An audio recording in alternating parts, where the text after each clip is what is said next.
When you go looking for strength, it's not like a game. This is what makes a champion. Those quick reactions and reset. He's done it! Chris won! It's your CBC front Paris Premier champion! What on earth is going on? Will get it for him. And he gets it! Kawano is your champion! We gonna turn up the heat! Not there's the finish! He punches his ticket all the way to Capcom Cup. He hasn't dropped a single game! Absolutely flawless! Round.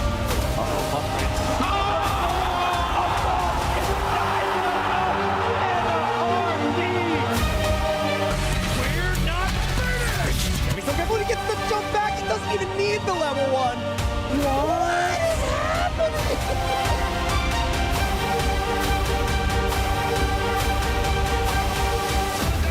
Oh my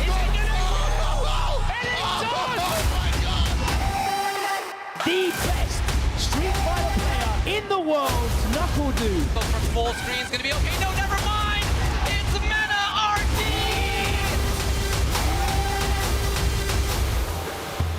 It's all about taking that first step. What's good, everybody? Welcome to the World Warrior Recap Show right here on Capcom Fighters. Myself, Ringe, and Ultra David along for the ride today, and it's going to be a hell of a show, of course. We got 4 regions that we're going to watch the grand finals of, and then we're going to see the entirety of Top 8 from Japan. That's right. As always, taking a look back at the things that have happened in the past week on the World Warrior. A lot of stuff happens every week, and I hope that you're watching it as it goes along. It's great to follow along here. We're happy to do that. But also, check things out as they occur. We'll be talking about that more throughout the show. In any case, thanks a lot for hanging with us today as we look at Southeast Asia, South America, Asia South, and Oceania. That's our schedule. And then, as you say, Japan #1, the entire top 8.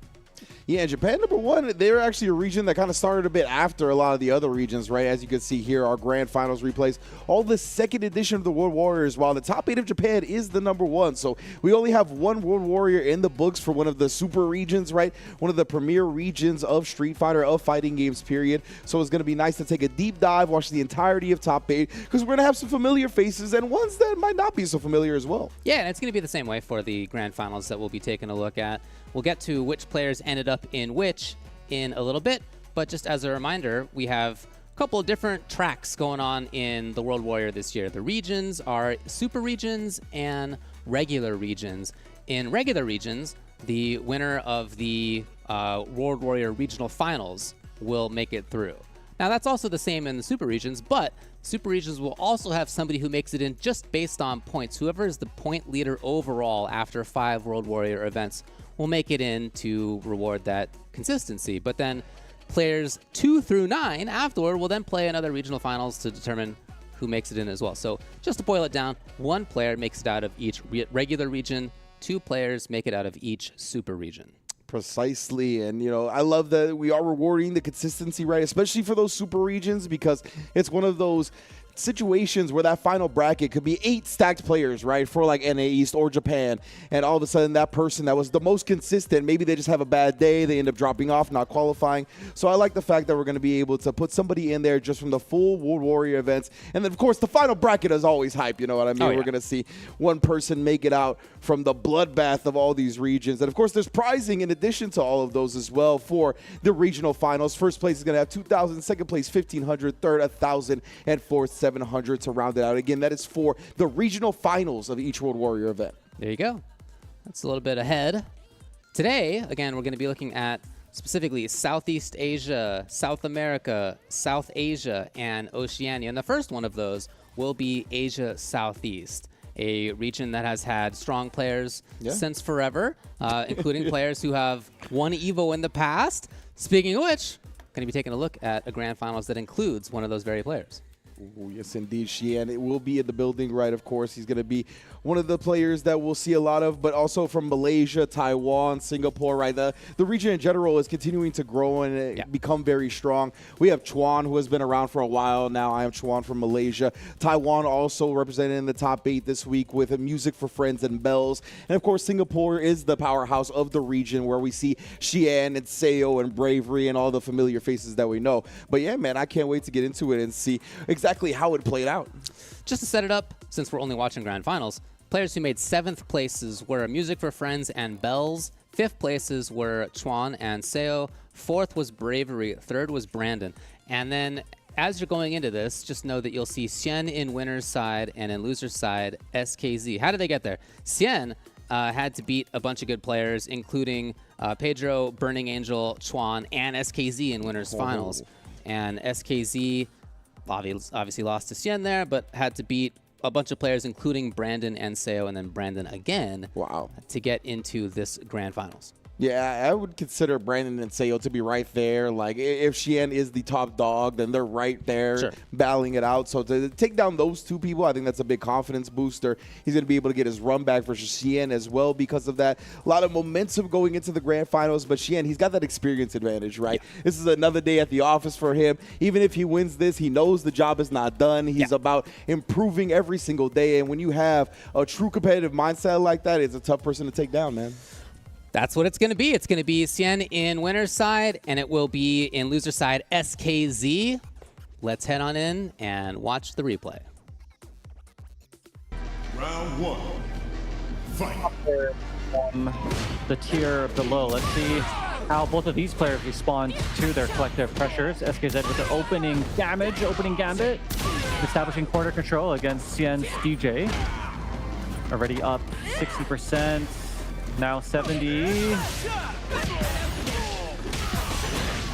Should be able to take it in a convincing fashion for SKZ, who draws first blood. Ooh, and that crouching medium punch, as we've seen, paying dividends once again for SKZ, denying Xian that kind of comeback. And of course, SKZ kind of making sure that Xian never gets into the flow. We know that Xian beat SKZ 3-0 in the winner's bracket earlier. SKZ is going to try and change things up, but all of a sudden now we see that SKZ is in the corner. I think the big question right now is, can Xian close this out without spending too much meter? Answered. Final round. Fight. And it's so hard fighting DJ when he's got 3 meters. Of course, Xian's going to try and build that up. He doesn't need that level 2. There's no fireballs to go through and all that. So, yeah, now it's going to get crazy. Now you're going to have to eat all of those grabs. If you find yourself in the corner, you're right? How many grabs are you going to take? Oh, great jump out.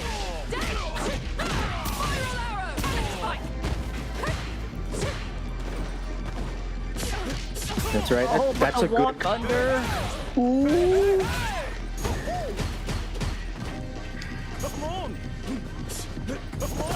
Trying to fade out. Wow. Maybe. Oh. What a check, right? With the jab. And that's enough for sure, even though you have that jab scaling. So that was really, really well played from both players, actually. But Xian, yeah, somehow manages to clutch it out. I think SKZ has the right idea. But Xian, of course, just clutching it out in the end. Oh! Back throw to gain corner control. Okay, misses his follow-up. Ooh, guys are swinging and grabbing.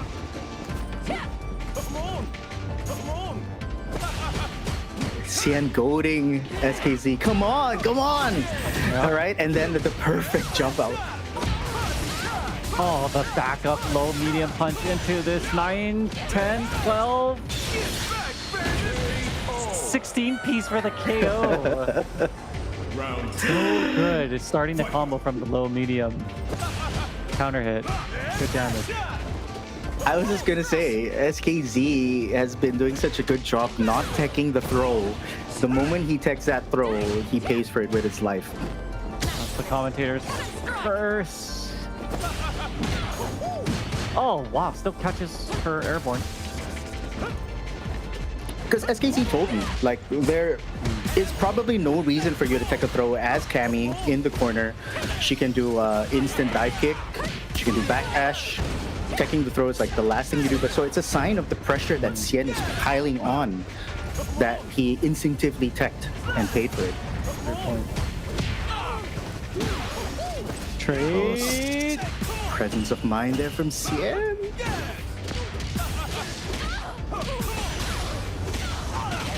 Okay, scaling. Starting from a jab. Wouldn't be surprised. But it's DJ. Cammy is still. Oh wait. It is DJ. It still is DJ. That's one of the redeeming qualities he has, is the damage output, despite the universal scaling that the character's got from a jab combo. Perfect parry now. Yeah, I wonder if it helps if it changes the damage value on the machine gun punch that much, because it's a multi-hit thing, and it might be a good thing to pop out if there's maximum scaling. I definitely need to check that out in the lab. Of course, Xian knows. And yeah, Xian up 2-0. If he takes this game, he wins. It's over really quickly. As we said, Xian knows that it's late over there, Z. You send him a message or something.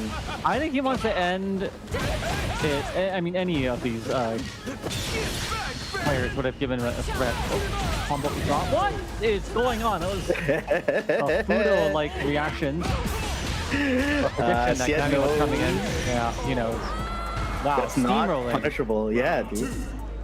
All right, take it away, Z. This is tournament point for Xian. Yes, please. I am begging you, Xian. Please end it for everyone that is watching at some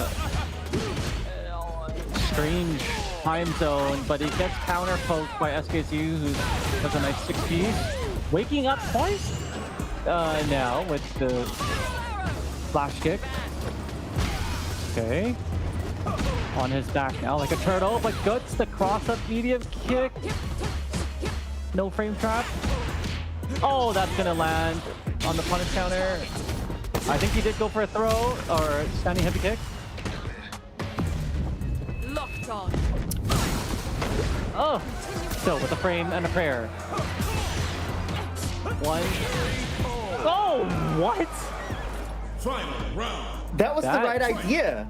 It was. He tried to bait out the DP maybe, but the horizontal carry of the Cammy's DP able to still put DJ's hitbox.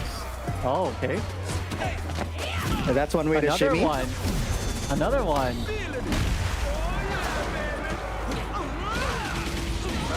And the juggle and the side switch. Hey! Yo, wake up!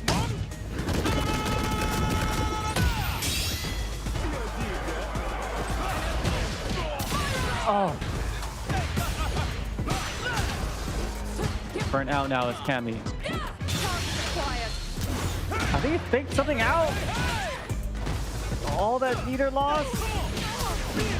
This is bad. Oh, to the corner. Almost an Angry Bird-esque calculation to the wall.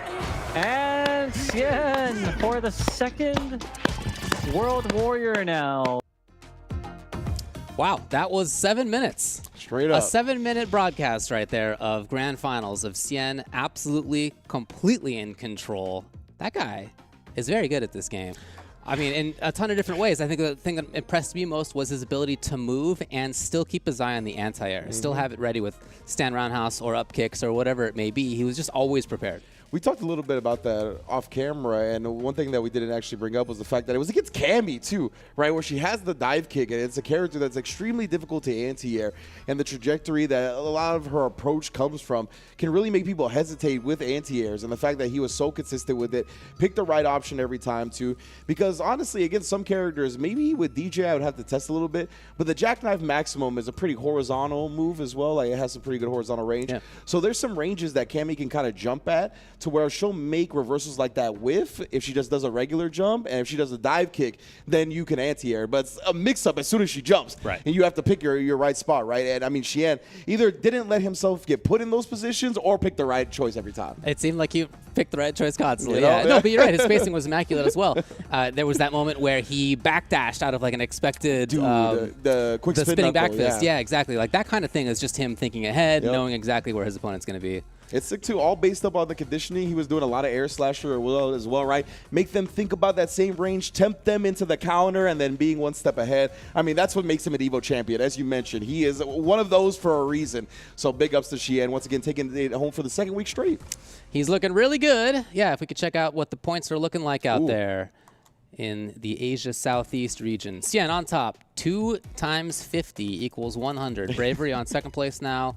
Chuan not too far behind. You can see, again, there are a lot of strong players in this region, but Xian out big time on top.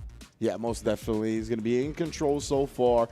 So that's a nice start for his journey, right? It's definitely going to allow him to maybe experiment if he wants to go a bit further. As we know, DJ was a character that got changed. There's a lot of DLC characters now in the mix as well. We see them already being very popular, right? Sure. We saw Pugera. I mean, made the, I think, top 4 at EWC. He ended up qualifying for the full thing with Bison. We saw Nemo go really far with Bison at Evo. We've seen Akuma do amazing things already as well. Yep. And obviously everywhere in Asia, Lashar, Momochi, etc. So yeah, I mean, he's on the DJ now, but if he can give himself some wiggle room, maybe we'll see him test the waters in the tournament environment. Lots of stuff to still be considered and lots of matches still to be played in that region and in others of World Warrior. And you can head on over to capcom.us/WW24 for more information. That's where your path to Capcom Cup 11 can begin. Lots of different regions all across the world. Again, we have both super regions and regular regions. Figure it all out. Sign up, capcom.us/WW24. Yes, indeed, everybody. Well, we're going to take our first quick break here, and we're going to be back with, I believe, let me double check which Grand Finals it will be. It will be the South America East Grand Finals. So don't go anywhere. Get a snack real quick and keep it locked in to Capcom Fighters.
And welcome back once again to Capcom Fighters. We are right here. The World Warrior Recap Show rolls on. Myself, Ringe, and Ultra David back at it. We've already got 1 Grand Finals in the book. Congratulations again to Xian for winning Southeast Asia #2, going back-to-back. But now we take a trip to South America East #2, where we have plenty of heavy hitters as well, mainly from the Argentina and Chile regions. But I mean, these players have been showing out for years and years, of the likes with Doobie, Frozen, Shaka from Argentina. We got Blaze, Krame, and Morozin Frozen from Chile. All these players out here duking it out to get a spot at Capcom Cup. Definitely, and some of them have in the past. Yeah. Dookie in the past, for example, among the list of players who we have here. Players who have been close as well. And again, this is a great chance for them to do it. It's a super region, so we have 2 players who will be making it out, which means that, you know, you want to be that consistent person who's showing up every time, big time. You don't want to have to risk it on that final, you know, top 8 single day tournament, of course. Yeah. So best thing to do is to win as much as possible. Easier said than done, obviously. When it comes to this one, just to set things up as we're going into this grand finals. Yeah, hit me. 7th places, people who we're not going to see, but want to get them on here. Morozin and Pertusi. 5th places were Shaka and Liito 94. 4th, Frozen. 3rd, Cryme. And then we're going to have, from winner's side in this grand finals, Dookie will be there. Ooh, okay. He is, I believe, playing Bison nowadays, if I recall correctly. We're talking about the DLC routes. Yeah, man, big time, right?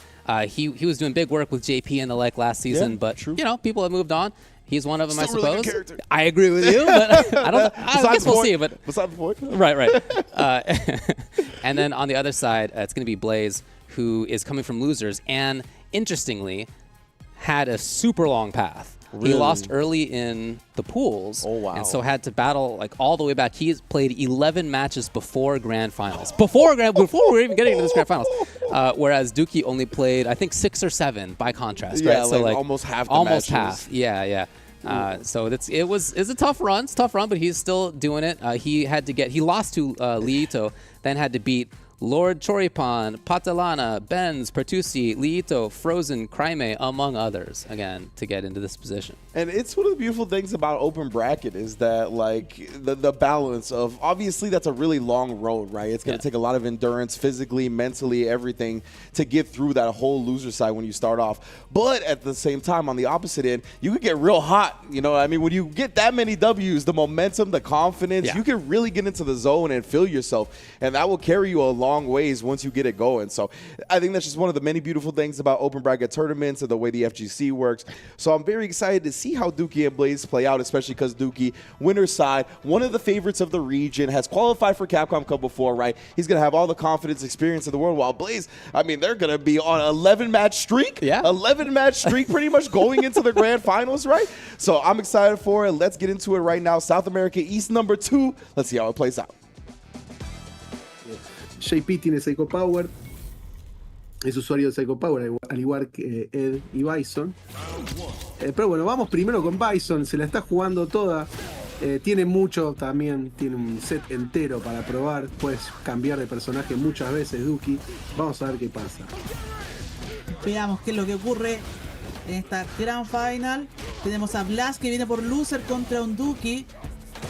Un tremendo player de Argentina. Ya ha tocado Capcom Pro Tour anteriormente y acá le está tocando a Blas enfrentarlo. Ahí, lo lleva rápidamente a la esquina. Sale bien en estos momentos Dookie. Sí, este tema va a ser muy simple. O sea, si Dookie no puede parar a Blas, que Blas ofensivamente es muy bueno también. Cuando él quiere ir para adelante y presionarte y dejarte sin aire, lo puede hacer muy bien. Si no puede controlar eso, va a tener que cambiar de personaje porque Bison no tiene muchas opciones para lidiar con tanta presión. Básicamente Bison lo que tiene que hacer es encontrar él el momento de él jugar su juego de presión con el daño tremendo que tiene. Y bueno, y tratar de ir siempre en esa tesis, ¿no? Y no permitir que lo presionen, porque si no está muy complicado. Uy, acá, bueno, ahí el punish counter por parte de Blas. Ay, el bueno, agarre, el backdash, tremendo el bueno. backdash ahí de Dookie para poder castigar. Salió de una situación complicada. Uy, qué bien que se cubrió. Ese frame trap asqueroso que acaba de tirar Dookie, se lo cubrió muy, muy bien Blas, Sí. Y ahora... Muy bien. Ay, el Canon llevándolo rápidamente a la esquina.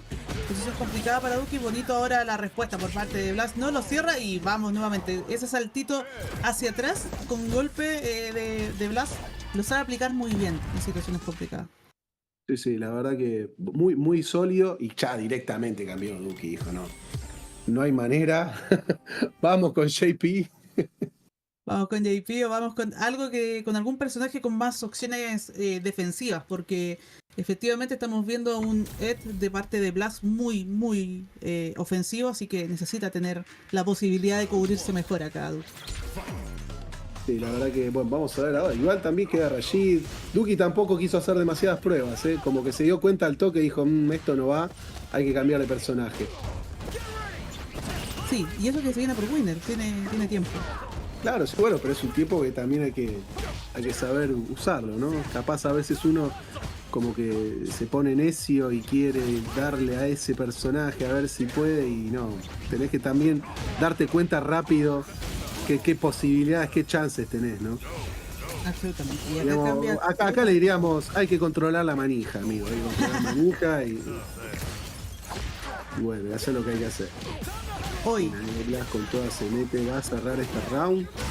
Sí, efectivamente. Primer round de la segunda pelea para Blas. Así es, primer round entonces de la segunda pelea para el chileno, para Blas con este Qué buen muy castigo. ofensivo, no te lo puedo creer, el flicker impecable. Otra vez, vamos con el anterior, tremendo ahí el trabajo de defensivo de bloqueo de parte de Blas. No cayó en el cruzate, nada. Ahí, el flicker otra vez. Bueno, ahí el parry. No puede salir de un combo, ¿eh? Ahí sí, pero le cuesta burnout. Pagó caro eso, pero ojo, ojo que está bastante bien igual en este momento. Blas. Duki se acaba de gastar todo también. Buena defensa, pero ¿qué pasó? ¿Qué fue lo que pasó ahí? Sí. Ay, lo aprovecha rápidamente Blas, nos vamos con todos hacia adelante. No sé si Duki habrá leído tal vez un malleo de level 3 o algo por el estilo, por eso saltó para atrás, o el setup que quiso hacer no le resultó, pero la cuestión es que Blas se acaba de llevar este segundo match, se pone 2-0 y ahora sí, Duki se queda con JP, no piensa cambiar, pero te digo, complicadísimo, está muy encendido el Blas. Muy encendido. Otra vez lo lleva a posición complicada en esquina, sale rápidamente de ahí Duki. Cambiamos su corner de inmediato, otro agarre, sigue la presión. Ay, pero sale muy rápido de ahí Blas con los low. Le está complicando ese golpe bajo ahí de parte de Blas. Vamos a volver con el juego a mitad de pantalla. Y le dice, si estamos hablando de low, yo también tengo uno bueno. Bueno, ahí el chequeo. Y va por level 1. Se gasta todo ahí Duki, se la va a jugar. Mal gastado ese EX. Pero chequeó otra vez y se lleva este round 1-0 en round para Duki. Sí, adaptándose Duki, que es una de sus grandes potencias como player desde mi punto de vista. Duki es un jugador que se adapta bastante rápido. Y eso está quedando demostrado acá, se está adaptando bastante bien con JP, aunque acá tenemos a Blas que nuevamente sigue la presión y vamos. Tremenda la reacción ahora de parte de Duki. A Duki no le tiras un drive impact, pero ni apagando. Se la reacciona toda. Lo mismo también Blas, Sí. Jugadores que. Pero viste, uno capaz siempre dice, capaz que acá se lo come, porque sí, no. No había tirado ninguno en todo. Claro, sí, pero no, buena idea. Acá lo sorprendo, dijo, pero no. Buena ahí, puede ser que cierre acá Blas, ¿Confirma? Sí, va a confirmar. Sí, level 1 y estamos. ¿No? No mató. Quedó vivo. Un pixel de vida, mira. Tremendo. Decide pararse ahí Duki. Apretando botones y aprovecha muy bien el momento para el flicker ahí, Blas, y se lleva entonces ese round. No, pifió el combo Duki. Bueno, ahí chequeó, Y ahora sí, JP Zone. Muy bueno el flicker arriba por parte de Blas. Rápido, efectivo, letal. Está siendo muy efectivo Blas en este round, aunque sigue estando con una ventaja de vida Duki. Veamos con la presión, después tremendo el trabajo defensivo ahí de Blas, muy bien ha bloqueado todo, logra entrar nuevamente con el flicker, vamos por el agarre. Ojo que tenemos muchas barras disponibles por el lado de Duki. Nice! Muy bueno, muy bueno por parte de Blas. Y acá reset, ya tenemos reset. 3-0, así, rapidísimo. Seguirá con JP, Duki, pasará Rashid. ¿Qué vamos a hacer? ¿Qué va a pasar? Veamos cuál va a ser la decisión de Cambió a Duki. Rashid, por Cambió a supuesto. Rashid. Le están pasando todos los PJ. Qué prueba, que se está comiendo Blas y la está pasando con creces, por ahora. Oh, Blast vino un modo speedrun hoy día. Sí, No tremendo. sé qué necesita hacer después, pero está speedruneando. O sea, está apurradísimo. Sí, no quiere que dure demasiado la final. Quiere terminar esto rápido. Bueno, vamos a ver ahora a Duki metiendo a Mashido, el rey del viento, Mallero. Pero acá es complicado empezar a tocarle botones a un personaje que se te va tan encima. Flicker. Qué bien que interrumpe Blast el proyectil, El Sí, que no, hay y ahí, los way dash, además, está ocupando muy bien los bad dash de parte con ese Ed. Si te fijaste, lo estaba ocupando también contra ese low cortito que tiene Rachita ahí. Ahí, el agarre ahora por parte de Duki. Empieza también un momento complicado en esquina. Switch corner de inmediato por parte de Blast, Flicker, y acá se va este round a favor del chileno. Sí, muy sólido. Vamos a ver si Duki puede hacer algo en level 2. Eso es algo. Complicadísima esta situación. Horrible, una situación horrible. Que es muy complicada. Se lo bien ahí, Shoryuken ante la duda. No se olvida de sus raíces de Ken Player Blast. Cuidado, la presión de Duki ahora se activó, pero con todo. Ahora, ay, no, complicadísimo. No te lo creo. Muy buena. Es como una trampa. Le dijo, vení a castigarme. No, tomá. Tremendo, Buen round ahí por parte de Duki. Le condicionó mucho el ir a buscarlo ahí. Y lo aprovechó muy bien Duki, Y tremendo. te digo que está a punto, eso es lo que tiene Rashid, está a punto de cargar otra level 2. ¿Entendés que está a punto de cargar otra level 2 Rashid? Es que te puede tirar 2 level 2 por round. Sí. O sea, Tranquilo. tranquilamente te lo puede hacer eso también. Ay, vuelto loco ahora en esquina. Entonces Blas sabe que es como una carrera contra el tiempo, porque ya cargó y ya tiene la mitad de la barra casi, ¿me entendés? Y ahora, bueno, combo, pin, activation station seguramente, no, está que sigue presionando. Lo juega con esa tranquilidad, Duki, ¿ves? Ya sabe que la tiene, activa, no me la contés, no me la contés. La reacción tremenda de Blas, Dios mío. Llegó. Yo no me imaginaba que llegaba tan lejos, viejo. Uy, la que tiró Duki ahí. Disrespect total. Igual, cuidado con el rincón. Blas ahora con todo el trade se mete y lo va a cerrar, Lo cierra. 1-0, tremendo. Un round, creo que el mejor de la noche. El mejor round de la noche, absolutamente. Desde la decisión de tirar el critical ahí por parte de Blas a la respuesta al level 2 de Duki, y después cómo logró cerrarlo tirándole los 2 Dragon Pad en la cara. Tremendo. Sí, la verdad que muy emocionante ese round. Ahora Blas otra vez teniendo la ventaja. Buena la interrupción de Blas ahí. Se sabe otra toda vez. un lata. Sí, se sabe toda, sabe exactamente dónde meter esos flickers. Ojo, posición complicada. ¡Ay! Tremenda interrupción ahora de parte de Duki y empieza. Pero no hay level 2 disponible. Puede seguir presionando ahí Blas. Va con el agarre. Level 2. No lo piensa Duki 2 veces. ¡No te creo! Quiero ver de vuelta eso, ¿qué pasó? Yo también quiero ver de vuelta. Dios mío, ¿cómo descubrieron que podían hacer eso entre medio de ese tornado? Yo creo que igual ahí tocó, ahí dijo, ojalá que le pegue. Fue 2 padres nuestros y que Diosito me acompañe. Sí, algo así. Como lo que acaba de hacer Duki ahora también. No, muy bueno. Bien, los mixers ahí. Otra vez Ken Player que se vale. No, Blas está en la zona. Sí, está into the zone. Absolutamente. Ay, pero ojo con Duki. Que Duki en estas situaciones es donde agarra fuerza.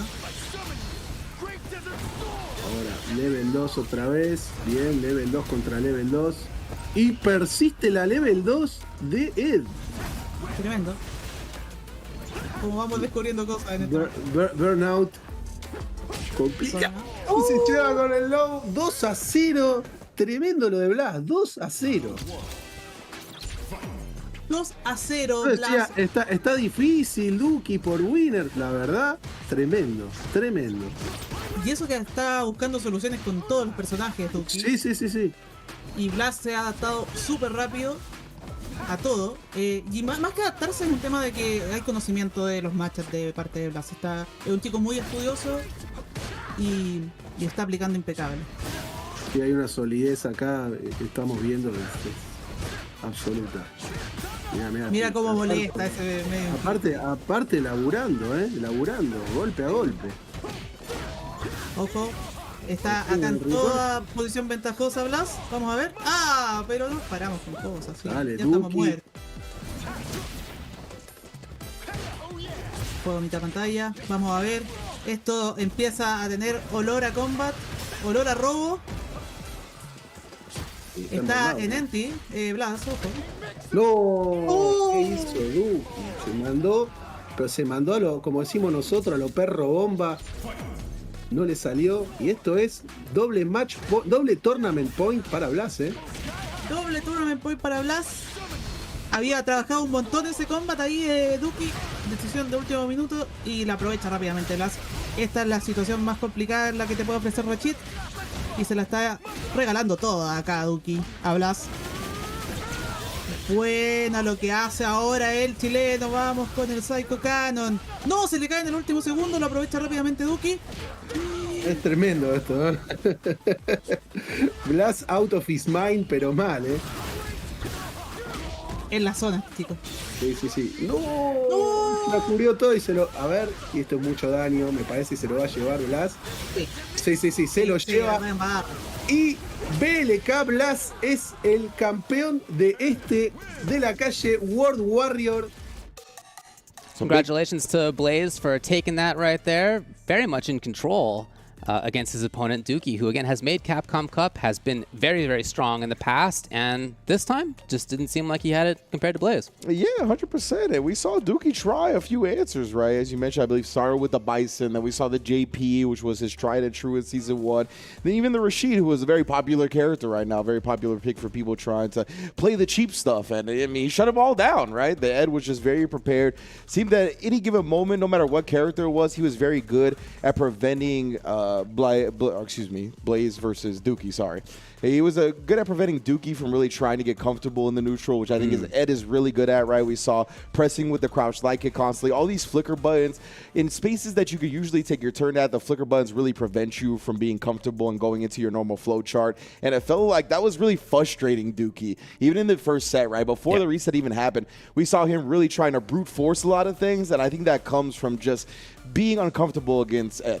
I think that's right, yeah. And he seemingly refused to sit still. Yeah. You know, even as JP doing a wake-up amnesia against the opponent's flicker, like, you know that's not going to work. Like, he for sure, you know, that kind of thing is the sign of somebody who feels the need to take it directly to the opponent very quickly, and that can work sometimes, but in this matchup, it didn't seem like it was working, and yet it was his go-to, even regardless of character that he played. Yeah, and big ups to Blaze, right? He really capitalized on all that, really recognized that, because it's easy when someone goes into that type of mode to get overwhelmed, right? As soon as one thing goes wrong, and they're like just foot on the gas, as soon as something goes wrong for you defensively, it's very easy to kind of crumble, crack, because they're just in your face, not letting you breathe. So the fact that Blaze still had the composure to deal with all that, deal with the character changes. We saw a couple of the D-Syncs come out for level 2 as well, where he was going with the heavy DP follow-ups just for some good damage. Yeah, man, I mean, he looked very prepared, and this Ed character, like we talked about, is a problem worldwide at the moment, straight up. Definitely, yeah. Problem at EVO, 2 in the top 6, right? 6, man. Had to take each other out on the way through. That's a good point, too. No, he seems it's really fun character, very interesting character, popular character. And strong character, of course. Absolutely. I think popular for a lot of reasons. Very cool character for sure, but definitely strong in the neutral, like we saw. Has interesting flicker buttons. The level 2 desync obviously is a very popular thing as well. Being able to still build meter while having a big, strong option like that for corner carry and damage is huge. But aesthetically, they did a real great job with him in this game. And I think he appeals to a lot of people just in general now, more so than even beyond gameplay than he did in 5. So definitely love seeing all the spotlight he's getting. hope to see all the players continue to do damage because he's one of my favorite characters to watch. Oh, just personal bias-wise. No, I super agree with you. As somebody who is, I'm not going to play him. He's not my type of character to play. But I think there's a lot of really cool characters to watch or play against, and he's definitely one of them for me too. Let's see where everybody is right now in the standings in this region. South America East currently on top by 5 points. Wow. So close. Blaze from Chile looking strong up there. Yes, we got the 35 points in week 1 now with the 50 able to scoop by Dookie and gain the 5 points. And as you mentioned, Super Region. So the very top of the leaderboard matters all that much more here for South America East. And now Dookie, of course, still within striking distance, not going anywhere. We got Crime as well with another solid performance this week, taking the 3rd spot, as you mentioned. Petrucci in here, Youngo, Frozen, Lieto, Evil Craw, all of these players here vying for a spot. Obviously, you want that number 1 to qualify directly into Capcom Cup. You don't have to participate in that regional final, but of course, all these players you're most likely going to see in that regional final as long as they keep performing. That's the name of the game. Keep it going. There's lots to still be kept going in this broadcast as well. We have seen 2, Southeast Asia and South America. Up next is going to be Asia South. That is to say Bangladesh, India, etc. Stick around for that one. That'll be right after this.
What's good, everybody? Welcome back once again to Capcom Fighters, the World Warrior Recap Show.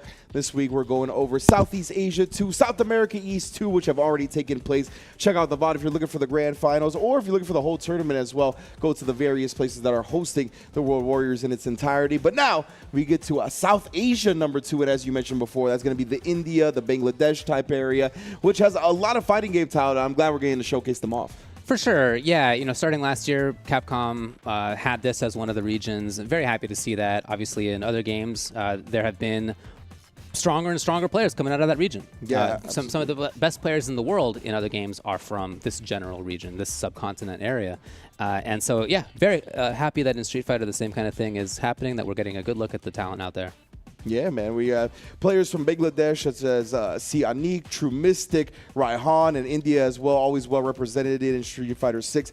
Prince, Devil Sim in the building. I like that name a lot, Devil Sim. Always like when the character is implemented in the tag itself, especially when they don't play that character. But Devil Sim does play Sim, so yeah, amazing top 6 or top 8, excuse me. The Evo discussion has carried over, but yeah, amazing top 8. Of course, we're gonna take a look at the grand finals, but tell me how we got there, David. Sure, yeah. So 7th places were True Mystic and Efargion. 5th were New Brito and Badshah Mia. 4th, Devil Sim. 3rd was Prince, and then in this grand finals, winner's side will be Sianik. who did well last season. Of course, did well. You know the story. He is from Bangladesh, and my understanding in this season is playing Bison now. He had to get through Bihant, Devil Sim, and Raihan, and then loser side is Raihan, who was sent to losers by Oceania. I think he's playing Ryu. Keep an eye on that one. Had to beat players including Badshah Mia, Prince, and then Prince again in order to get into grand finals. Yes, indeed. And it's interesting if we do actually get to see the Ryu, because one of the discourses I actually am a fan of right now is who's worse Shoto, because to me that's like poorest billionaire. Like it's one of those situations, right? For sure. Well, because I think Akuma, Ken, and Ryu are all great. So like it doesn't matter to me who the worst Shoto is, because you're going to be in a good spot regardless. So definitely hoping to see the Ryu. He's still the most underrepresented Shoto. That's true. You know, so hopefully to see him more. And yeah, Sianik, I mean, if he's repping the Bison, this character, newest kid on the block, but I think the character's got some legs to him. He definitely has some situations where he can get rushed down, jumped in on a little bit. You got to be really on point to defend against those situations. But the neutral is really annoying to deal with. The motion scissor kick is a menace. Yes. The bullying game on offense, once he gets into range, got some great normals, got some plus frames, got some spacing traps, all that and more. So I'm excited for the grand final. One of my favorite things in this game right now is that some of the strongest characters seem like they are strong despite having clearly defined weaknesses. Yeah. Like, that's a great example of that. We talked about him before. Slow wake up, doesn't have any plus buttons that you can't crouch. Bison doesn't have great wake up either. Some of his anti-air is a little bit suspect. At the same time, he is so strong that that's okay. Like he gets past it anyway, and I think has a very, very strong ceiling that I'm sure we'll get to eventually. But for now, let's check out this grand finals between Sianik in winner's side and Raihan in loser's side. Asia South, number 2. Let's see it. I think he still makes top 8 though. But either way, Raihan from losers, Sianik from winners in our grand finals now has gone with the modern Ryu against Bison. Let's see it. I think if he's down 2 games, we might see the Jamie, but he's choosing the safer pick that he went with winners in Ryu. Nice TP on the DI. Yeah, gets out of it and now gets it. Okay, slight timing miss there and gets caught on his drive rush. Okay, knew the punish there, gets a 4-framer in and gets a nice punish. Back in the corner though. This could be really bad. Possibly let's go of the level 1, but misses. Oh, no, misses the level 1. Yes. Come on, show us the damage. Oh, Raihan unfortunately wasn't able to build a level 2. Still great damage, still in a good position. Oh! Just nice. Level 1 to stop him between the string and takes the first round against Sianik. It's still a long road ahead, but this is looking good. I don't think I've seen the life bar that low. I think it was literally 1 HP. Yeah. From the 10,000 we get, I think seeing 1 is great sometimes. Okay, another nice throw in the corner. Another nice throw. Okay, just catches him. Goes to the low, catches another limb. And that should be it. 1 round for both players, Raihan and Sianik. Alright, Sianik with a huge meter lead. We might see a good level 3 conversion right from the get-go. Yeah, Sianik's pressure is looking really good, especially like block strings and then just finding that small, like getting a low in or getting an overhead in to convert it into a bit of a conversion. Okay, let's see it. Nice backdash. Gets his turn back and now just lets go of the level 3. Puts him in burnout. Yeah, this will put Raihan in burnout. Once again, we might see a neutral drive impact because he doesn't want to test Raihan's reactions. Never mind. Yeah, just DI sees that he has already committed to pressing the button. I don't think that hits. Yeah, and that's it. Game 1 using his modern reactions against him. Yep.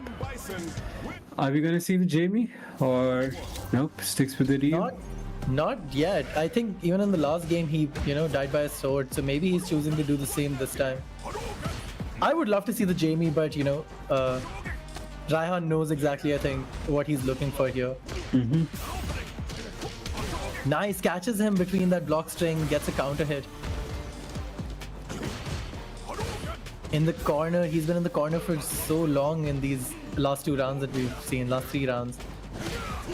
Again, with the perhaps jumping a bit too much. Okay, good reversal level 1. Oh, there's a mono DP. Nice. Good neutral jump. Raihan makes a lot of good choices when he's making those neutral jumps. He gets a lot of punishes out of it. Yeah, but he also gets anti-aired equally, I feel like. Yeah, that's true. I think he has like the strengths also become some weaknesses at points. Big damage. Okay. Nice. Resets into another bomb setup. Still is plus. Okay, nice catch there. Oh, drops the combo, and this should kill possibly if he's willing to let go of the level 1. Yes. Nice. Good choice. Okay, again a round for both players. These are the moments where Psionic shines, you know, where you have to win, he wins. You know, he doesn't like let go of those opportunities. Yeah, he's not afraid of losing his meter, even if he's like 1 round down. At some point, both players should be able to make up enough super bar to get to the level 3s. Nice drive rush, just light punch, knew that he was trying to check it. Nice, okay, both Nice players. stagger pressure and good on Psionic not to press any buttons. Yeah, both players really know when to take their turns, doing good pressure. Gets a counter hit there, lovely backdash. The Denjin goes away, but... Are we going to see a level 3? Yes, we are. It's not going to put Psionic in burnout, but I think he'll have about half a bar worth of life advantage. Psionic needs to make the right read, otherwise he's going to get burnt out here. But puts himself in burnout. Maybe not the time to do that, especially with level 3 on Psionic. He can bring back... Oh, wow. Did you see how far that DP hit him? Yeah, that was good for him. Oh! Okay, let's see if Raihan can convert this. This is his game to win. Weblade's got the drive edge back. Can't DI there, I don't think. Oh, never mind. That was just enough HP. I think this is going to be it. Yep. Drops it. Another rare drop from Psionic. That's happened twice. Let's go. Raihan on the board. 1 game each. Yeah, 2 rare drops, Psionic in the same round, right? Or in the 2 consecutive rounds. Either way, maybe the players are feeling it too. It's 11:30 there as well. Or slightly earlier, I'm not sure how time zones work. Might be 11. Yeah, might be 11. Still later. Catches the drive rush. Low on drive, I hope he's able to make it. Okay. Never mind, he wants to burn out on his terms. Yeah. This could be good, this could be bad, only time will tell, but the way, okay, right now this is really good for Raihan. You want that crouching medium punch is paying dividends for Raihan. He's able to clip Psionic, cancel into the Tatsu to break the DI. Unfortunately, it doesn't work out, but this is going to be it. That crouching medium punch is a pain on Psionic's side because he's clipping him, trying to press stunning HP, he's clipping drive rushes with it. He doesn't seem to have an answer for that button. One of Ryu's better buttons for sure. Reminds me of Luke's crouching medium punch from season 1. Obviously not as good, but still pretty good. Look at that. But knew he had the chance there. Goes to the grab. Gets the overhead. Should be able to convert it. Now in the corner. Okay, a lot of damage from all those small hits he got. Okay, that could have been it, but gets out of the corner. Let's see if Raihan can make something out of this. This is really, really good. Level 3 with almost equalized health will give him so much drive power, and Psionic is in the corner. Psionic needs to make the right super read to get out of the corner here. You can see him buffering the super. Oh! I really thought a DP would have done it there. Okay! Ooh. Is this it? Anything could chip, anything could chip. Let's go. Sets it up with a fireball and just ends it with DP. 2-1 for Raihan in our grand finals. Psionic looking a bit flustered. I feel like he could have done a level 2 there. Weirdly choosing not to. Yeah. Yeah, both players are not playing as hot as they were in the winners finals. No, I disagree. I feel like Raihan's playing really hot right now. That is true. That is true. I completely agree.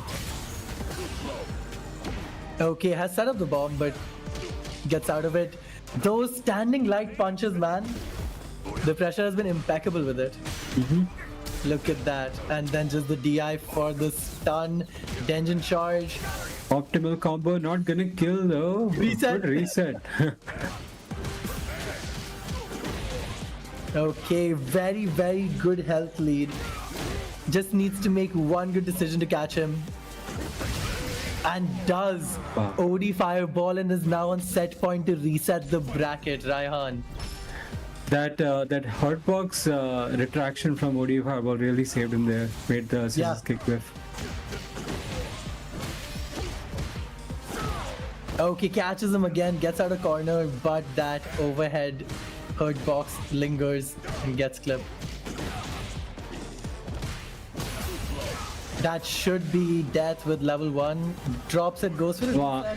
I see your reset, I'm gonna go for my reset. Yeah. I'm gonna save my meter too, says Oceanic. Yeah, both players now with level 3 on the final round. Raihan on set point, can he convert this? Because this is where he was last time as well, and Oceanic turned it around, went from 2-1 to just take all. What? Okay. It wasn't that weird. I feel like he was a bit too late on it. Good decision, just bad execution, you know. But right now Raihan catches him in the air and goes for a DP. Wow, what a call out. He's like, I know you're gonna jump. And that's it. Raihan resets the bracket 3-1 with Modern Ryu is looking really, really good right now. Man, we've seen this moment before. I'm excited. I'm really excited, but we've seen these moments before. You know, and respect to Oceanic for switching or not switching, sticking to Bison. You know, it would have been easy to stick to Chun-Li and maybe go for the tried and tested, but no, sticks to his guns, sticks with Bison, and now we have a fresh first to 3. Let's go. I can't wait. Man, Raihan looks so good. He looks so different from the winners finals. Mm-hmm. And you can tell by the score, of course, 3-1. He's on a 3-win streak right now. Let's see if he can make it a 6-win streak. Okay, Raihan. Okay, gets those jabs in, gets small conversion. Okay, draw DI over there mid-screen. Get some distance between them. Expecting a scissors kick. Yeah. Still plus. Still plus. Look at that. Kind of forced him to want to make a move. Press a button, gets a counter there. But now gets hit back to mid-screen. Good pressure from Oceanic. Walks him all the way to the corner with just some buttons for pressure. Okay, Nice, I think trying to bait out a DP, but you know, Raihan had already committed to moving forward. Raihan knows that he can throw his fireballs now because if Oceanic does a OD cycle pressure, he burns himself out, and that's exactly what happened right now. No. Oh, bad space behind Too ambitious of a DI over there. Yeah. These are the moments, right? These are the moments when you know you've reset the bracket and you're playing against SI. And the stun. I had no idea he was that close to the corner Gupshup. Same. I don't know if this guy has like a mental note of where all the cafes are in the background. What cafes will get you the stun, will get you the corner. We see the cafe, we don't know what he sees. He might have Elixir de Nui is Elixir de Nui is right next to the corner, so he knew. Okay, nice. Again punishes with the 4-frame medium, light. And just the DP to get out of the corner. Drive rush. Gets a grab on parry. Good damage. Catches the dash Once forward. again, that crouching medium punch, but chooses the wrong move. He was crouching, so the Tatsu didn't hit. No. Oh! What? Oh! I didn't think there was a punish counter, was it? I didn't see the punish counter symbol, did you? No, I think it was a counter. I think Oceanic had committed to pressing the button. Yes. And got clipped. And now in burnout on no health. Anything will ship, just some patience.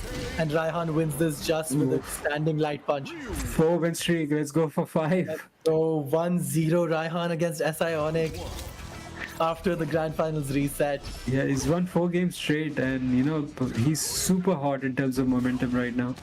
Absolutely. Another drive, another DI. He's not getting stopped. He's not getting countered on those DIs yet. We've never seen Oceanic look so lost before, Gupshup. 100%. There's something happening here. Another DI? Another DI? DI again? Yes, good choice. Yeah, just put him in burnout. As I told you, dude, Raihan can't do anything wrong right now, it feels like. Okay, this is your moment though. Catches him again. Okay, in burnout has to play very, very simple, very safe. Should get his drive back now. Now is the chance. Now Raihan. Oh! That was already Psycho Crusher, obviously. Oh god. And that was weird DI choice by Ionic. yeah. Maybe, you know, like somebody DIs you enough, you start thinking about how that's option for you as Like a well. frustration revenge DI. Yeah. Okay, that was just on my end then. My end too. I'm sorry. Yeah. Okay, cool. I hope Okay, the viewers Ionic can in the see corner. lag on stream. Ionic puts Raihan in the corner, still plus. Okay. Oh, I think hoping for him to press a button, but doesn't. Feeling himself a bit too much. That's fine. Why not? Sometimes you gotta let it go. But now, 1 round each, Ionic, Raihan. We're on our game 2 of our grand finals reset. Nice with punish Nice there. for punish. Alright, what's the pressure? Throw, he still has pressure, still plus. Never mind. And just the bomb, yeah. Just Good let choice go to of level 3. Finally puts a stop to Raihan's momentum. He's not out of this game yet. He still has a... Yeah, he has a couple of guesses left before he loses, but... Okay, nice choice for the OD there. Goes through the fireball, gets a hit. This is Ionic's round. And a perfect KO with the overhead from Bison. 1 game apiece. Raihan and Ionic. Yeah, and Ionic showing he still has life in him. I never thought I'd say those words, but he really feels like he's on the back foot here. Yeah, but he always does, you know, he always has that little bit when he needs it. Nice throw there. Nice air to air from Ionic to keep him away. DIs, we're seeing both players feel very comfortable, and as you pointed out, the DP hitbox. The full screen DP. Yeah. You could have fit 2 more players between both of them. Nice, another OD DP to just catch the drive rush. Still plus. I think he catches him, yes. And level 1 hits. Still, it's okay, not too much damage. Sonic loses his only reversal. This is bad though. And I think it's death. No. Oh! Nice. Yeah, he overwhelmed him, and then he just left him right when the bomb was gonna explode. Yeah, I really like that walk back just to let the bomb do its thing before he starts pressure again. Okay, Raihan. Let's see if we can get his momentum back. He's definitely lost it. Lost a couple of rounds in a row now. Both players. Nice DP there on the jump. Another Nice good DP. again. Jump, nice. Optimal punish. Don't drive rush again. Good choice. Raihan has amazing decision making when it comes to meter management. Yeah. Okay, right now has had Denton charge at least. Is at liability to losing his drive and going into burnout, but has a huge health lead and is gonna get a level 3 very, very soon. And that's a modern level 3. Oh!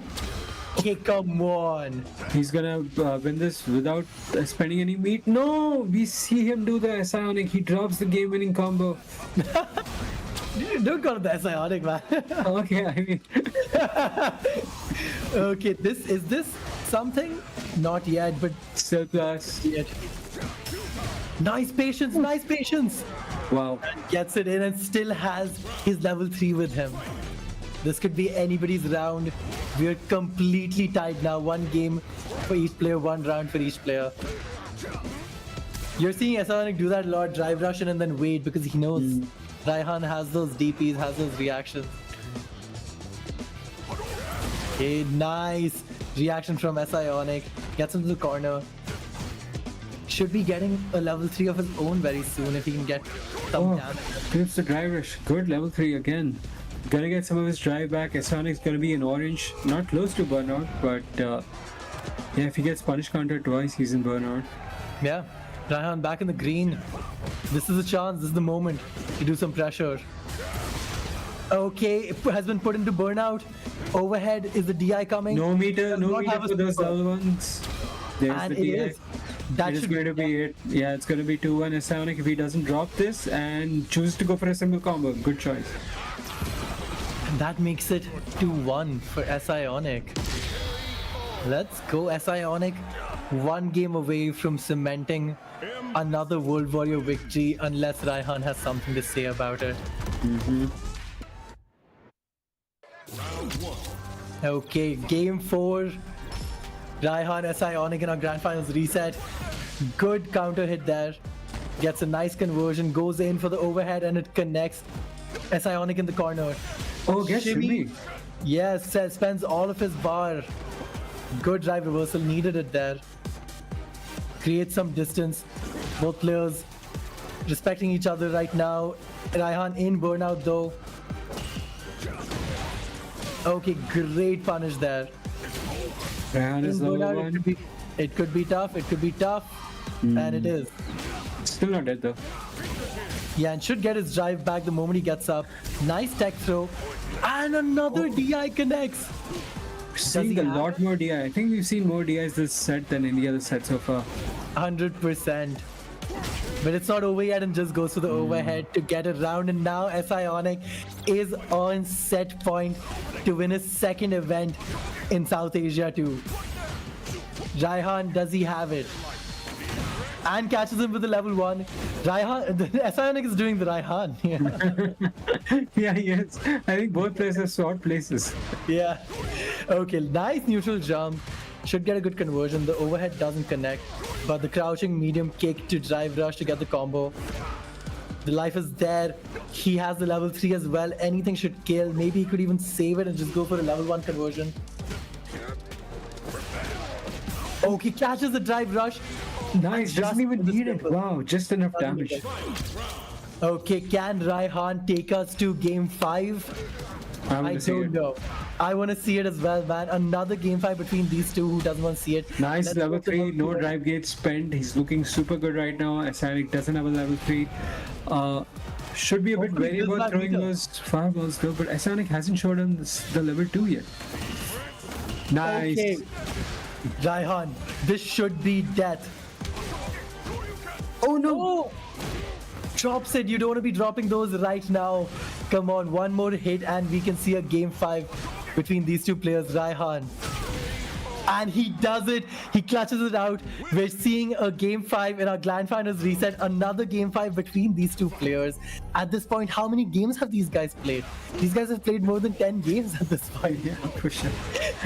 Okay, OD get up on our last game. Let's see it. Raihan, do you have it? Do you have what it takes to beat Oceanic? Another DI. Both players' DI is going unchecked. The bomb setup is there. Nice tech. Goes in. Unfortunately, pressed buttons when he was very minus. Oof. Sonic close to burnout. Nice DI. Nice. Okay, does have the level 1, but in burnout. Another DP to keep you right there. Gets the stun, Tension charge.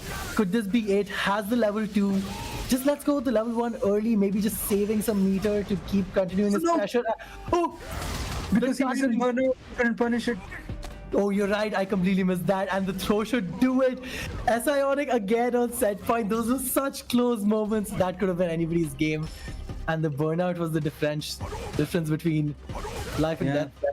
Yeah, Raihan, does he have those nerves of steel right now to take us to the last round? Or will Oceanic just clutch Once again, Oceanic is very close to burning out again. He's still plus. Oceanic has a level 3, goes in, spends the meter, and just goes to the level 1. There's the cheeky level 1. Now Raihan's in trouble. And the DI gets countered. Okay. This is not it, Gotcha. We can't kill right now. Finally, we see the level 2. Unfortunately, it's gonna give Raihan his drive back. Never mind, he didn't get stunned. I'm stupid. Okay, but this could be it. These are the last few moments where Oceanic just needs few more hits. And that could be it. Raihan in burnout gets hit in the corner Raihan is now. super frustrated right now. Okay, just goes for a simple throw, gets stacked. Another. Oh no! Amazing defense by Raihan. No, and that's it. And Oceanic does it again in another game 5 between him and Raihan. Wins the second event in South Asia. There you go. Congrats to Oceanic for taking it. I also want to say one of my favorite parts about this show is the fact that we pipe in the commentary from each event that happened until the top 8. But all the grand finals that we look in, it's just a great chance to get a chance to see, all the strong commentators who are all over the world. Really good. Not just players who are all over the place and doing well, but commentators too. So hats off. I think that's really cool. Yeah, and honestly, like, you don't even have to understand the language a lot of the time to still be entertained by the commentary, right? For sure. I mean, Nuki is a testament to that for years and years, Absolutely. right? Everybody loves Nuki's commentary, whether you understand Japanese or not. So, yeah, you could just pick up the vibe, the delivery, the entertainment factor is still there. And we also get educated on how to pronounce some of these foreign names that we're not too familiar on. I want to give a shout-out to Blaze earlier. I believe they were saying Blas during that as There well. you go. So, yeah, so just as a clarification for us, because, you know, we're learning as we go as well. So, big ups to SI Onic, able to take the South Asia #2. Really started to adjust himself a little bit. Was very much a little too happy with the scissor kicks and a lot of these options that were getting neutral jumped by Raihan. But at the end, he really started to shore it up a little bit and stopped the recklessness. Yeah, I think that's a good way to put it. There were some scramble situations in there on both players' sides, but if you look at that last round, it wasn't about that. It was about him like having good corner control, walking in and out of a strong range, like throwing. You know, Raihan was teching, but still the point is that like SI Onic wasn't overcommitting. He was just playing a very strong, stable style, and that's how he ended up getting that W. So very close set. Cool to see modern Ryu. Yeah, not only the Ryu, but the modern control scheme as well. M-Groove. Let's go. Yeah, I'm so glad you call it that, by the way. M-Groove, Because man. that's how I look at it, too, right? Yeah. It's 100% a control scheme. It's a way to play the game that alters both you and your opponent's play style. Yes. So, yeah, it's a really cool thing to see. I love seeing it represented, not only the Ryu, but the modern controls. So, big ups to both of those players as we take a look at the leaderboard to see how South Asia has been breaking out so far. We got SI Onic was to get 100 points back-to-back for the 50-50. Prince as well, 75 points already up there. I believe he got third this week, if I recall correctly from your breakdown. So you see he's very high up there as well. Devil Sim, who got fourth. Raihan, who got second, is now fourth overall in the leaderboards, as well as Mia, Nurito, Bihan, and Ifargion as well, all rounding out the top 8 leaderboard for the Asia South. There you go. That was #2. We got quite a bit more going on in that region, as well as, of course, many others. We've taken a look now at 3. We have one more grand finals, and I'll tee it up. It's going to be Oceania, #2. Stick around for the coolest character in the game after this.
Welcome back, everybody, once again to the World Warrior Recap Show, where we have 3 grand finals in the books. We showed y'all Southeast Asia 2, South America East 2, as well as South Asia 2. Now, it's time for Oceania 2, a particular region that you're very excited about. I am, because the coolest character in the game is going to be played in the grand finals here, as we'll get to in just a little bit.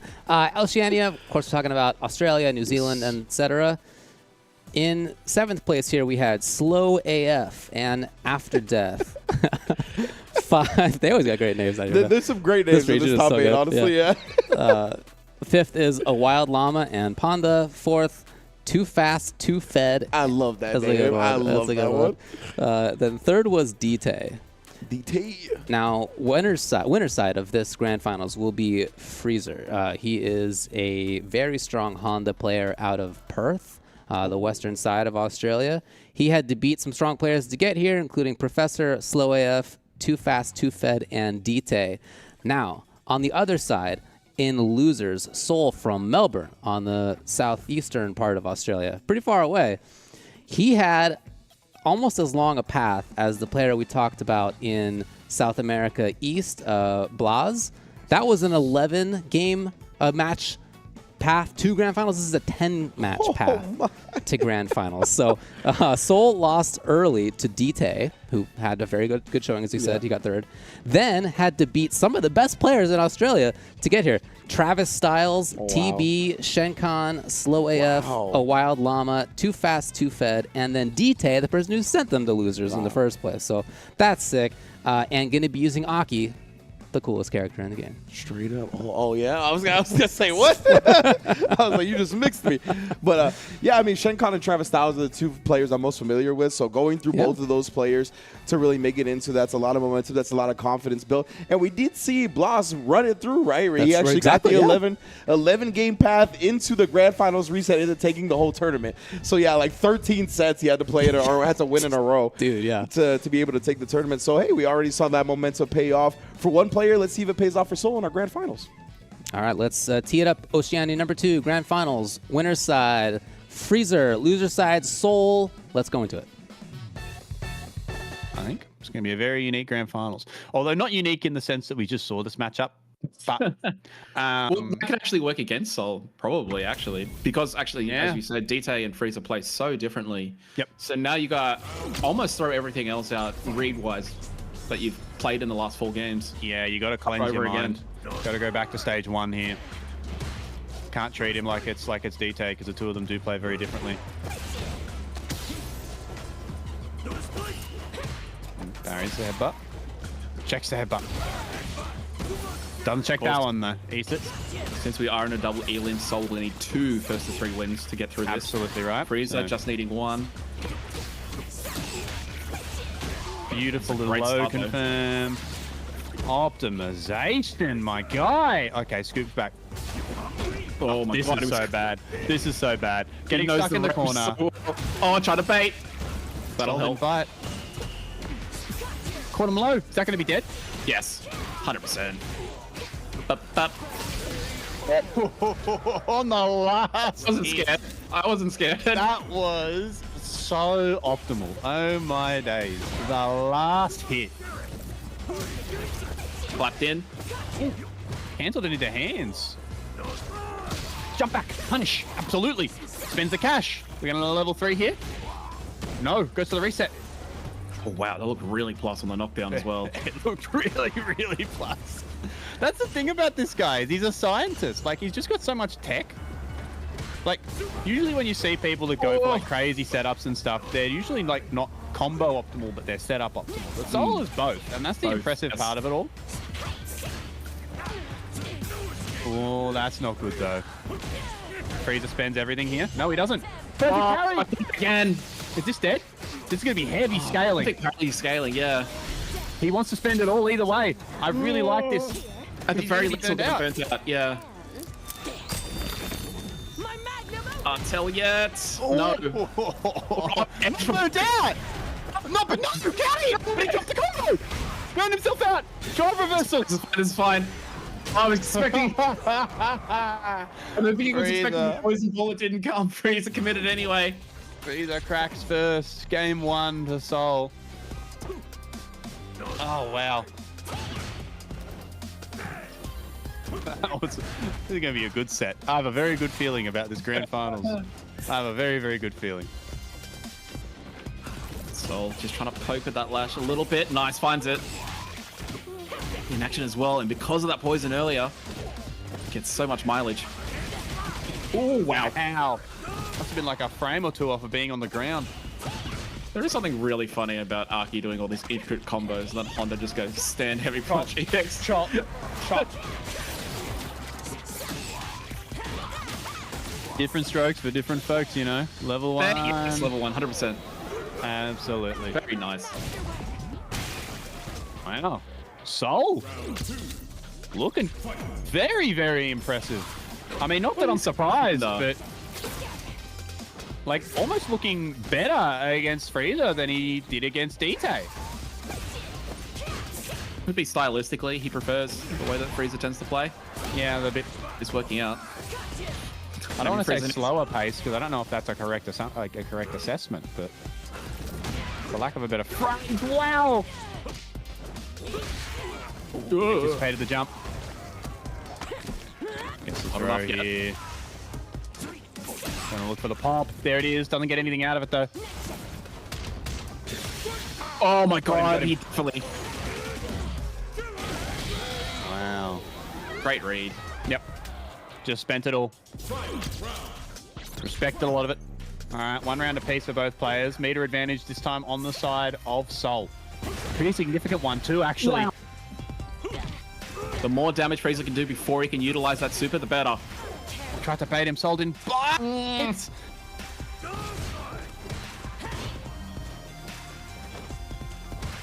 Backing up.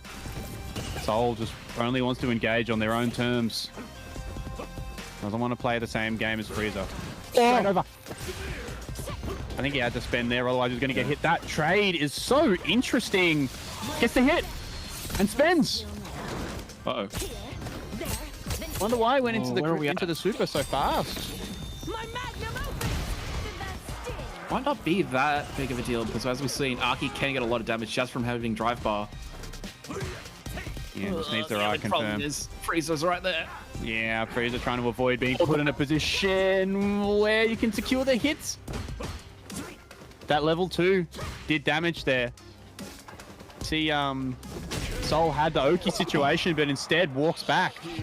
Didn't end up mattering though. That's 2-0 for Soul. Soul's been so ready for these anti-airs.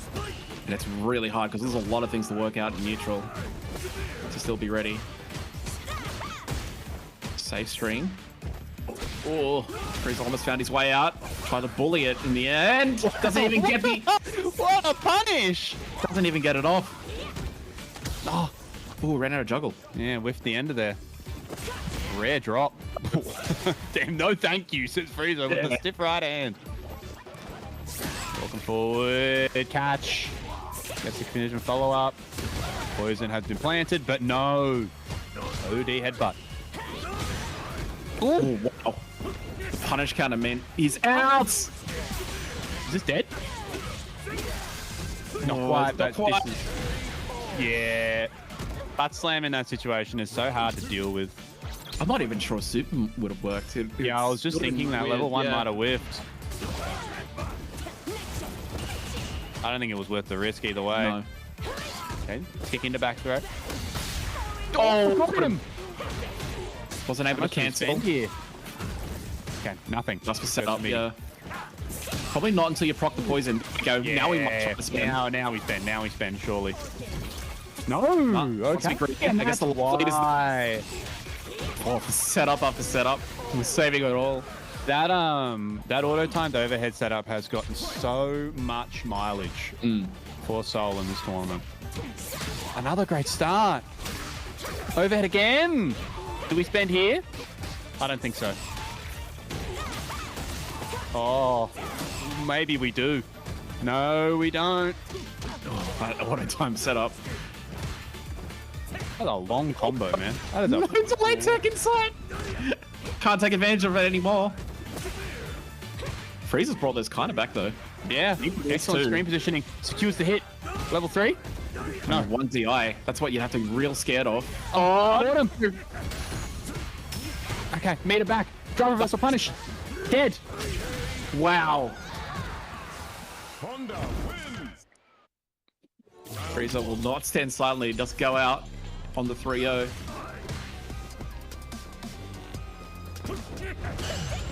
Perfect parry to start. Back throw.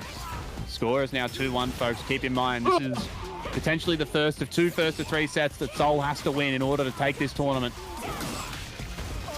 Soul managed to get all this off a fireball in from a drive reversal.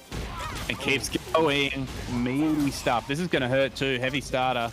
Goes for the Oki setup again. Meaty again. Frieza just gets hit again. He just refuses to block. Round 2. Fight. All these auto times are just stopping him from doing any defensive option. Yeah. Bracket reset point now as well. Good bait. There goes low. Plus frames. Oki again, but the bust out. Frieza says no. Oh, I don't know if that trade was in his favor. That's the punishable one. Yeah. I think he thought that was going to be a trade combo, but he didn't get his button that he was buffering into beforehand. One level 3. Frieza trying to put a stop to it. Like round advantage, life advantage, and meter advantage. Yeah, for it's all Soul working here. for Soul. Such an oppressive situation to be in. You don't have to take any risks here. Oh, Frieza does, and he has no issue with doing it. Put himself in level 3 range. Oh, there's the low. Are we not going to spend?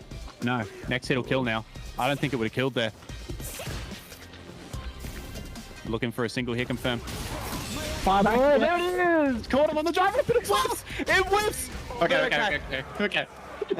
Checks the drive rush, and Soul resets the bracket from losers. That is 1 first to 3 down.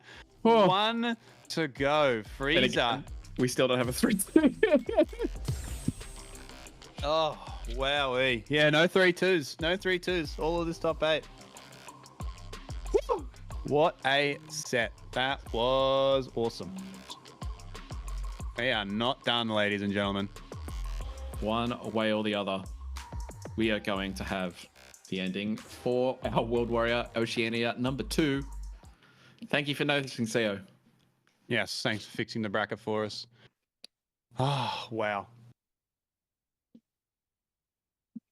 That was, what an awesome set. I was just thinking about, I'm getting harassed by my cat. I've gone all past dinner time and he's getting upset at me. Dudley! Yeah, I know. I'll try and get him on camera if he's around after the tournament.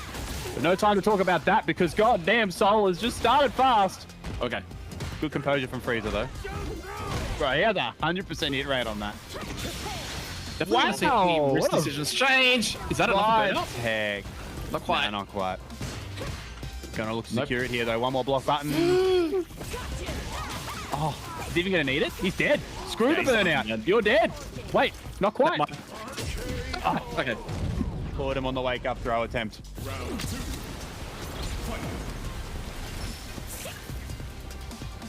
I guess one thing in a position like that is, even if you didn't burn him out, the fact that you have him enough that a missed perfect, anything besides a perfect parry, puts you in burnout. So he saw Frieza didn't even want to attempt it because of it. And he definitely likes to attempt it most of the time when he has the chance to. Nice! Spacing trap. Space. And I love going for the DI there for the burnout.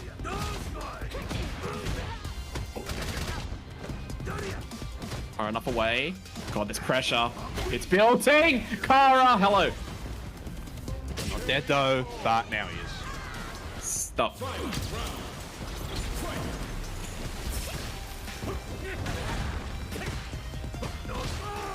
Low, and then delayed on the frame. Oh! Nice. Beautiful use of the projectile. Check the head. Frieza does a check of his own on that walk up. Oh, big jump. Doesn't cancel though. Can't he follow? No, he can't. Needed that. Needy throw there, off the slide. Trade? No. Oh, trying to stop short. Oh, what the backdash. Okay, Frieza. Back in this. One more hit to dead. Jump. Oh, no, that could have been it. Punish. No punish.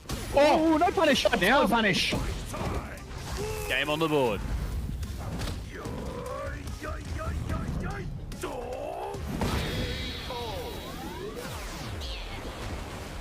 Wow. Great stuff from Frieza. Very, very clutch. Very, very nice. Alrighty. So, what's going on here? Okay, go into game 2. Took a bit longer than I thought. I was like, hang on, character select. Like, Soul, I have never seen Soul play another character, so like... Absolutely not. That was a Frieza moment if I've ever seen one. Good block on the jump in follow-up though. That was very ambiguous. Set up time. Meaty fireball. That one miss input's put him in a terrible position. Genuinely. Oh, beautiful. Gonna secure the hit here. Meaty stuff. Gets caught. Frame trap. Spend the cash on the level 1. Yes, absolutely. That's going to be the round. It just never ceases to amaze me how well Soul just like plans his combo routes. I think you really need to be an excellent Arky player. I think that's the one thing that... Well, because her damage is extremely high if you can optimize it correctly, Yes. right? It's not just that. It's the fact that it's very specific based on range, based on the proc. There's a lot of things that go into it. And I think that's also one of the reasons why Vidian was following Broski. It was so long for that guy to come out because of those things. There's so much that you need to keep in mind if you're going for those things. If you can optimize it, it's fantastic. It does so much. Every situation becomes worldly. Overhead. Gonna build very close to 3 bars here. Yeah, we're not getting to level 3, and I think we missed the safe jump there as well. Chance for Frieza now. And needs at least 2 situations. Plus frames. Kills off the right hit too. He's running out of time here. Can't even get the drive impact of the wall. Nah. A nice delay. 1-1. It is now a rank set. First to 2 will decide.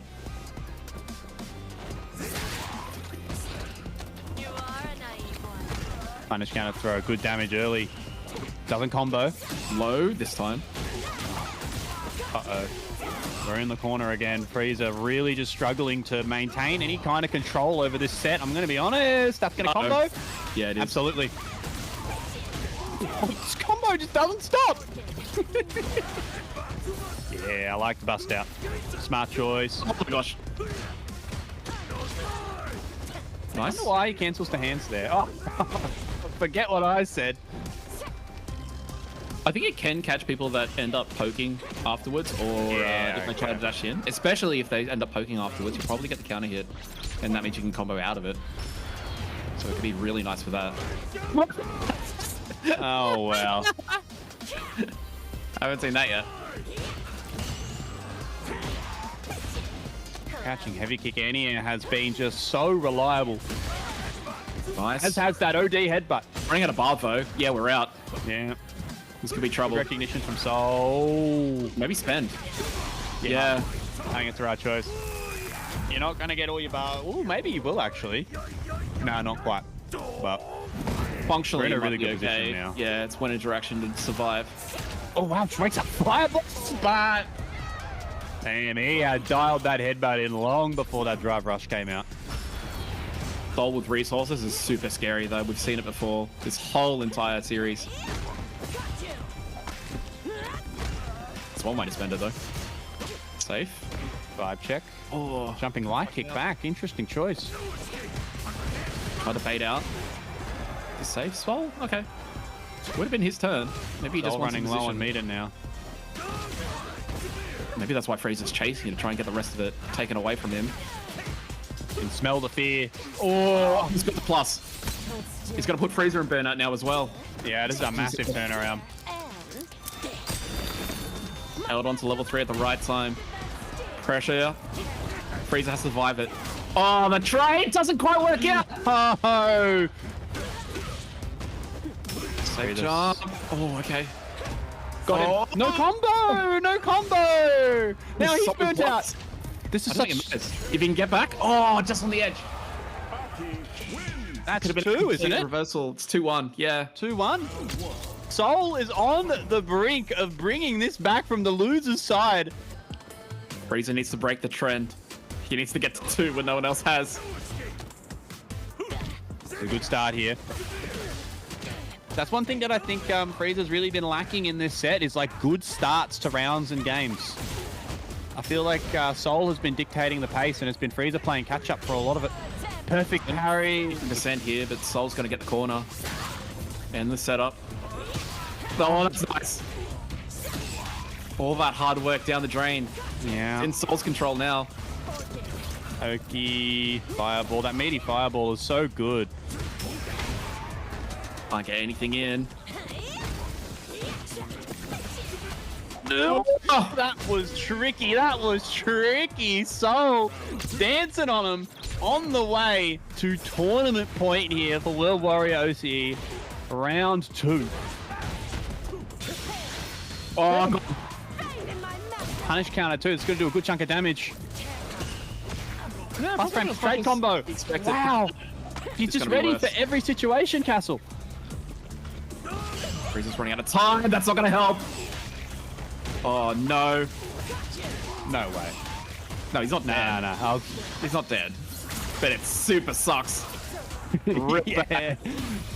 No. Okay, this is the stuff the champions are made of, Frieza. Let's see. Oh, stop that time. No, but he gets caught low. Soul takes it. He is the World Warrior OCE champion, coming from loser's side and running the E Honda Gambit. Congratulations to Soul for taking it there in Oceania.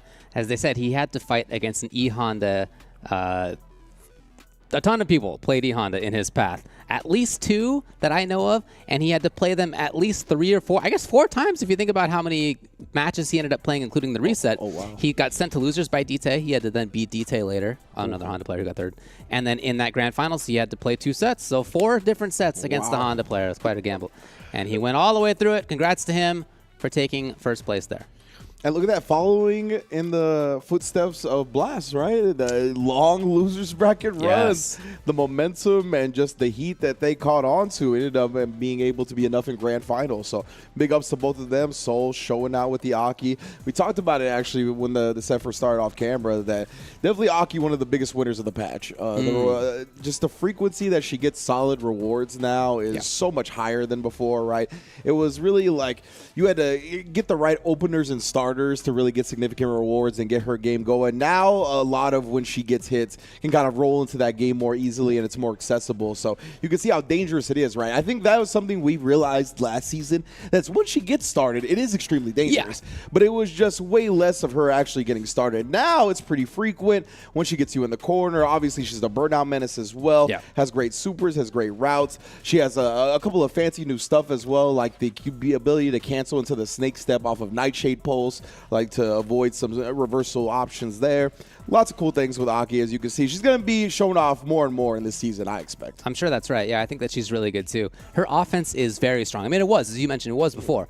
But as you also mentioned, it's even more now. And one of the issues for Honda is that his defense isn't as good as some characters. So a lot of what you saw in that set was Soul getting corner, getting control, a ton of damage, as she always does, into more Oki or safe jump even. Like, she just snowballs very, very well. Another one of these characters who has some clear downsides, right? There are some weaknesses to the character, but whose strengths are strong enough that they make up for that, and she's a very strong character overall.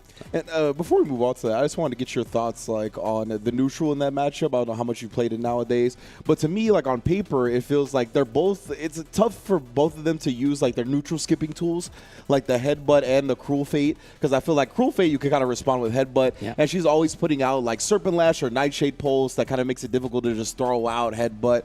So is that kind of the case you found, or have you played that matchup a lot? I have, but as M Groove Honda, which I think is pretty different. True. Pretty different in that matchup. Forgot about that. C Groove Honda has not an easy time, relatively speaking, reacting to stuff, and M Groove, that's the name of the game. Okay. So yeah, in M Groove, I think you do a good job of shutting her down. Okay, that makes sense.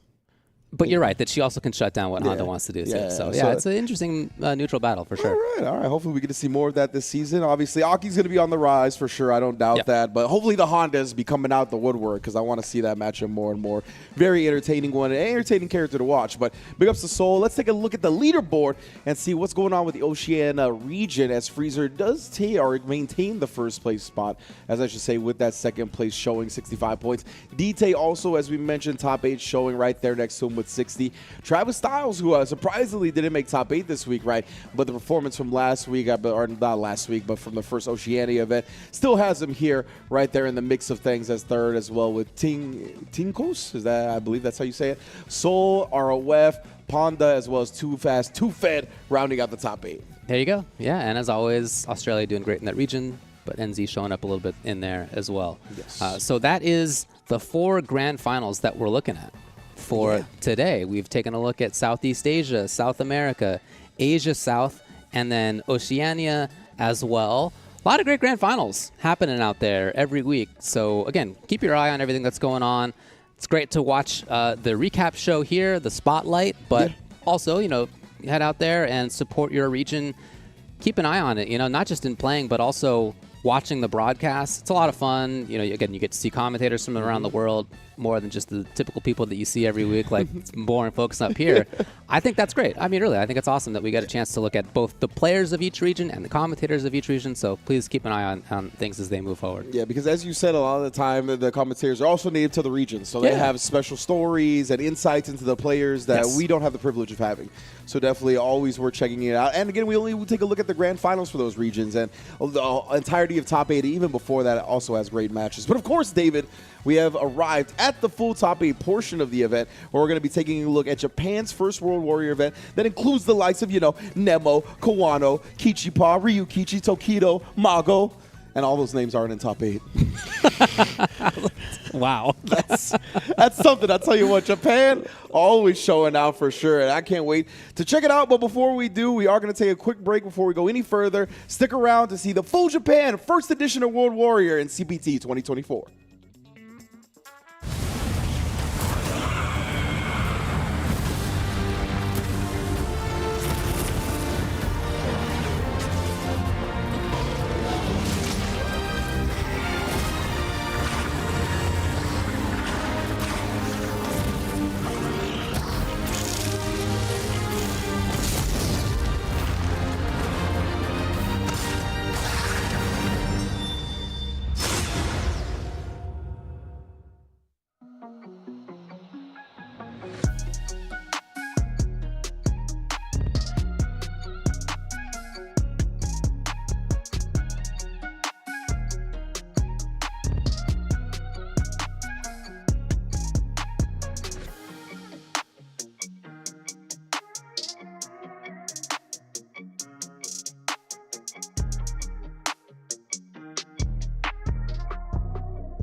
Welcome back to the World Warrior Spotlight, where we say our famous catchphrase, "Hey, what happened?" as we take a look back at the entire week of things that happened in the CPT World Warrior Series. We've taken a look at grand finals so far, and now, as you mentioned, top 8 of Japan. The first one, you know that it's going to be a set of killers out there. Ultra David up on here with Ringe. Yeah, you already know. Obviously, this is one of the most stacked regions in the entire world when it comes to fighting games, not just Street Fighter, but man, the lineage, the legacy that this country has, the number of accolades that they have obtained in this series is, second to none, literally. And yeah, like I mentioned before, Nemo, Kawano, Kichipa, Ryukichi, Tokido, Mago, all of this stacked region. None of those players are in our top 8. But of course, just how stacked the region is, there's still plenty of familiar names in that top 8, like Tachikawa, Momochi, Kazunoko, Shuto, Kakeru, as well as some newer faces. Orarin, I believe, as well, that in winter semifinals. That's how we're going to go with it here, as well as Ebihara and CUG in the loser side of things. Every single person in this had to get through a set of killers. There were 700 plus entrants in this bracket. Gigantic bracket to get through. And of course, as we are wont to do, we'll start at the top, go through the winner's side first, go through the loser's side after that, which means that we'll be starting out with Kazunoko and Orarin. Yes. So, Kazunoko, how did I get here? Look, everything is going to be like this as I read these names out. And these are the ones that like I know how to read that are in a Latin script. I'm sure there's even wilder ones that I don't, including YHC Mochi, Fenrich, Aqua, Momochi, and yeah, there it is. To get into this position, for Orarin, he had to get through, again, including many others, Yoshikibi, Shuto, and then Jackie as well to get to this position. So they're all going to be like that. Shoutouts to him. Cammy and Ken are who we're expecting. I'm really happy to see Kazunoko in this position. This is like one of the all-time greatest fighting game players. Yep. So many different games he's had big success in, including in the Street Fighter series. And yet, in Season 1 of Street Fighter 6, did not show up as big as we're accustomed to him seeing. So I'm happy to see him here. Yeah, agreed. I feel like Kazunoko has kind of gracefully transitioned a little bit into the content creator life, you know what I mean? Like we see a lot of the players of his ilk, of his veteran status do so. But yeah, he still plays games plenty competitively. And like you said, I'm very happy to see him. Yeah, he's one of my GOATs. He's one of my greatest of all time fighting game players, as I'm sure a lot of people have him. And yeah, he's an incredibly solid fighting game player, no matter what franchise he's playing. And I think with the Cammy, it's especially cool because it kind of harkens back to that Capcom Cup win, right, where he was playing Yun and obviously made great use of the dive kick, saying like, you know, the ground game, not equal to Daigo and a lot of the legends of Street Fighter in that aspect. So I picked the character with the dive kick, and I'm able to do stuff like that. And he obviously knows his strengths and where he's really good as a fighting game player and where he needs the character to make up some of his weaknesses. And that is like a key element to success in fighting games, no matter what. Like being real with yourself and recognizing the strengths and weaknesses of you as a player and kind of finding the chemistry with the character that can accentuate those strengths, hide those weaknesses. It's huge. Always explosive, always so difficult to get a read on what he's going to be doing next. Yeah, very interested to see how it goes. And Orarin on the other side. That's the matchup. We'll head in to Kazunoko and Orarin. Yeah, and you know, excuse us for talking a lot about Kazunoko rather than Orarin. He's definitely a newer face to the block for sure. I'm not familiar with him until this tournament pretty much. So we're going to see how he goes up against one of the veterans of the fighting game community in Kazunoko. And a very dangerous matchup, I think, for both sides as well. Obviously, both of these characters explosive. They like to be aggressive. They like to slug it out. Great corner carry for both of them as well. Like, a lot of momentum can be had quickly. And what a whiff punish right there. Wow. That crouch medium punch. It's an underrated normal for Ken. It's 6 frames rather than 7 like his crouch medium kick. Has the disjointed hitbox. Whoa. Kazunoko's been knocked down in the corner twice, and each time it's been EXDP as he wakes up. Again, you never know what he's going to do. Yeah, exactly. Nobody knows.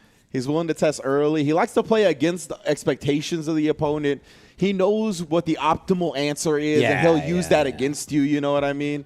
Definitely one of those type of players. Very well targeted. But now, as Orarin has this huge life lead, he's really settled it down. He's got big control of the neutral game.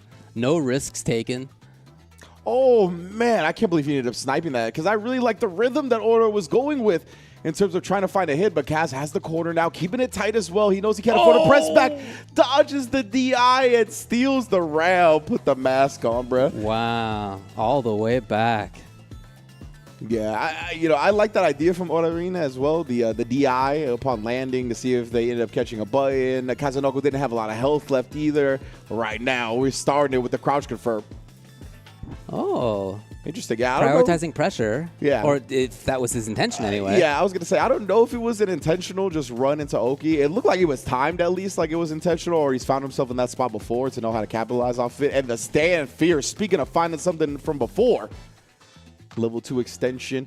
And you talked a little bit about this off camera, right? Not using the level 3 unless it's going to kill. Yeah. I like that idea a lot. You still drain a bar of drive even with the level 2. Maintain the resource. And in this match, I understand why he would want to get distance against Kazunoko because you just don't know. Yeah. Ooh. What is he going to do? Okay, no commitment after that. Yeah. Orarin takes the round. Yeah, that's one of the privileges that Ken has, especially when the opponent's in Burnout, right? Yeah. You just harass with the Jinrai. In Burnout, it's not really punishable with the ODDP OS kind of that you could do with a lot of characters. So you just harass, and a lot of people will bet on trying to interrupt that gap. I'm impressed at seeing Orarin consistently pressure, even though he's been wake up DP'd on 3 times. Yeah, He's just not giving up. He's in there. He knows what the strengths are. Yep, staying persistent with it.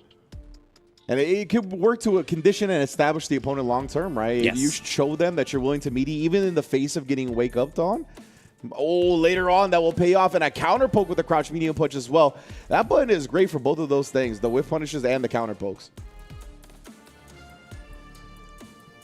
Huge drive disparity. Oh no, nothing else. Very surprising too. Honestly, a lot of that time that crouch medium punch reaches so far, it will combo into itself. Yeah. One of the rare moments it didn't there. Oh, and again the crouch medium punch this time from Ken drops it.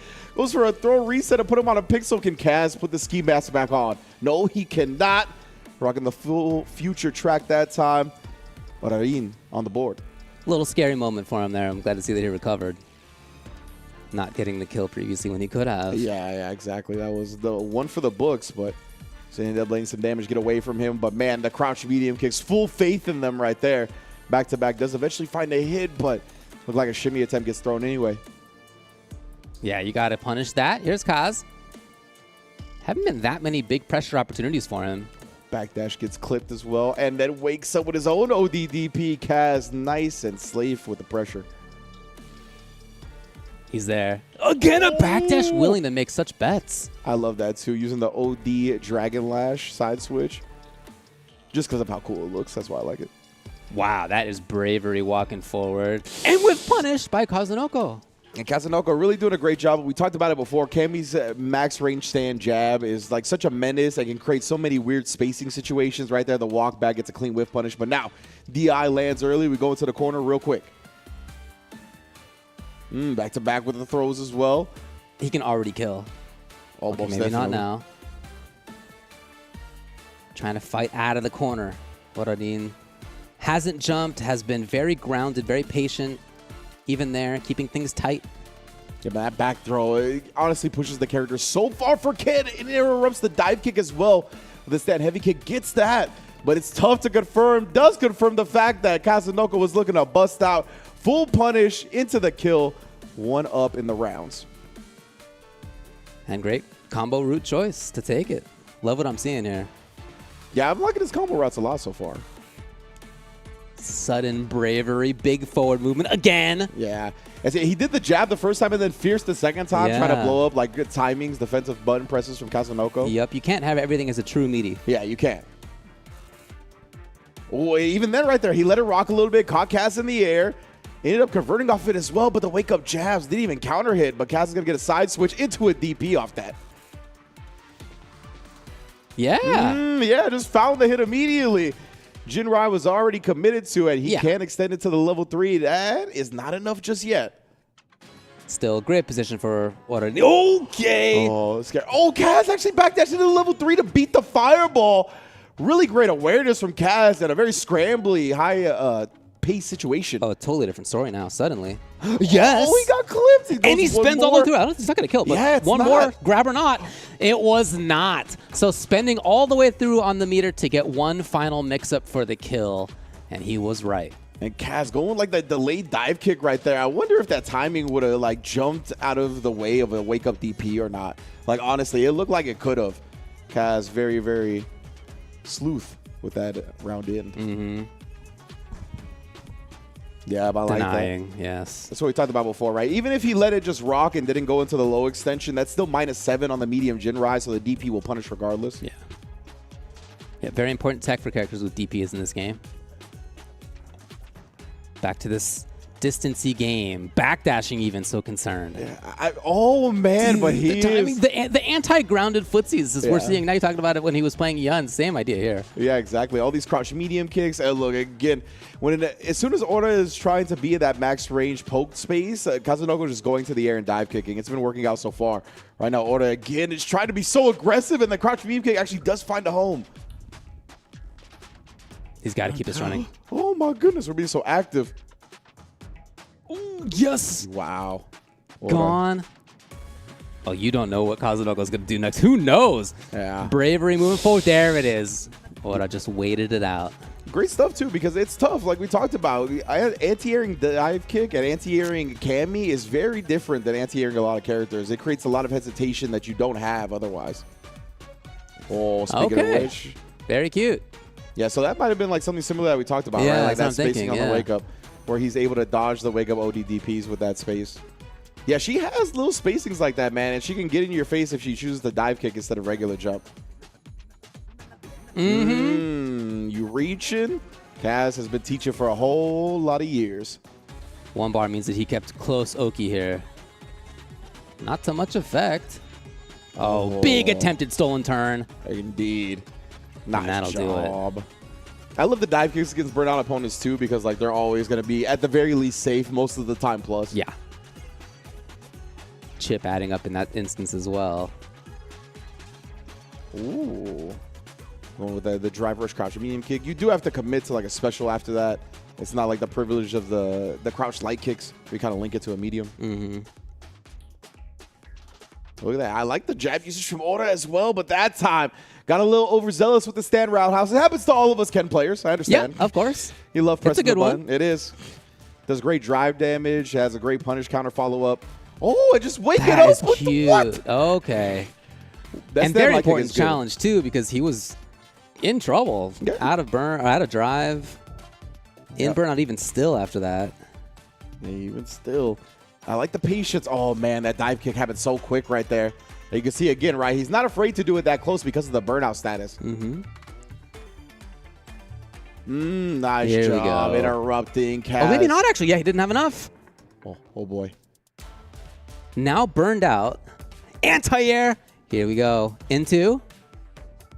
I wonder if that drive rush freeze like ruined the dive kick input. Oh, Got gets the him? drive rush freeze. No. Can't kill, just Chip, needs the though. chip. Well done, man. Oh, What a battle back. That was a slugfest at the end. Look at that. Still looking for that crouch medium punch. Both sides now. Sweet whiff punish. One of Cammy's best whiff punish tools. Oh, speaking of whiff punishing. There's that corner. Yep, link it. Love the Still for more. Oh, He did not even inch forward, by the way. He was like, I don't want to be next to you at all. Like, it's cool, Brad. Kaz, of course, busted out back-to-back with it. And the DI. It was a little scary because he was low health, but great calculations. Oh, he's still a major threat. Oh, yes. Again, right on the press back, catching the recovery. And, of course, the quick spin knuckle into the corner. Classic ski mask strat. I almost thought that EXDP that he did was sending a message for the next round, thinking like, how's he? He's not gonna make his comeback here, but he sure did. 100% I could have seen that. Again, busting it out on the Jinrai stuff. And what an sick. interrupt on Come the on. Dragon Lash. Gnarly stuff with the jab. Oh, that's a risk, yeah. They are not afraid. Neither one of these players. Here it is. Speaking of lack of fear. Yep, Kaz is going to be able to close out the set with that one. Level 3. Nice little chunk before the level 3. Thanks to the DP. Yeah, 2 up, just like that. And yeah, Final game. If Kaz can really kind of lull Orta into a specific neutral where they're button pressing at certain timings, Kaz has definitely sniped them with dive kick multiple times. Yeah. So we'll see if Orta looks to adjust. And he already kind of is, to my knowledge. You can see right here, right? I think he would have pressed the crouch medium kick way before he just did right there in the previous rounds, but he doesn't want to get dive kicked anymore. Still wakes up with a reversal that gets blocked anyway. Tried parry. Kazunoko tried parry again. Oh, man. Doesn't go back to the well, but does burn him wow, out. perfect. Jeez. Okay, match point now, Kaz. I love that structure of offense too, but wow, what an explosive start to this round. Or the drive rush low, spinning 4 bars in the process, but he gets the meaty overhead for the link. Full combo this time as well. Uh-oh. Okay. Oh. Got it. Are we seeing the back-to-back perfect? Indeed we are. We are seeing the back-to-back perfect to set up double match point to get into winners finals. Come on, it doesn't get closer than that. Oh, man, everybody's just right. Who's going to be right in the final round? That's going to be the most important. Because Order in on the verge of 2 bars as well. Builds it with the drive rush. Trying to neutral skip there, but Kazunoko denied afterward. Beautiful, yeah. Throw call out once again from Kazunoko using the OD dive kick and reversal. See the reward it grants him does empty the meter. Order in low on the drive gauge. You saw him just pestering with the stand heavy kick. Thought he was going to do something because he was low on drive meter, so he gave him a space, walked back. Order in gets the corner carry now. Does block the overhead, but the DP is there. Oh, and then baited out again. Oh, this is a really bad situation for Kaz. No drive gauge. Oh, he's pretty much He's done. not going to have super. Yeah, if Aura is able to maintain corner when drive comes back, that is game. Oh, wow. But the spiral arrow, it hits so late, it still allowed Kaz to take his turn. A whiff punish just with the sweep. No! Wow, that was genius! Oh, No! What? Kazunoko! Please! Oh, instead of the level 1 input to have gotten the kill and put himself into winner's finals, he just comes out with Dragon Punch, and he ends up in loser's side. All of that battle down to the very final round, for it to come down to something like that is a heartbreak. It is. Both players scrap it tooth and nail the whole set. Honestly, we didn't see a lot of execution errors before that point either. They both look so clean. Very, very heartbreaking way for Kazunoko to lose the set. Man. Yeah, I don't even know what to say about that. He played so well at the end, and then all of a sudden baited out the DP when he needed the most and everything. Just, end up flubbing it up. When the nerves were highest, right? I mean, that was, I'm sure, what led into that situation. Not historically a problem for Kazunoko either. Yeah. He's not somebody who historically has fallen apart in big moments. He's somebody who's risen to the challenge. Look at this. Oh, my God. How many times in his life has he inputted stand light kick into super? Who knows? A billion. Yeah. But right there, he didn't get it. And so Horarin took advantage, was in a position to be able to take the kill, to get the set. Shout outs to him for that, right? It's not just about Kazunoko making the big error. It's about Horarin being in a position to have gotten the W if there had been a big error, and then, in fact, to get it. So shout outs to him. He ends up in winner's finals. Yeah, 100%. What's the old saying? Luck is like preparation meeting opportunity. That was one of those situations, right? He had really prepared himself to obviously take advantage of that, but he put himself in the opportunity to win the set by getting all those rounds up on the board in the first place. So big ups to Horarin. We're going to see him in winner's finals facing the winner of our next set, which is Tachikawa versus Kakaru.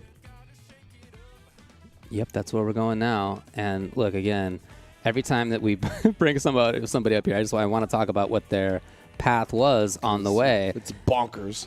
This dude had to get through, Tachikawa had to get through, I should say, including Koji Keoji, Kawano, let's see, Ebihara, and Momochi. Oh my goodness, to get here. Ridiculous so path. Pretty good stuff. A lot of those players still in this top 8 as well. So yeah, it is wild to see how much he had to overcome a lot of the strong players who were having good days. It's not even just strong players that, might not have been on that day, but they ended up making top 8 later. So they were playing well on top of everything else. So big ups to Tachikawa in this position. Of course, Kakaru on the other side, who has been one of the premier players of SF6 since the launch of the game, obviously made his name on JP, but has since been putting bodies in bags with the Akuma. Definitely a very dangerous player, because before that, obviously, he was a very great Ryu player as well. So yes. he has those Shoto fundies in him. Yeah, in Street Fighter V, he had a really strong Ryu. So, yeah, cool to see. He had to get through a bunch of players again, including Zebeth and Higuchi and Tsuji to get into this position. Bro. Yeah, Akuma, I think we all think is strong. Yeah. And I'm sure over time we'll see more and more of him. But going into EVO, a lot of players I knew who thought that Akuma was strong and planned to end up playing Akuma didn't want to yet switch away from their character because he was relatively new and they hadn't been figured out yet, which I get. Now that things have changed, I'm sure that we'll see more, but he already was putting in the work, Kakaru, and already was doing damage with Akuma even before that. 100%. And it's understandable, especially in the situation with Akuma, a character that has less health, meaning that you get less chances to make mistakes. So I understand not wanting to switch if you're a top player and you have a big tournament like EVO or EWC coming up. You really, this is one of those characters where you have to be right more often than not because of how fragile he is. So those growing pains of learning the character and making these mistakes, they'll cost you dearly, more so than learning other characters. So definitely understand it. But Kakaru, he's committed, and man, has the commitment been paying off so far. He's in winner side top 8 of this one, going up against Tachikawa on the Ed, as we mentioned, a very popular character in Asia, and he's been on the M Groove, the modern control scheme, since the beginning of the game. So love seeing him continue to explore that and on a new character on top of everything else. Here we go. Let's hop into the match. This is 49th place at Evo Kakaru, and it is 13th place at Evo Tachikawa. Yeah, I was going to say, I remember Tachikawa going really far Deep at Evo. runs, yeah. Uh-oh, not a great start here. Yeah. But yeah, that was a tournament that had 5,700 entrants in it. So to get 13th in it, or even 49th, pretty wild. Yeah, exactly. Even 49th out of the 5,000, the 5,500 plus is wild to see, to say the least. Oh, no. I don't know what he was going into the flicker about right there. Maybe the projectile was not going to hit. But speaking of projectiles not hitting, stuffs the anti-air, or stuffs the air-to-air fireball with the DP. Yeah, if Akuma gets hit out of that, the fireball goes away. Thank you to the SF gods for allowing that. Wow! Yeah. Oh, no! Huge opportunity missed. Both options just pixels out of range for both sides. Oh no! Should I go All right, Kakaru. Oh no! What a genius! Kakaru, why didn't you kill? It's okay. He baited the DP out. I was like, yo. But yeah, what a teleport into the call out on the jump. Because obviously, right, the teleport has the command grab follow up now. So a lot of the time people are jumping in response to the teleport startup. If you hear the ooh, then it's like time to jump. But if the opponent's smart enough, then maybe not. Oh, Kakaru, you're so good, bro. Blocks the drive reversal. You already know the punish was in tow. -6, and he's got a nice 6-frame punch with the crouch medium punch. Gonna just have a little bit of drive. Oh, unless he spends the full. No, okay, he's holding onto the bar. Safety jump. Oh my goodness.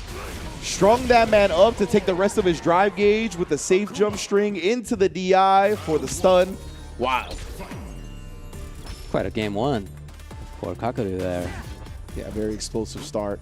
Tachikawa had moments of brilliance, but kind of ended up just being awkward the way it played out. True, in that first round, he really could have taken it. Yeah. The battle for this position right here. Ed has a lot of control there, but at the same time, Akuma's walk speed and his own fireball game and his air fireball approach, he's just got a lot of different tools to get across that, around that, over it. You know, and we talked about kind of gelling with strengths and weaknesses as players and characters, but that's something that the modern control scheme does as well, right? Because of the slower startup on Ed's anti-air, the modern controls make up for a lot of that. Yeah.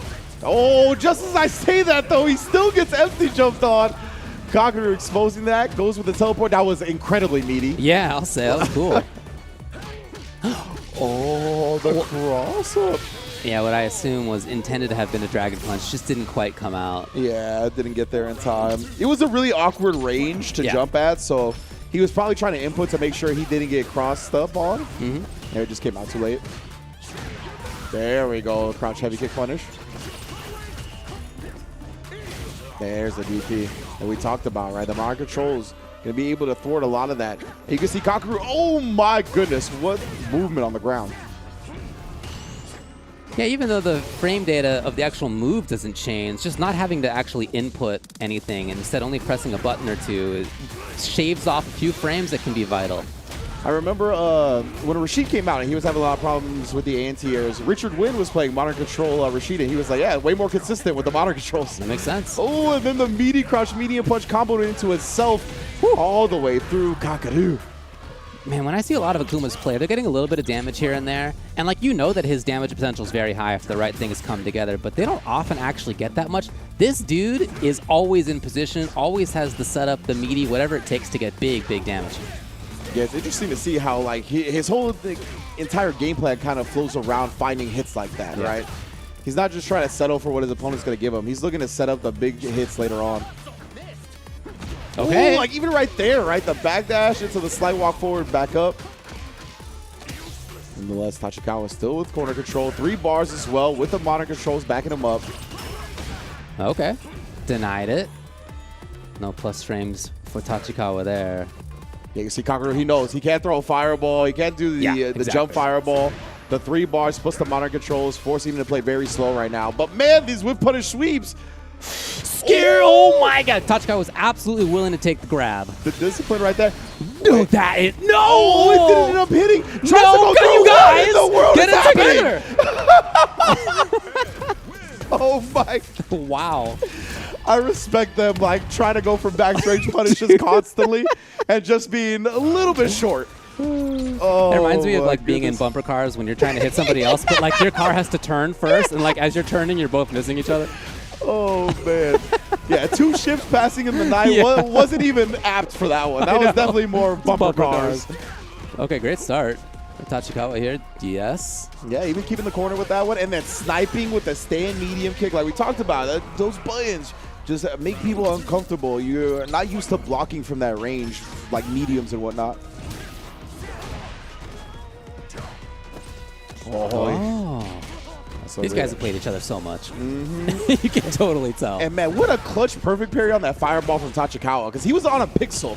So when you parry when you're on a pixel, if you don't perfect parry, you're getting burnt out. And, you know, burnt out regardless. Wow. Kakaru, let's go into the immediate DI, right? Tachikawa had meter to respond, but I like that because he had such a significant life lead, right? So I like when people do that and just force the DIs when their life lead is like that, because then it at least drains the resource anyway, and the opponent is still in burnout. You still most likely have the corner. So it's smart from Kakaru in my opinion. He's made it work a couple of times. Oh, trying to jump in easily. Tachikawa denies it. Here we go. What do you got? He's had good pressure so far. He has. Kakaru with clutch back. That walk speed is such a threat from Akuma. Like, it's crazy. Trying to jump away with Tachikawa. Just no. But Tachikawa has stabilized up a little bit. The blitz into the level 3. That's going to close out game 3. For a 2-1 lead. Looking solid so far.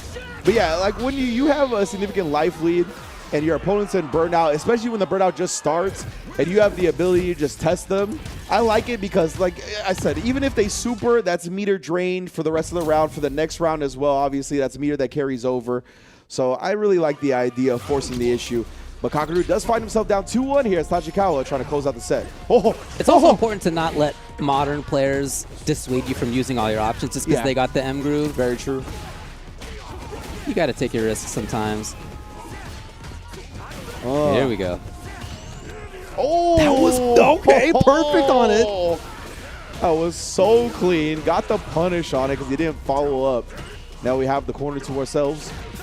Yo, this crouch heavy kick from Ed though reaches so far. And these guys are playing on Yomi Layer 1000. Is he there? Nice. Fireball. Oh, and it looked like it was an empty jump. Kakaru got it out just in time. That was very, very close to Tachikawa landing and fully punishing. And backing off. This huge threat around that range right there. In and out of that spot.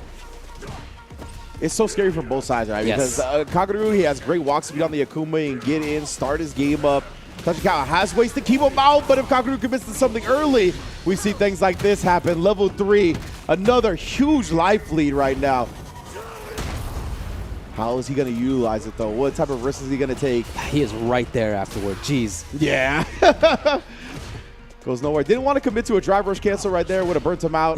So just poking with the crouch medium kick. Okay. No. Brother. To the other side. Put himself back in. Scary. Come on. Tachikawa was so focused on reacting to something that he saw something he did not expect. Dash forward grab rather than a fireball or whatever else may have come that he was ready for. Just goes to show you, having reactions isn't just about, you know, what your speed is. It's also about what you're looking for, and that was not what Tachikawa was looking for. Sorry, Kakaru was looking there. When it comes to reactions, like, expectations go hand in hand with reactions, right? Yes. Like, the reason some reactions come out so quickly is because the person is already expecting that option to happen. Yeah. So, yeah, catching somebody off guard like that, that's going to blow up their reactions, even if they're good. And, man, Kakaru has really rode that momentum in this next round. Trying to debate something out, but Tachi committing to the throw here. Oh. He did miss. Ed called out. He did the commentary for us. Yeah, I know. Kakaru is smart. He's whipping some stuff here. Yes, I was a little worried about him walking in and out of that spot. The poke back. Nice backdash again. Kakaru really committing. Knowing that Tachikawa is most likely going to go for throw, because why would Kakaru try to avoid the throw, right? He's got such a life lead. That's the counter to the counter and the sweep. What spacing. So match point now, Kakaru. Very interesting neutral style as Akuma. There have not been that many fireballs at range. It's just been walk speed in and out to the right spot. Yeah, again, I think that does have to do with the modern controls. Yeah, I'm sure. I'm sure. Overhead. Opens him up here. Kakaru has the level 3 as well. Double drive rush combo will kill. Doesn't have the double driver. So, but he's not going to need it. The OD extension will be more than enough. My goodness. Shaving off that life. Kakaru in winners finals. As close as the rest of that set was, yeah, that was very much in control at the end right there. Kakaru. He will face Orarin in winners finals. 2-3-2 sets, though, to start this top 8 out. Yes, indeed, man. Very close. Love seeing it. Love seeing the close sets, especially nice and early here. Kakaru able to take it. And, we've been talking a little bit about this. Something that has been a trend with the DLC characters have been the OD routes, whether it be Ed, Akuma, Bison, and how strong they are. Not only because they do great damage, as we saw at the end right there, but when you do an OD route combo versus a drive rush cancel combo, the OD route combo builds meter back while the combo is still going. The drive rush cancel combos spin more, an additional 1 more drive meter, and they don't start building up until everything is done. That was a hilarious rounded. Yeah.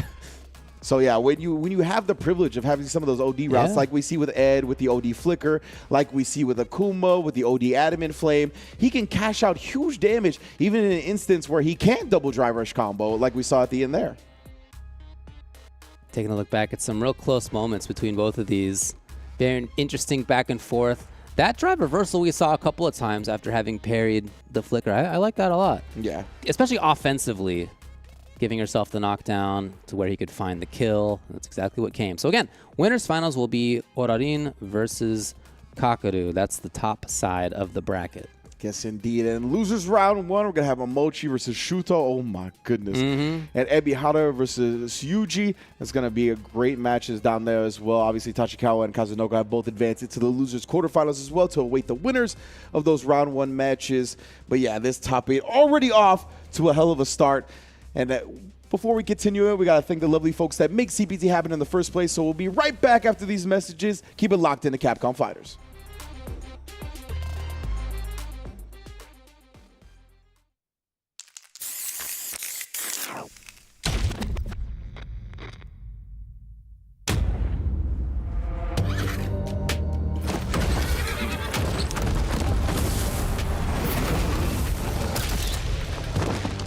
Resemble this man you call Bison.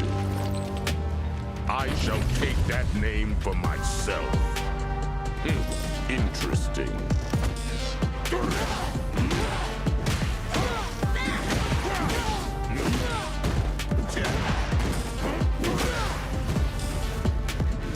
I shall crush your spirit.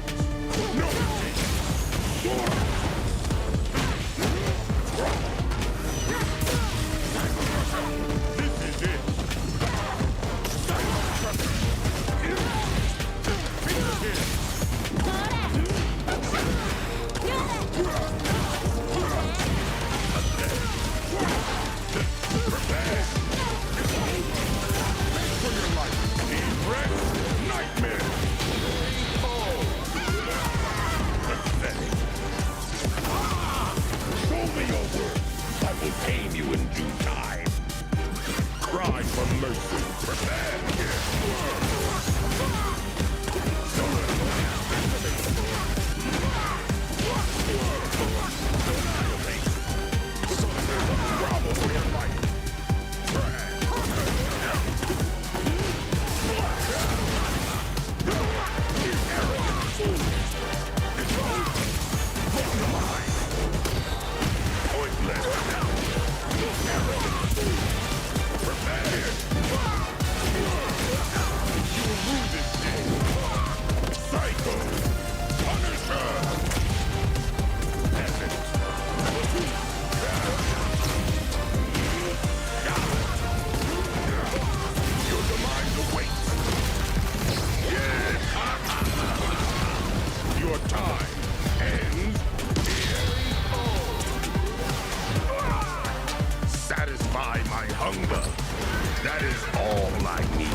I am joined with someone who has been making waves over there in the fighting game community. That is Japan, of course. I am joined with none other than jury extraordinaire Betty. Yeah, I saw Mena RD post a tweet with you where you guys were competing against each other. What was going on there? He spoke extremely highly of you. Where did you play Mena RD, and how did you feel about the tweet that he posted? リジェクトっていう日本の e スポーツのチームがあって、格ゲーチームもあって、事務所ができたっていうので、ストロークの対戦会を開かれて、でそこで日本にちょうど来てた海外勢がいたんで、メナとレックスとクリス・ウォンで僕も招待していただいて、それで対戦した感じです。Can you let us know, how does your journey with Street Fighter start, especially the competitive side? Like how did you get into competing? How long has it been? 最初は FPS のゲームから始めて、で本当に上手くならなくて、で格ゲー始めてみようかなと思って、ストリートファイター5、ストリートファイター6が始まってからいろんな人が教えてくれたりして、ちょっとちゃんとやってみようかなと思って、やっぱストリートファイター6が面白かったんで、で続けていくうちにもっとちゃんとプロ勢の人たちといい試合ができるようになりたいなと思って、今真剣にプロを目指して頑張ってます。So, in the world of Street Fighter, what would you say that your goals are? 僕は日本のストリートファイターリーグに出たいと思って頑張ってます。Okay, that'll be amazing. Okay, that's cool. Of course, on Mena RD's tweet, one of the topics that he brought up is, of course, that he thinks there's going to be more women that are becoming world champions in the competitive scene. So, how is your experience as a woman in the scene, and what do you think that we could do to get more women in the competitive scene in Street Fighter 6? はい、今現状だとやっぱりストリートファイター6になってから競技人口が増えたんで、女性のプレイヤーの比率も増えてきてっていう感じではあるんですけど、やっぱり女性でリーグをするとかっていうにはやっぱりレベルがちょっと足りないなっていうのもあって、男の人たちと並べるぐらい強くならないと。でやっぱりでも e スポーツなんでその男女差はないと思ってるので、やっぱり僕も頑張りたいし、僕みたいにその競技シーンで頑張りたいっていう子が増えていけば、全然これからも女の子増えていくんじゃないかなと思います。Betty, absolutely love that answer. I'm expecting all of us to be crossing paths with you a whole lot more with how strong your jury is. Best of luck with World Warrior and the rest of the CPT.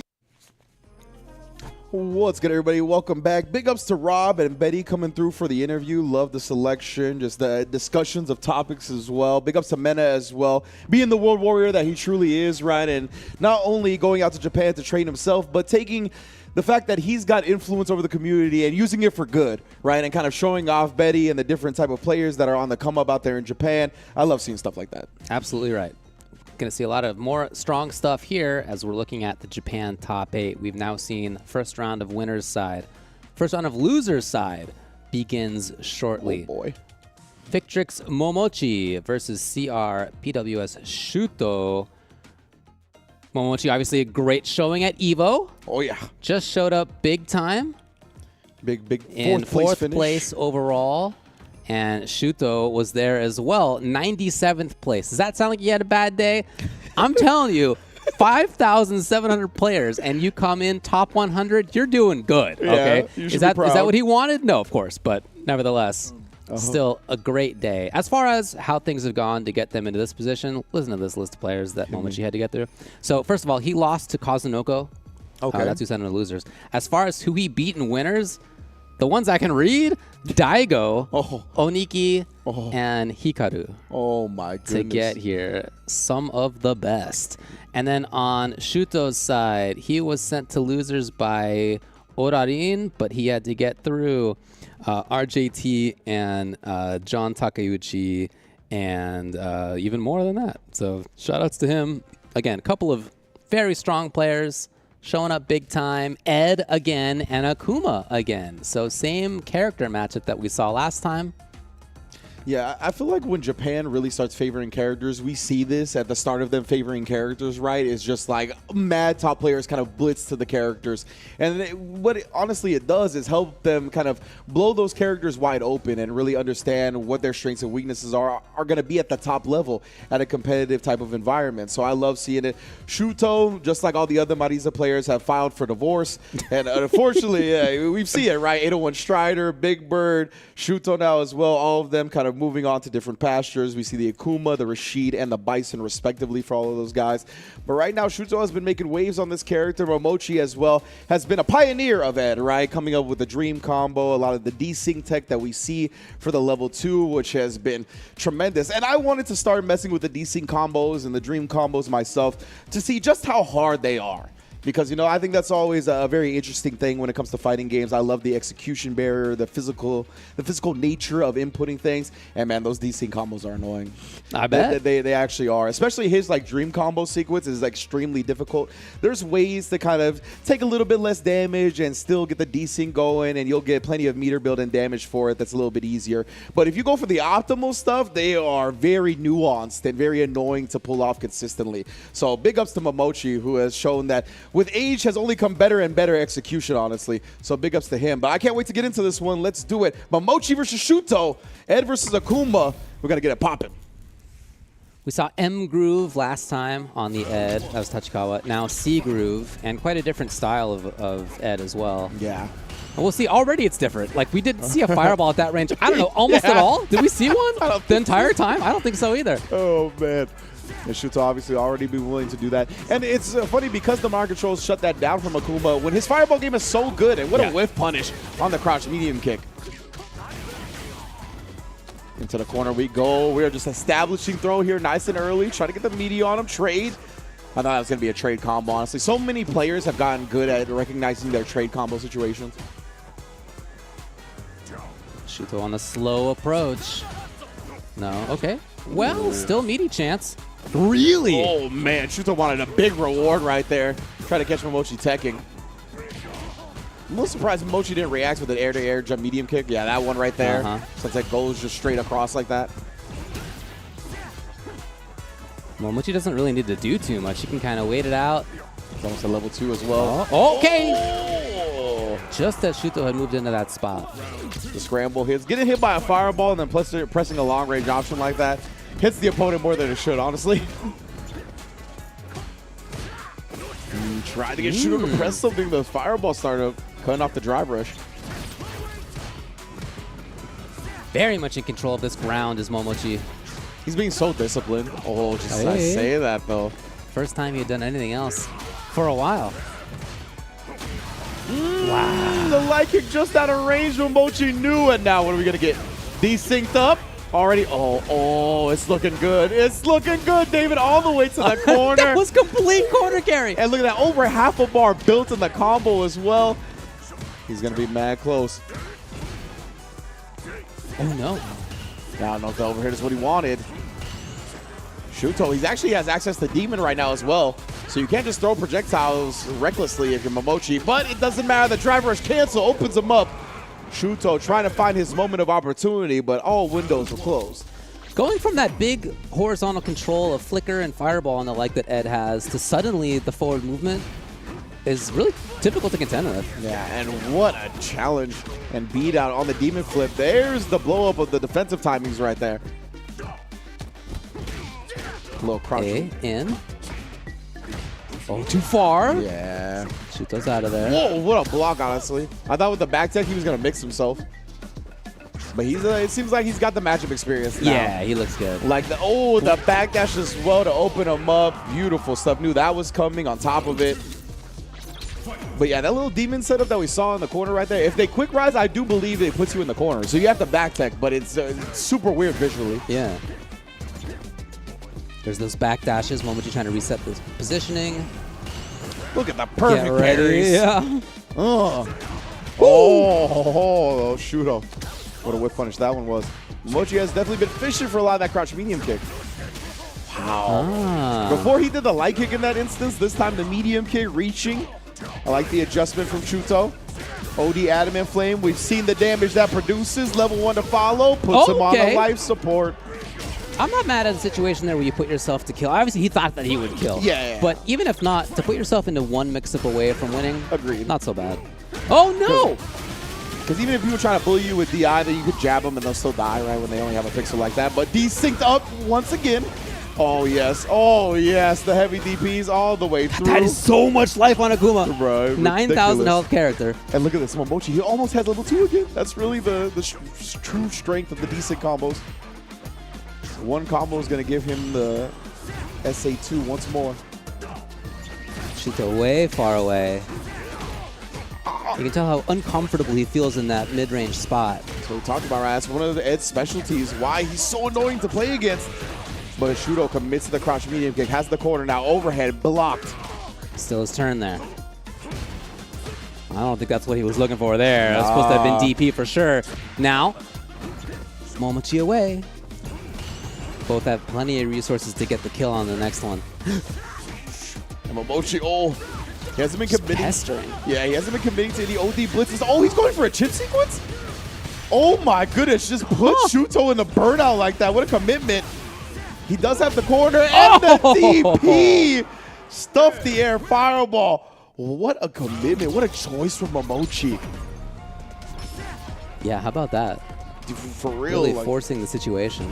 Just forcing the burnout.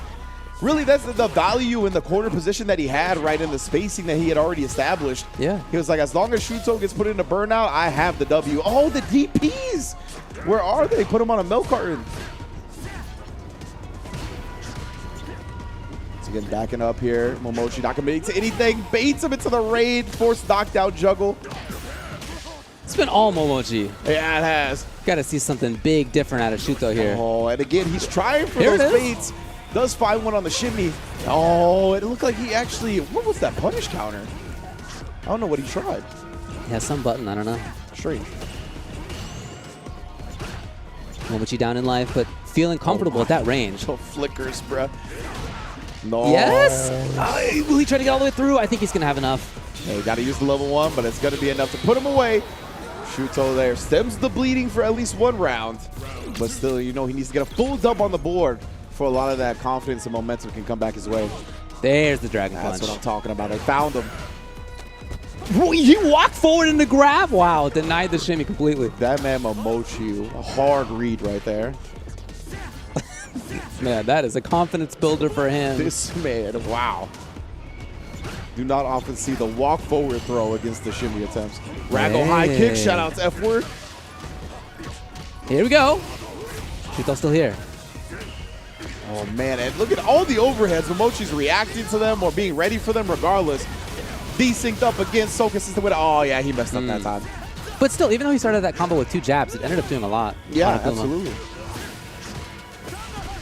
Oh, he tried some teleport shenanigan. I don't know if that was a missed input or he thought he was going to get away with something. But Momochi stuffs that real quick. It's that match point. Damn. Threatening a 3-0 here versus Shuto. It's got to be a lot of offense from Shuto. Neutral just has not been working out for him. I love that right there. Momochi trying to take his turn after the classic third light. The OD fireball cancel, catches it, and a full super punish. He's right here. Oh, hey! Two-stepping on him. You know, we talked earlier about how it's not always a great idea to spend your full resources if you're not going to get the kill. But for characters who get pressure after level 3s, you spend it, man. Like, you're right there afterward. You're a one mix-up away from getting the kill. And that's the right call. That's specifically what I wanted to highlight was that not only if you got the Oki, but if you're one mix-up away, you know, sometimes you just got to do it. Yeah. Momochi, though, off to such a significant lead in this round. Shuto does fight his way out of the corner successfully, though. DP. Yes.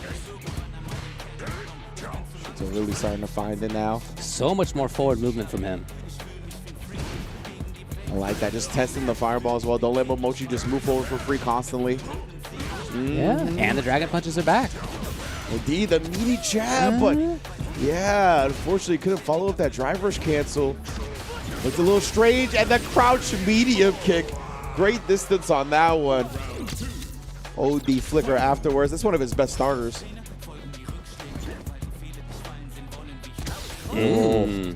Dangerous spot. In and out of that range right there. That has been a dangerous range for Shuto, but he's the one who's trying to control it. I love Momochi empty jumping every time as well, honestly. Because even if he gets DP'd, if he doesn't commit to a button, then there's like no risk of punish counter. You keep on your drive meter. So clean with the perfect parries and the projectiles as well. His success rate on perfect parry is incredible. Especially if Akuma has so many different fireballs that he could be bringing out. Different timings, different strengths. Yeah. It's hard to get perfect parries on him. Shuto now going to keep the meter holstered. Does find another media on Momochi. Going to spin the level 2 now. Get some damage on the board here. Yeah. Allow himself to build back some drive meter as well. Yes! And Shuto starting to roar back. He just wasn't able to get things going in this range right here where they start. Yeah, I'm not surprised to see him start off with a quick forward movement like that because the range game has not cut it. Super Mochi has blocked every overhead. I'm assuming that's all just on reaction at this point. Oh, trying to walk forward? Nah. That's the thing with that button, right? That Yeah. jump medium kick is so good at catching people trying to pursue your landing. Oh my, the fadeaway, the Mamba, and then the walk under for the landing frame punishes. Dude, Momochi's ridiculous. His movement, even with simple things like that, is so pristine. Oh, the empty jump low is blocked. Shuto in big trouble. Come close, I'm still plus frames. Really big? Actually, on next hit, he could kill. Oh! And he made the executes. All he needs is the CA the in Gonna right be here. easy. Use the level 2 to save us some time. Hey, thanks, Shuto. I respect that. That's what I try to do when I play people. I try to use the quickest kill option possible. So I appreciate when I see that. You don't want to see like cool big super where he tells you to shut up? I've seen that super enough. Okay, all right. I only want to see it when it's necessary. All right. I wouldn't have been mad at a demon though. If he just like raw demon punish, I would have been like, all right, that was sick. Because he did have access to it at that point. Shoot. Hey. Oh, my man is dancing on him now. Hold up, Dude. and the meaty DI. Let me see you react. The offense is so different. Oh my, and then the fireball interrupt. Tried the frame kill, but Momochi woke up and called out the walk back. I love it. I absolutely love it. Just like that, it's match point Shuto. Momochi was threatening to take us 3 games to 0, and now Shuto threatening to do the reverse. I like that level 1 too because he would have burnt out with the OD move, but he would have burnt out with the punish counter of the OD move after. But now in this round, Momochi already finding a big jump in. Yeah, using supers in that way can be very helpful. Oh, No! You don't even get a mix-up. That was wild, bruh. It's the Momochi. Occam's razor with that one. The simplest answer, simply jab. Oh, huge. Into a grab or not, it's the grab. And now both of them at match point. Wow. Again, we're in loser side. This is Momochi and Shuto. We're in loser side. Ridiculous, man. Oh, and then again, cuts off the drive rush. Shuto. Big, brave bet right there on the final round of the set to DP. As we know, Akuma melts if it's blocked. And he's already in trouble. Indeed he is. Look at this, and Momochi just backing up, making him come to him, right? That's what we talked about, the advantage of Ed. The different ranges on the flicker buttons, the flicker special. Yeah. Oh, but finally, the neutral jump shimmy hits. He's looked for that so long. So many times. Actually gets him low as well. No, come on. Damage. Oh, Shuto. Damage, maybe even the kill left on the table there. Momochi. Burnout, a huge problem. Even if he blocks it, yeah. I mean, even if you can drive reverse, but who cares at this point? Oh my God! Or you just grab through it. Yeah, but Mochi tried to advance. He didn't want Shuto to be able to parry the level 2 for free, right? So he tried to put himself in range to make that not happen. Oh, the jumping medium kick. You already know how we get down. 3-2, Momochi clutches it out. Yeah, that jump medium kick is pretty good. That's a pretty good button. Damn good, man. Ridiculous button. You hit it so late, and it hits from so far. Every other character in this game, they don't really have a jump-in button that reaches that horizontally far. So a lot of the time when you see somebody close to landing, you have a certain range that you're comfortable with approaching them and making them deal with something when they land, right? That is not the case against Ed. Whether he's jumping forward, whether he's jumping backward, that is always a very late threat, and it plays against so many people's expectations perfectly. And for him to have the far cancelable option after that too, that's also huge in that situation. The fact that he can link, even on regular hit, you go jump medium kick, crouch medium kick into the OD flicker, that is a huge combo reward to get that. That said, I mean, the way that this started was Momochi totally in control. The ground game was his. He was denying easy approaches from Shuto. And as things went on, it was more and more about this offensive game. Shuto forcing his way forward, mixing up super well. I got so hyped when he finally hit the neutral jump shimmy. I know, right? No, but he was looking for that. And then finally things all worked out. And we came down to this final round where he had the chance to get the kills. A little earlier than this. Yeah, we'll see the final hit that Momochi gets. man. But if we look back a little bit before, Shuto himself could have taken the W and have sent Momochi down out of the tournament already before that moment. So twice in this top 8 so far, a couple of the absolute best players on Earth screw up the final hit and end up losing. Wow, yeah, I'm so glad you brought the fact that we already saw that once, right? This bracket could have been looking so different. Yes. This could have been Kazunoko Kakeru winners finals. This could have been Shuto instead of Momochi in losers quarters, just off of literally the final hit combo dropping. And it's the drama, baby. We are out here. Japan top 8, the first World Warrior. Bring in the drama, bring the high-level action as we expect. And we're going to round out the first round of losers top 8 with Ebihara versus Sayuji. Yeah, going down to another Ed. We have Guile for Syuji. Damn, on the other side. Ed too? Dude, that character is everywhere. Legitimately, especially in Asia, this character is extremely popular. Yeah. And yeah, Sayuji on the other hand with the Guile, very young competitor as well, coming through. A character that is obviously also very great, very strong character as well. Got some changes, some interesting changes in my opinion, with like the medium and heavy sonic booms doing more drive chip. Yeah. So that it really demands discipline from the opponent, right? You obviously already tried to parry all of the sonic booms in the first place, but you know, there's times in fighting games where we want to take mental breaks and like little micro breaks, right, to get some of our mental energy back. And you can't really afford to do that against Guile anymore when it comes to not parrying those booms because of the increased drive chip. But yeah, I'm looking forward to this matchup. I think that character's so good. Yeah. I think Guile's so strong Agreed. this season. I don't know what the problem is. Like, I don't like. Right? I'm not sure what he's not good at. Right. Anyway, as far as how these guys made it through into this situation, obviously they're both in losers. Ebihara down here because he lost to Tachikawa. Oh, actually, there you go. In the mirror. winner's side. But he beat some pretty good ones. He beat Itazan. Oof. He beat Goichi as well to get into this situation. Now, in the other side, Syuji was sent down to loser's side earlier on by Kakeru. Had to get through, again, a whole bunch of players, including Ryukichi, Daikoku, and Aqua. Whew. So yeah, again, you don't get here into the top 8 for the World Warrior Japan without taking down some of the best players in the world. That's just the nature of the beast with how much depth there is in this region. So let's get into it. Ebihara versus Sayuji. Ed versus Guile. Going to be a great one. Definitely a matchup that I'm interested in seeing how it plays out. Ed, he's got the ability to kind of nullify sonic booms with the start of the fireball and then still send the projectile after. Definitely takes some finesse to pull that off consistently, though. This is the Ed costume that I'd be using. That's what I'm saying. Ed, Yeah. I feel like it's a pretty easy option, a pretty obvious answer. The tank hoodie. Oh, not the tank hoodie. The sleeveless hoodie. Yeah, it's cool. There you go. Anyway, starting out well, quickly, Ebihara able to deal okay on the ground with Guile's projectile game so far. I mean, that's a strength of both of these characters, certainly, is that grounded control at about the same distance. Yeah, and I was bringing up the start of the fireball, but so far we've seen a lot of flicker nullifying the fireball instead. Huge. Even in response to like the OD Sonic Blade getting set up, he just did OD flicker, completely deleted it from the screen. Very smart. And Ebihara. Wow. Literal complete control. That is one of the longer perfects you're going to see in Street Fighter 6.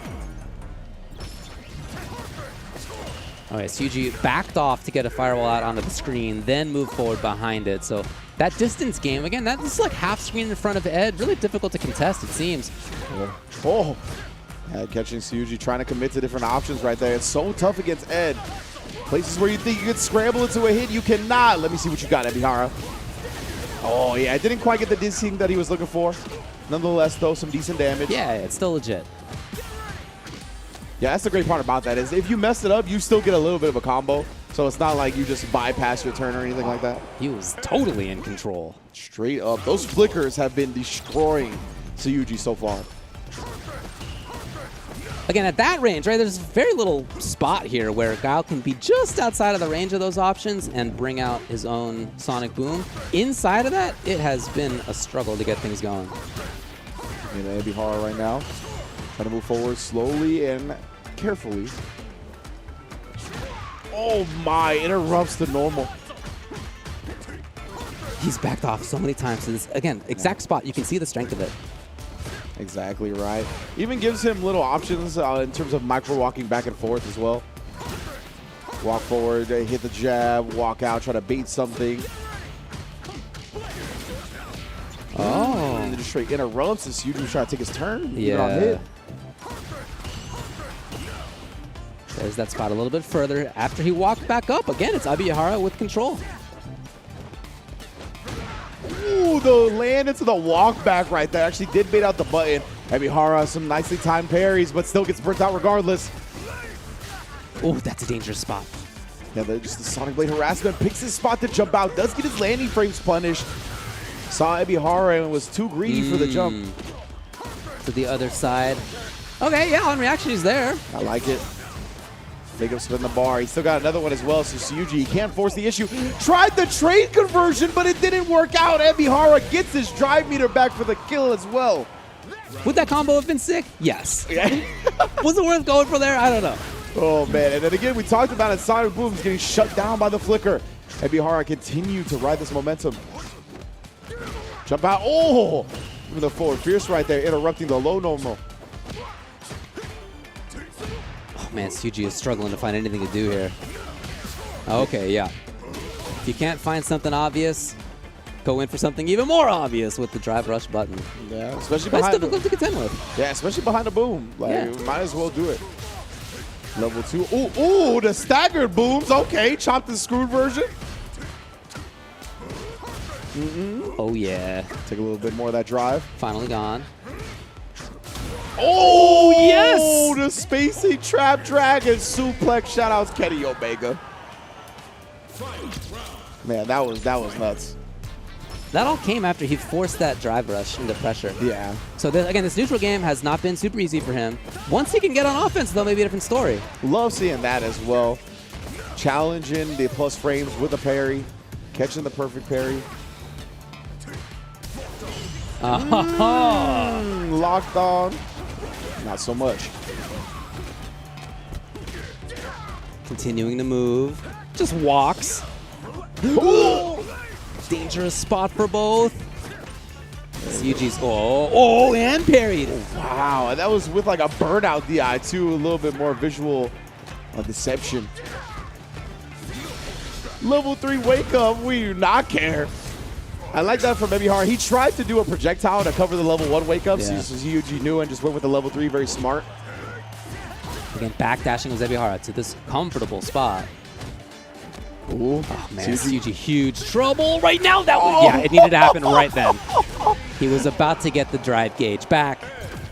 I was literally trying to see. I was like, is he going to get it on the pixel that it's about to hit or no? Very close. Because, you know, he was just sitting there mashing the DI. 100%, like, yeah. Come on, come back, meter, please. Still feeling great. So, Abihara looked great so far. CG, can he get this corner? Can he get pressure? It clearly is about whether he can find pressure or not.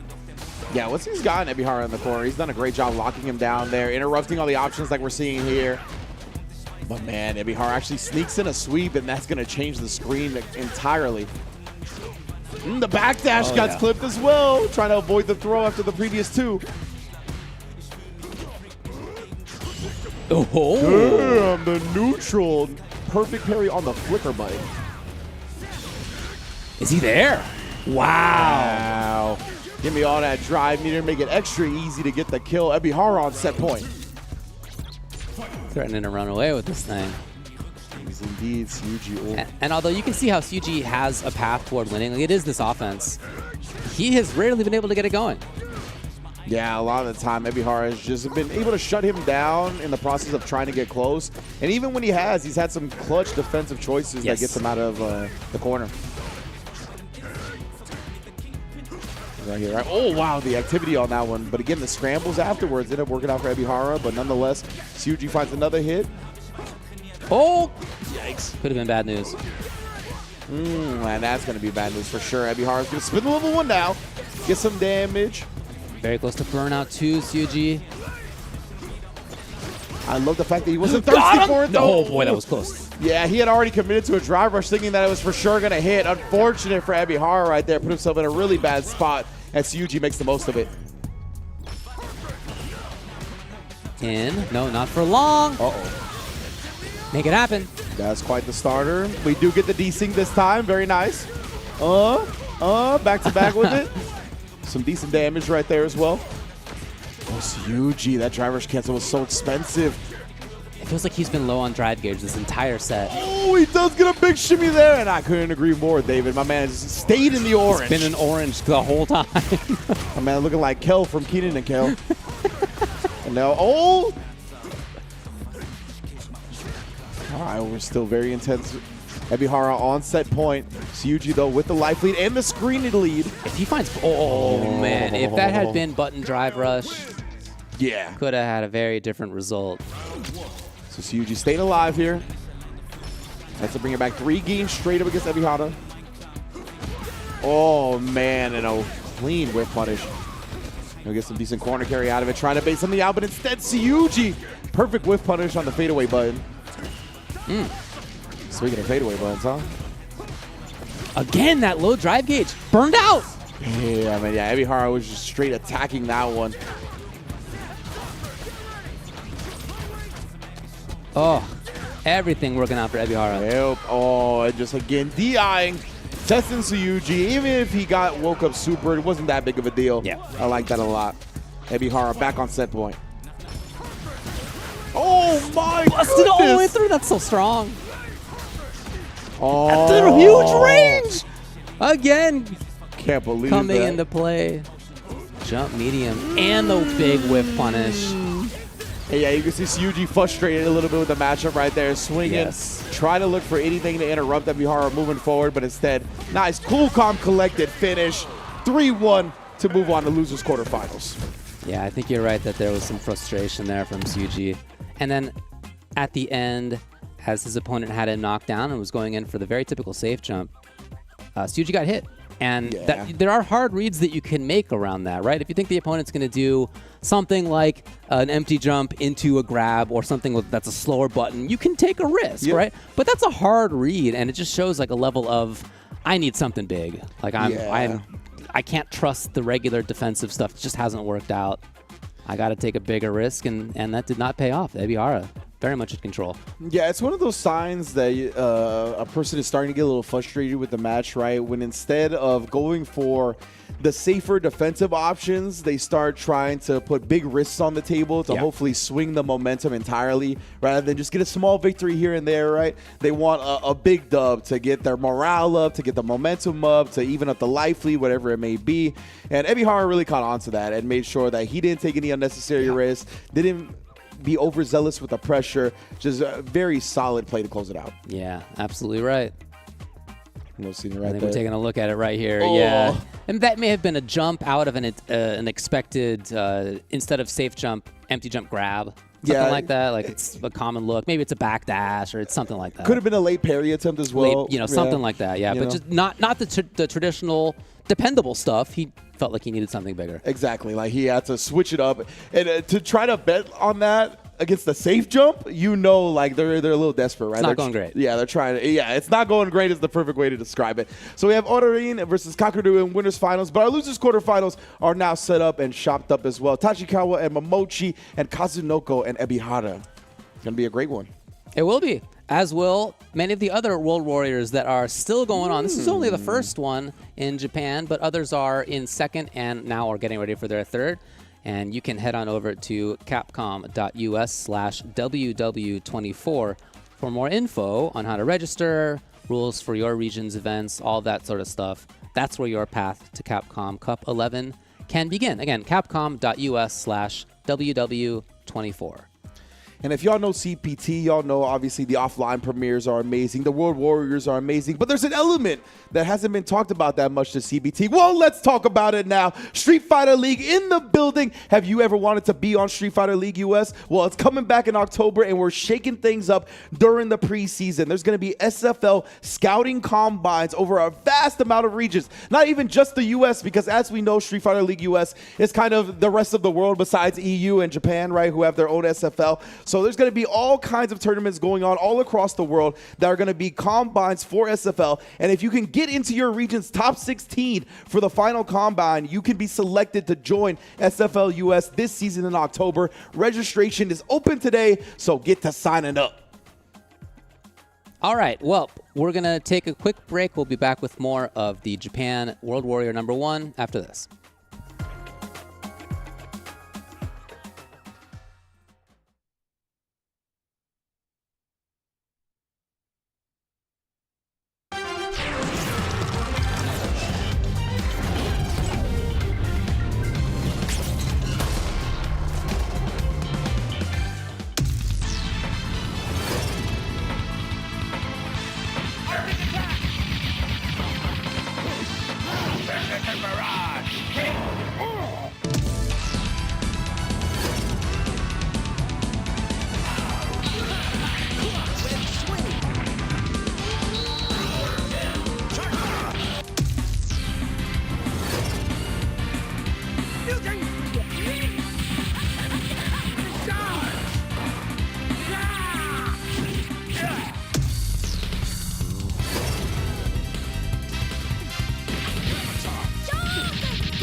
See you.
Here comes a new challenger!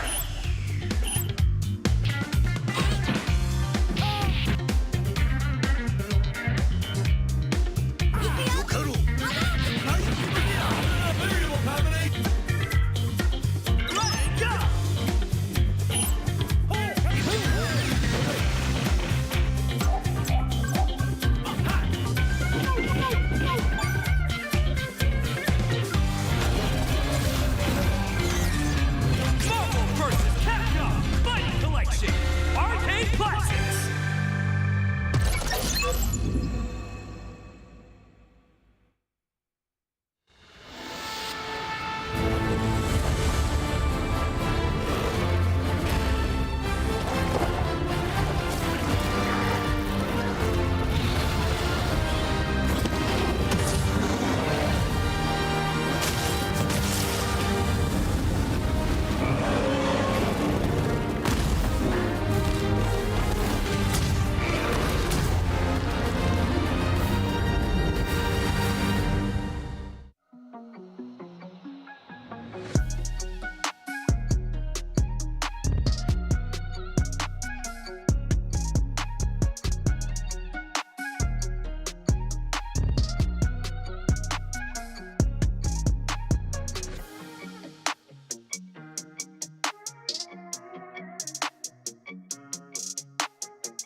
As an Akuma main, I have been hard at work, downplaying, and one man pretty much derailed my plans at Evo by smoking player after player after player, and that is, of course, from Japan, Noble. Did you expect to perform so well at Evo? And what was the hardest part for you? Who was your toughest opponent?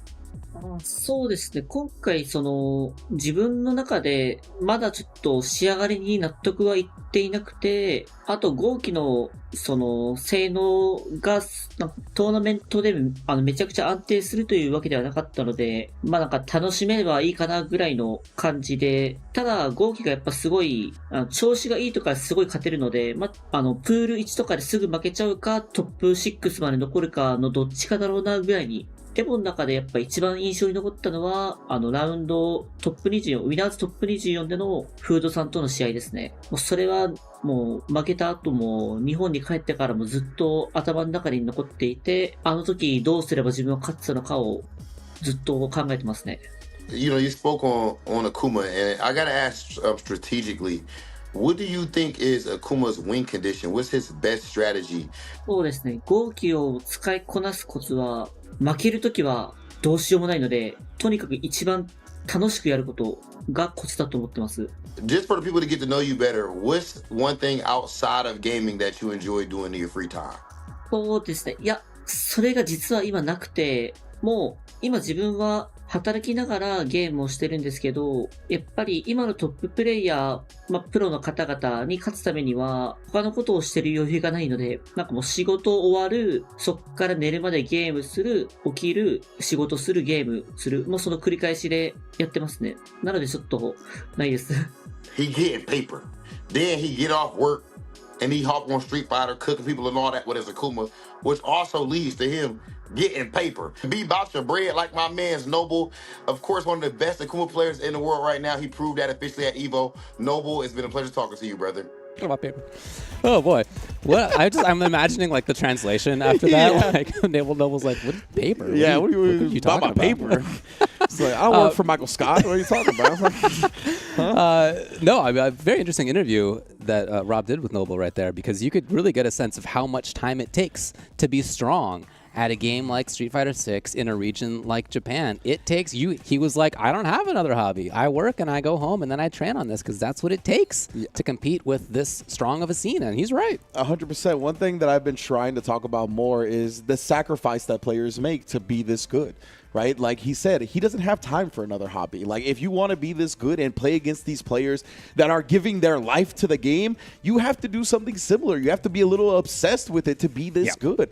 And that requires a lot of sacrifice, other hobbies, time with your family, time with your loved ones. Like this is what these players are doing and sacrificing to get to the level they're at. So big ups to everybody that's putting in the work that we see here today, including Noble and the rest of Japan, as we are covering Japan Top 8, of course, for the World Warrior #1. It's been a hell of a top 8 so far already, with Odarin and Kakeru in winners finals, taking down Kazunoko and Tachikawa respectively. And they have dropped down to the losers quarterfinal side of things, where we'll see Tachikawa take on Momochi first, and then followed up by Kazunoko versus Ebihara. Look at those results. 3-2, 3-2, and then 3-2, those first three matches. And by the way, easily could have been the case that Kazunoko took down Orarin in that first one. Easily could have been the case that Shuto took down Momochi in that second one. Yeah. Incredible results so far. We'll see if that continues, as we're going to go now into Tachikawa and Momochi. And who would be surprised if it did continue, considering this level of play here between these two of the best Ed players in the world. Classic groove on Momochi's side, of course. Modern groove on Tachikawa's M-ism Ed against C-ism Ed. So the thing that I think interests me the most about this particular mirror, and one being in modern, one being in classic, is that Momochi is really a strong ground game player, right? His footsies are incredibly strong. Coupled with Ed, it makes it very difficult for opponents to gain ground on him because of the different flicker options. Tachikawa, though, is rocking the modern control scheme, which in general tends to be the stronger control scheme when it comes to the ground game and just playing slow and making your opponent have to deal with all the things that you could easily react to. Yeah. So I want to see how it kind of plays out. With Momochi being a classic, grounded, slow-style fighter, has the ability, of course, to switch it on and get really in your face, while Tachikawa is relying on the modern control scheme and could perhaps thwart a lot of the attempts that Momochi has. I'm expecting a very slow set. I think that makes a lot of sense. Yeah, it does tend to be the case that modern grooves make for slower matchups. It's my experience, too, as somebody who's been playing that groove for a long time. Yeah, I think that's true. Because you have such reactions that some of the stuff that the opponents would love to do, they can't really do. And that means that they are stuck being a little bit slower. So we'll see as we go into it now. Tachikawa and Momochi. Yeah, just to build upon your point, right? We saw that in Tachikawa versus Shuto, where Akumba, such a strong fireball game, barely threw any fireballs. Like, that's exactly just something that is going to happen against the modern controls. Oh, I like that, man. Momochi tried to take advantage of that nullification with the drive rush in. He was just a couple of pixels away from punishing it. Tachikawa, though, like we talked about, he's going to have the anti-air nice and quick with it. Gonna be tough to jump. Doing a little bit less damage when you press the special button to get those modern specials out, but you don't need to. You can do the regular inputs for most specials, too. Yeah, I think most people know this by now, but just in case you don't, the manual input for the specials still give you the full damage, even in the modern control scheme. Oh my goodness, the DI exposing the flicker. That is, of course, one of the things that is susceptible to. You can't just autopilot a lot of the flicker block strings. Yeah. Oh, no, he wanted real big stuff. He did. He tried the crouch medium kick starter. You got to be pretty close for that to hit, especially when the hurt box is a little lowered. Ooh, man, he tried to parry. Unfortunately, didn't get the perfect, so still had to deal with the plus frames. Ooh, we are slugging it out right now, bro. So Tachikawa was just trying to hold on to whatever drive meter he could. Oh my! The cross under actually pulled off level 2. Oh man, Does he not kill? Heavily scaled. Oh, so many lights. Oh, but he didn't get the punish on the drive reversal. Tried the Mamba. Oh, here we go, level 2 Momochi. He wants his own chip out. Oh, To the other side. What? Look at the time, by the way, 9. Oh, He found the hit. My boy. goodness. What a, that was first round? Yeah, Come just on. first round, right? I can't believe that Tachikawa. Unfortunately, I don't know what he got opened up by. Let's take a closer look at that one another time. Forward fierce into the parry. Get off me. Trying to steal a big turn. Yeah, strange. Momochi here. Oh, was trying to look for the throw bait. Tachikawa, I like him not being too thirsty for the burnout. Oh, he was going to cancel into the level 2, I think. Honestly. Okay. So Tachikawa, he bet on the interrupt right there and traded with a projectile follow-up. I think that saved his drive meter, honestly. Forcing the issue here, Tachikawa. And backing off. Out of the sky. Yes, keep it up. Ooh, the Beautiful lay on conversion. the flicker. Oh, yeah. Because like you said, he had to be disciplined. He had to manually time that flicker follow-up because it was at an awkward angle, awkward timing. That was so cool. Ooh. It all worked out right there for Tachikawa. Oh. Everything worked out at the end. Full lesson learned right there. Tied up in the rounds. It was a big price to pay for just jumping on a fireball. This is still game 1. I know, right? Yeah, that's 2 rounds. Come on. I was like, what's the count now? Oh, it's still 0-0. Okay. Let's see him bring so. Momochi, beautiful anti-air. And yeah, he got the perfect parry on the flicker. Even there, even though that had been held. Damn, the air hit, actually granting a huge reward from Momochi. Even going to cash out a level 3, putting Tachikawa very low on drive meter. We'll see if he tries to commit to a gambit to burn him out or what the wake-up's going to be. Oh, yeah, obviously, right? It looks like Tachikawa might have took the hit intentionally. Yeah, that makes sense. The fierce, they both did it. Momochi just let it go first, but yeah, Tachikawa's got a chance. That was for the burnout. Yeah, he holds on to it smartly. You want to have that 1 bar if you need it. Oh, no, never mind. He's going to fully go in? That's plus on it. Yeah, okay. No, but only -2. Precisely. Oh, no, now it's looking real tough, but somehow Tachikawa's still alive. Oh, that's chip right there. Yeah.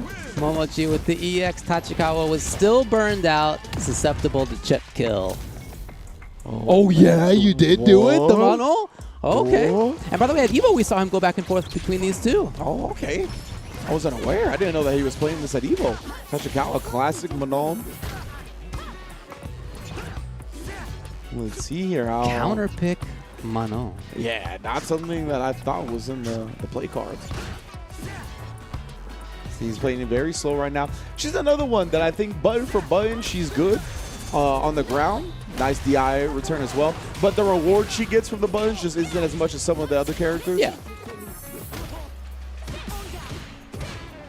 Plus there now. Oh, wow. Funky bait. No link. That was a chance to get the kill. Yeah, that was unfortunate. After the fierce. Big challenge. Ah, okay. Very smart. We talked about before Ed being susceptible to those DIs during the flicker block strings, especially when he's in burnout. The DI is very much even that more encouraged. Oh, first command grab attempt. Nah. Oh, these synced up. Am I seeing this combo in my dreams? All the way to the corner. Another one and jumped out of as well. Yeah, I don't know what happened. Mochi could have OD flickered off that fierce. Yeah, he could have had a lot. No cancel. He doesn't want to be obvious about it. Level 5 now, ready to go. That's big. Even if Tachikawa loses the rest of this round, which he's going to, that's still got another level 2 out, and it also got him 5 medals. So that's a good look. Actually, this is not going to kill. So many lights, it's not going to kill. Yeah, I thought it was going to. But that'll do it. Nonetheless, the dependable stuff. Now Tachikawa has 3 meters, 5 medals. Very much could do it. And that means that her level 3 does more damage these days, too. It's a big threat. First knockdown early from Omochi. Knowing that Tachikawa will take the throw. He goes back to back. Her defense not stellar. Oh, boy. And Tachikawa bet big and Momochi. Oh my goodness. Level 3. Yeah, I don't know what happened at the end there. He didn't get it. Hold up. Got one RKO on the table here. Tachikawa was actually close to killing already. Oh, especially now. Diamond cutter. Is it there? No. Oh, and it is on the wall. Oh, man, the range was just there. 1-to-1. You're kidding me, bro. Tachikawa brings it back with like 2 command grabs and a DI. The dangers of the 5-medal Manon. Yeah. That 3rd round against her is always frightening. Like that, trying to fish the stand knee punch, even willing to bust out the long range low. He is not expecting those pierces to connect. He's not. Oh, and now another clean whip punish right there. Momochi tired of the nonsense. He's into the punch as well. Already committed to the fireball here. Very long drive meter now. That's why he's trying to fight back. He's not going to let Tachikawa just take his drive for free. That was great defense. Hey. And the grab. 2 bars. One more command grab will do it for Tachikawa. Oh, and he does find it off the hit reset. He's gotten a couple of these jabs in situations where he's expecting Momochi to jump and he keeps him on the ground and then goes in for classic grappling. Oh, that's tricky business. Oh, yeah, indeed it is. What is happening? Plus frames, command grabs. Up to 4 bars now. And then, yeah, I love that. Know that it's minus. You're not going to punish, but might as well take advantage of them down backing. They just use the mix-up instead of taking the guaranteed stuff. Precise. Oh, OD wants more. Number 2D synced up. Successful start. Oh my, so clean. That's half of her life. Legit, bro. See how much life she's lost. Catches Momochi trying to avoid the command grab. Tachikawa. Man, he's mixing them up something fierce. Yeah, those mix-ups are killer. And what a recognition that he had hit the air hit right there, by the way. Yeah, honestly. Yeah, it's no longer Ed's turn if he does the crouching medium kick. He's hoping that he'll hit you because he gets big links out of that, but it's -1 or 0 on block, so you can take your turn. Tachikawa knowing that. Oh, just trying to tap parry, and Momochi was holding the flicker charge, so caught him even after the fact. I was going to say that's burn. A lot of drive gauge. Finally does burn him out. So interesting seeing the type of decisions being made when one person's at a pixel of drive gauge, especially in this tournament so far today. People have been trying to bait stuff out hard. Oh, caught the landing frames, but I don't think he was expecting to. No. The jabs is going to be a big light combo. Built to the level 2. That was so close. So this will be grab or not for the kill. Indeed. The mix-up comes. Wait, oh! Wow. Indeed, like the trade on the fake safe jump and the fact that Tachikawa was committed to the command grab after, that's honestly going to work. It looked wild in that moment, but I bet you that's worked so many times for him. Absolutely right.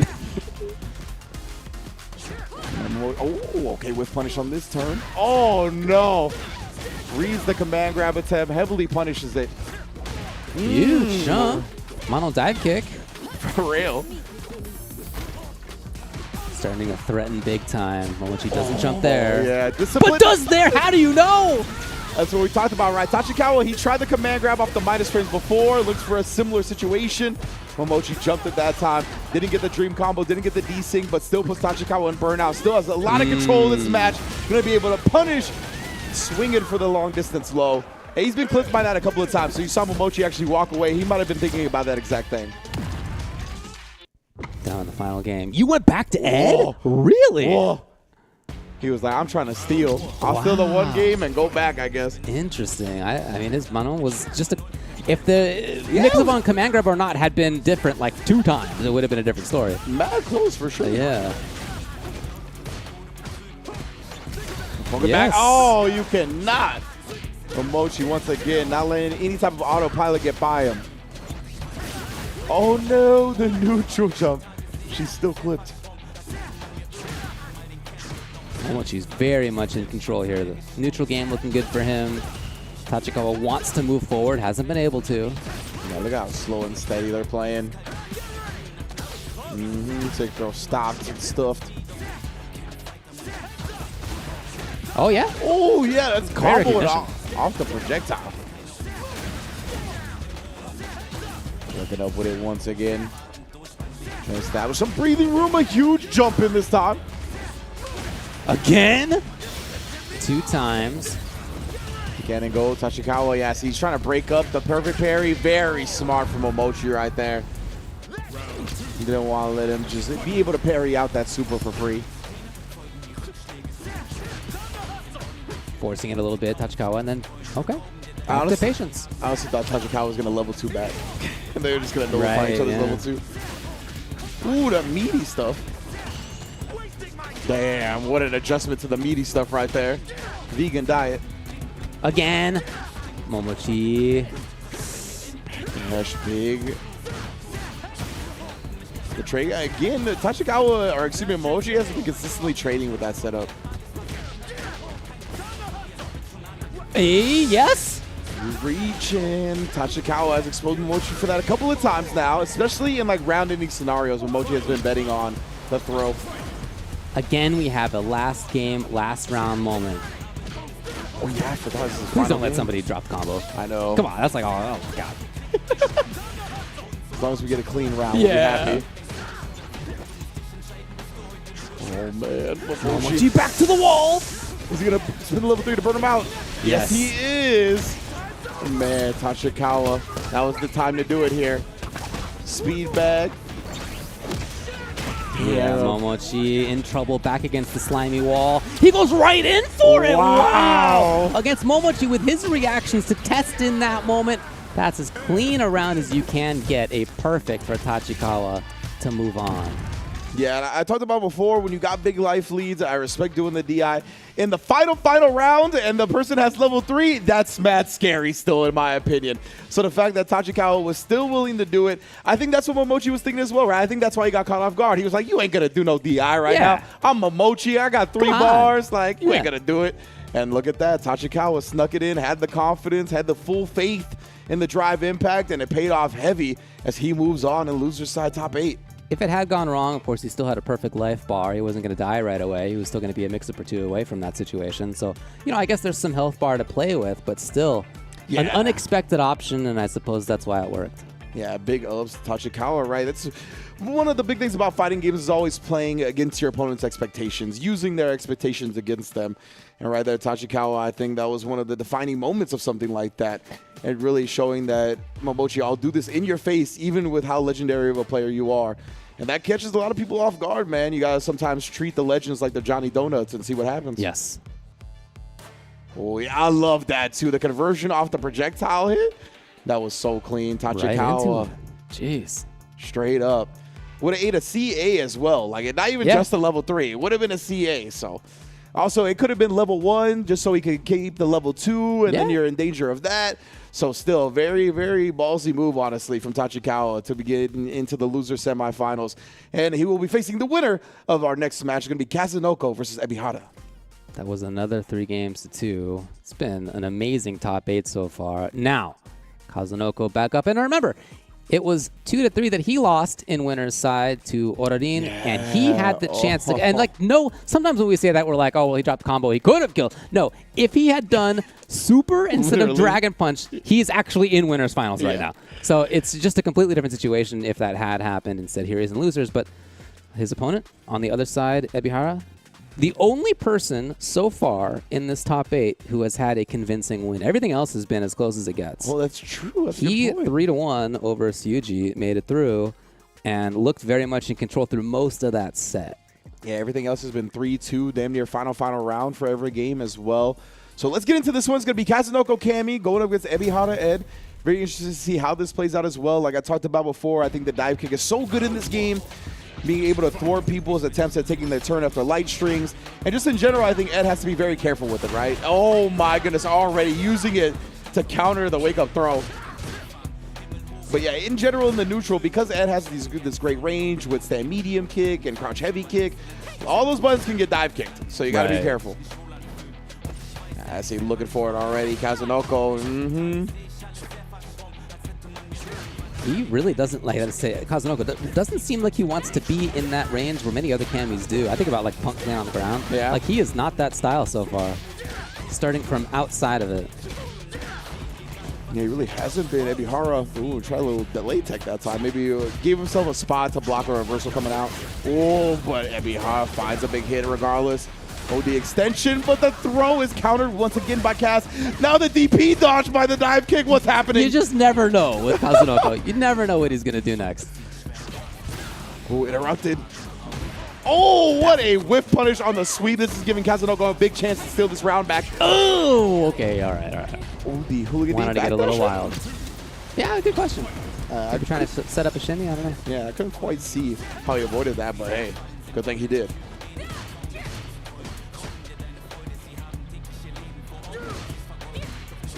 Kami's turn in that situation. Didn't get too much out of it. What an interruption from Ebihara right there. Double light into the level 2. No desync. And with the light scaling, it's not much damage, but it's still good corner carry. Yeah, pay attention to where Kazunoko starts. It's almost always so far outside of Ed's button range. Yeah, even right there, you try to kind of counter poke with the sweep. Does find a whip punish there. The fadeaway button. There's been so many dive kicks, right, that he went to counter at that time. Very smart from Ebihara. Oh, man, he did not want to pressure Kazu, but he's got the hit anyway. Level 2. He just committed to setting the drive rush off the jab, connected, made it pay off for a full combo and game victory. Well done. No plus frames allowed. Yeah, I feel like you just budget that in when you're playing against somebody like Kazunoko. Like, it'll happen. You know? Yeah, 100%. Yeah, you can't get discouraged by it, right? Like, that's just the nature of the beast. You got to play your game. Oh. She's whip punishing the wind. I love that. Yeah. That's so sick. That's facts. Sweep, one of her best whip punish tools as well. I remember Punk saying that early on in the game. Still remains true to this day. Oh my goodness, even counter poking there. Really only pressed like one button in that range. It's pretty much just sweep. Yeah, we saw I think it he did crouching medium punch once. Other than that, it's only been sweep, or else he starts from further behind with a dive kick. Yeah. That was wow. That was legitimately sweep and dive kick the round. Ooh, OD spiral arrow was definitely looking to hard reach something, I assume. Okay, trying to turn out. Again, it's dive kick to start things out. Catching Ebby just trying to press buttons in this neutral. Like we talked about, Ed kind of has to have a hard call out on these buttons that have upward hitboxes. So right there, you can see now he's even getting away with full free jumps. Yeah. Ebihara's up in life. He just doesn't need to be so active, but there it is. Nice job. Dive kick coming up short. Punish counter starter.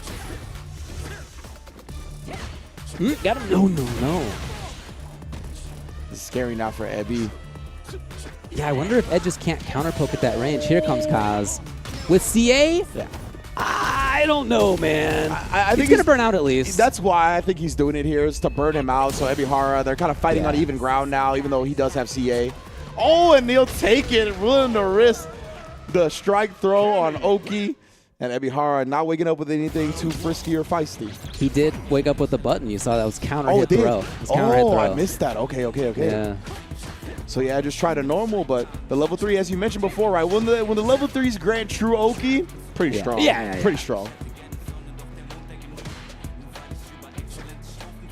Now it gets slow. That dangerous spot. Oh man, he didn't even get one of his buttons punished that time. But if you react a little late to the jump, you can get clipped by the dive kick really easily. Kaz outside of that range if you can help it. You can see even inching back slowly. Yeah. Like, look, he's really trying to maintain a certain range up against Ebihara, 100%. Ebihara moving forward, trying to not, again on the attempted whiff punish. He's just been slow every time, including on the actual block punish.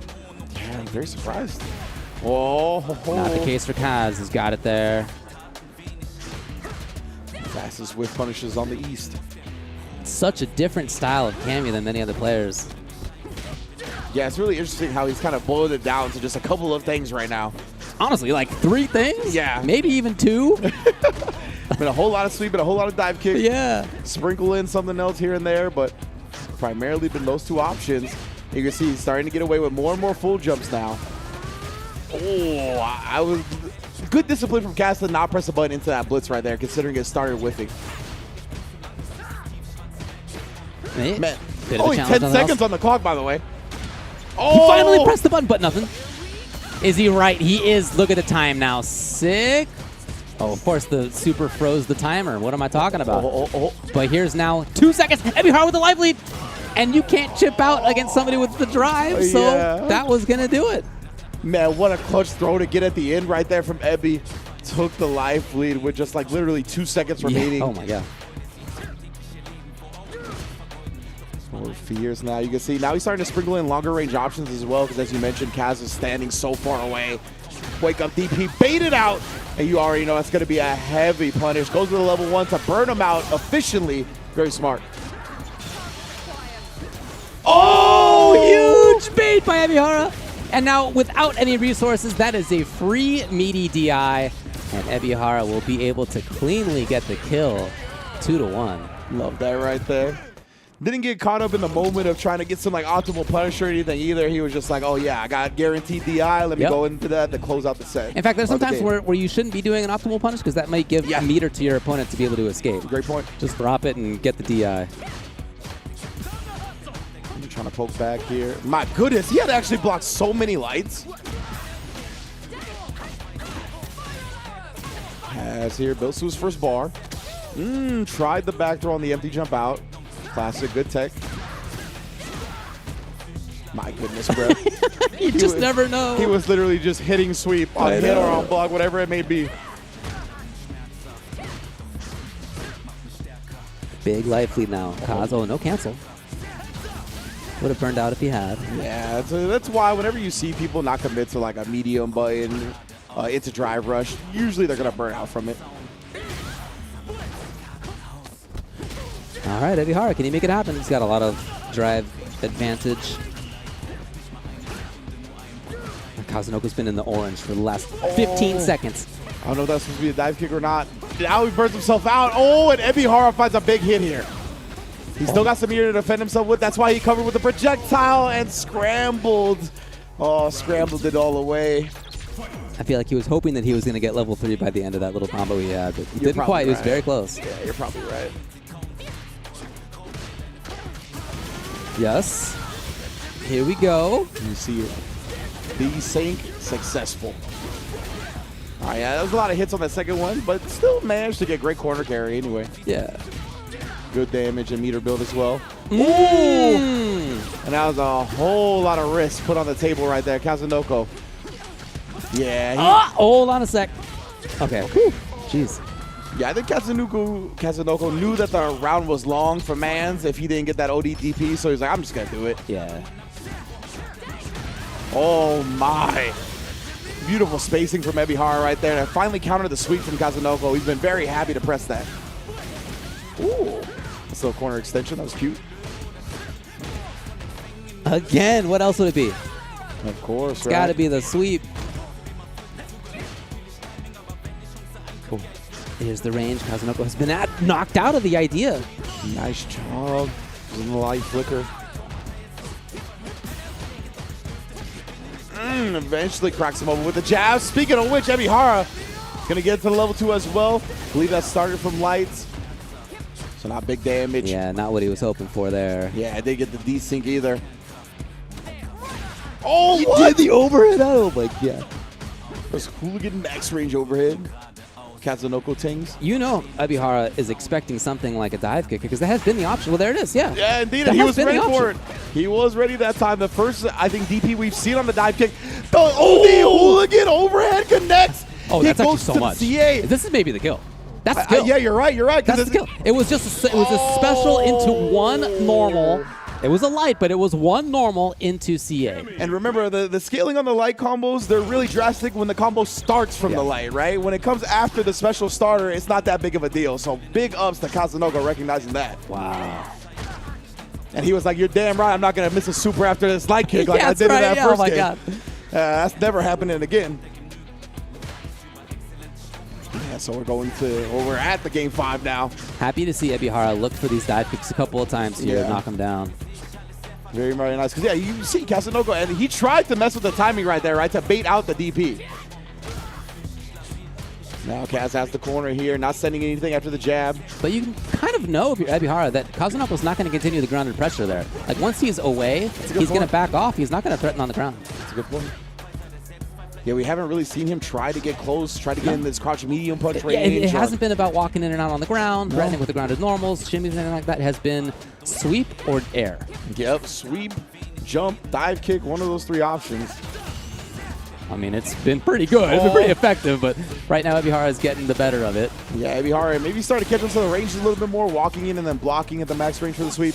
Oh, goodness, the OD hooligan went back to the well one too many times, and that joint is dry. Match point now. Hoping to bait Kazunoko to jump again. Ah! Okay, Kaz is in. That always hurts when you're trying to bait the opponent into doing something and then they do it exactly when you stop trying to bait them to do it. Yeah. Hurts a lot. I feel like Kazunoko has made his career out of stuff like that. Like getting exactly the right timing reads on stuff's been huge. Honestly. Empty jump throw. Looking for another one. Ebby busts out. Willing to spin it with a round advantage. Ooh, and this look big airborne approach. Costly. The skies are not controlled. And wow, Kazunoko, you are cheeky, brother. Again, we have a 3-2. Last game, last round. Both of them on 3 bars even. Yeah. The approach. Expensive intro, but he's there. Indeed. Finds the connection and then jumping away precisely to build some of that drive meter back. As you mentioned, very expensive to start. Yeah, he's trying to be away so he can get that drive gauge back. Mission accomplished. At least three bars are there. Yes. I don't know if he's done crouch, medium kick, drive, rush, cancel more than a couple times this whole set. He's in the corner. No, you're in big trouble. Oh, he wanted to escape. Ebihara, he left some damage on the table right there. That could have been a massive punish. Again, I was going to say, very high up hit. Level 2, oh my. It's a dangerous man waking up right now, though. What do you do? It is indeed safe jump. Oh, he's going with the projectile coverage. Goes for another throw, Kaz. Oh, he just presses back immediately on the light. Ebihara closing it out with aggression of his own. Waiting just a little bit in case Kazunoko had done wake up super. Yup. And then immediately button after. I don't know that he was looking for a wake up button, but whatever it was, he was going to hold block for just a little bit and then get his own buttons going. Just happened to be it was after a light from Kazunoko, and he was right about it. Yeah, exactly right. And if you're not chaining a light, then most likely whatever the follow-up you commit to, it's going to get interrupted if somebody has reversal button timing because lights are all minus in this game. So big ups right there to Ebihara. He was betting on it, bet successfully. Really fascinating set, though. I really enjoyed this one. Definitely plenty of moments to talk about in depth. Really cool decisions being made at different moments. What a steal of the round right there with the throw. Huge punish on this one as well. Love the level 1 burnout. Very efficient with it. Keeps their 2 bars in his back pocket as well. We know how dangerous 2 bars is. The beautiful dodge on the level 2 reversal. Yeah, this set was awesome. So cool. Yeah, that was a chunky one right there. And very interesting, again, as I've been saying, to see Kazunoko play the style of Cammy. It is such a Kazunoko style of Cammy. The timings, the moments, the options that he picks or doesn't pick, doesn't use. Right? Just a very interesting, unique style that he has. And I almost think you can see him play in like any number of games with any number of different characters and think like this is the same dude for sure. Like he's been playing Yun in 4 or Cammy in 4 or 5 or whatever, or other games that he plays too. He is made it work. he is one of the GOATs above figuring out what the best strategy for him to abuse is. Yes, for sure. No matter what game it is, no matter what style of character, like, he knows how to hone in and figure it out. He honestly has pioneered a lot of top-level meta in different games because of that. Because he finds the cheap abusive strats early, he implements them to perfection, and, you know, he's had much success off of that. So, big ups to Kazunoko, legend. Hopefully we continue to see him in these World Warriors. But it is going to be Tachikawa versus Ebihara in loser semis. And then when we get back from a break, it's going to be Orarin versus Kakaru. But of course, we are going to be taking a quick one to thank the lovely people that make CPT happen. Don't go anywhere. Stay locked into Capcom Fighters for that winners finals when we're right back.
The time has come to share with you news that's bleak but sadly true.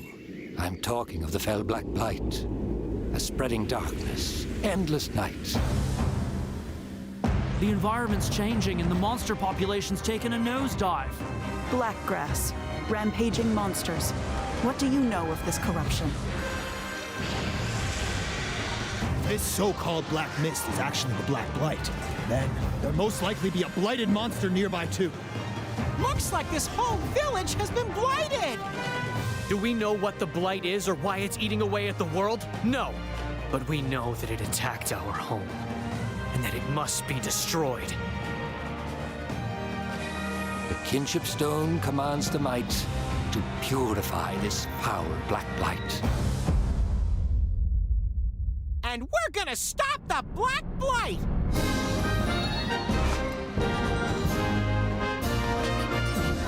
We can befriend monsters easy enough, but other humans are a different story. Hunters and riders. Like, they both respect and live with monsters. They're the same that way. I've been waiting my whole life for this. I want to help my friends, everyone. But right now, evil is growing in power. And soon, this whole world shall be devoured.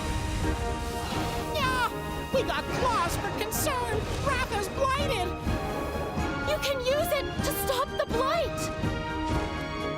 curious about this kinship with monsters stuff. So I was hoping you could show everyone what it means to be a rider.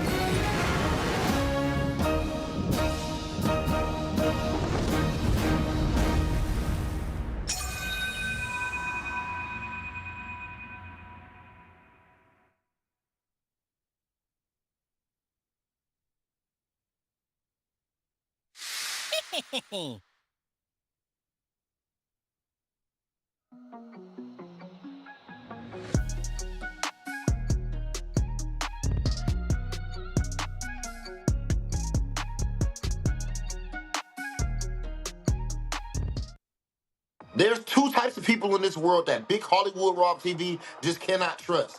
The first, being a politician. The second, a very close second, being a Zangief man. But in this case, I will make an exception because this player is just that good. We are joined with the Japanese Zangief phenom, Kobayan. To start things off, I gotta ask you about Topanga League, man. One of the most tough tournaments in the world, tough events, and you went undefeated. Tell me about Topanga League, and did you expect to perform so well?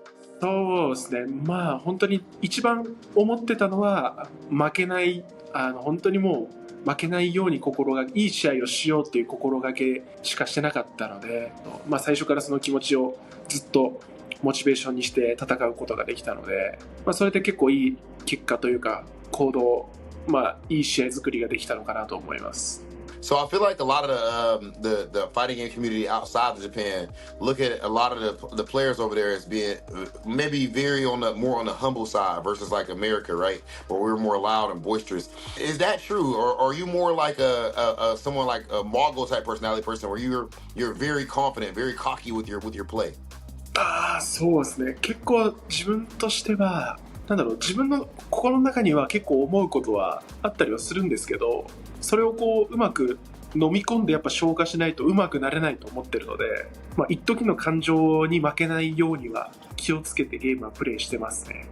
Well, Kobayan, I think you got to put it all out there on the table like that sometimes, man. You know what I mean? You deserve it. You're godlike. It is what it is. And it entertains the people. It gets the people going. Back to Topanga. After you dominated that event, how has your life changed since dominating that? まあ職場でも、少し知ってくれてる人が見てたよっていう人が少しいてくれたりだとか、あとは配信とかしててもすごい、海外勢日本勢変わらず、本当にトントンなんじゃないかっていうぐらい視聴してくれたりとか、あとは応援のコメントいただいたりもするので、そのあたりは本当になんか多くの応援の数をもらえて本当に嬉しい限りですね、自分としては。Okay, and that's only gonna keep going up, Kobayan, because it's definitely well deserved. You're one of the more entertaining players that we have out there. My man's Kobayan. Hope to see you at some more tournaments soon, brother. Indeed, Rob. I hope to see him at as many tournaments as possible. Obviously, one of the dopest Geef players in the world. Showed out against Topanga, as they talked about. An incredible performance, beating all your favorite players, honestly, straight up on the Geef. And I mean, he's one of the characters, or one of the players, I should say, that really put the fear of Geef into everybody's heart in this latest patch. So hopefully we get to see him show out. Obviously, not in this top 8 for the World Warrior this time around. But again, this is only the first World Warrior for Japan, a super region, one of the premier regions fighting games has to offer. So I'm sure he's going to show his face here eventually. But right now, we're going to get to that winners finals match. Odarin, a new face on his own right, going up against Kakaru, one of the players that has really been one of the premier front runners of this region since Street Fighter 6's launch. Obviously, JP in Season 1 taking Gamers 8 last year, and a plethora of other incredible performances. Now has moved over to the Akuma and has been putting bodies in bags with that character, while Odarin going with the Ken, the tried and true character, hasn't changed much in Season 2 and has continued to be a success story. They had 2 extremely close matches in their winners semis. Yeah. Both 3-2, down to the final situations. Very, very close. Both of them made it through, of course. And speaking of Kobayan, I looked it up. Odarin beat Kobayan on his way through. Kobayan ends up at 9th, just outside of this top 8 here. Man, I would have really liked to see that match because as a Ken player, I do not like fighting Geef. It really puts a lot of fear in my heart just trying to play footsies with a character, so I would have loved to see how Odarin really kind of combated that and maneuvered around it. But of course, let's get into this one. It's going to be Odarin versus Kakaru winners finals. So the winner of this gets that grand final side advantage. They're going to be guaranteed at least 2nd place with all those points. That's one of my favorite Ken faces. I love it, The pullback. Yep. Just one of my favorite things about the game. There's so much personality in it. It's totally unnecessary. Yeah. It's just for fun, and it's great. We love stuff like that, Yeah, man. absolutely.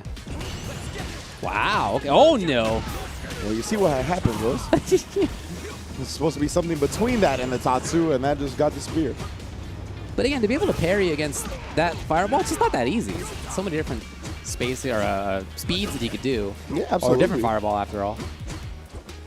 Yeah, the timing, like, oh Again! my goodness Man, gracious. if you could take away his ability to do a fireball, it'd be gigantic. This kills. Indeed it does. The optimal starter with the crouch fierce. My goodness. Yeah, let's do Orin. He be flowing. Kakaru. Oh, baited out. Use the Huge true start. string. Yep. Damn. Great corner carry. Big damage. Ooh, the Looking for the easy hit confirm on that thing. Yeah. Well, speaking of fierces, Kakaru having to deal with Odorin's now. So having seen these fireballs get parried, he's trying to play a little bit closer in that for medium kick range, and Odorin blew right through. And again, he kills on the next hit. He does. Oh, the Hezi gave him the time to wake up with something and they committed to throw. Oh, my! He tried it. He did did. press the button, but he was pixels away. The double shimmy was successful. Nice DP. So that's what you sacrifice sometimes when you really go for that crouch medium punch is you get speed, you get a disjointed hitbox, but it doesn't have that great a range. Like crouch medium kick definitely would have hit there. But nonetheless, the crouch medium punch has been working out for Odorin a lot. That was a killer game. Yeah, a really, really dope start to the winners finals.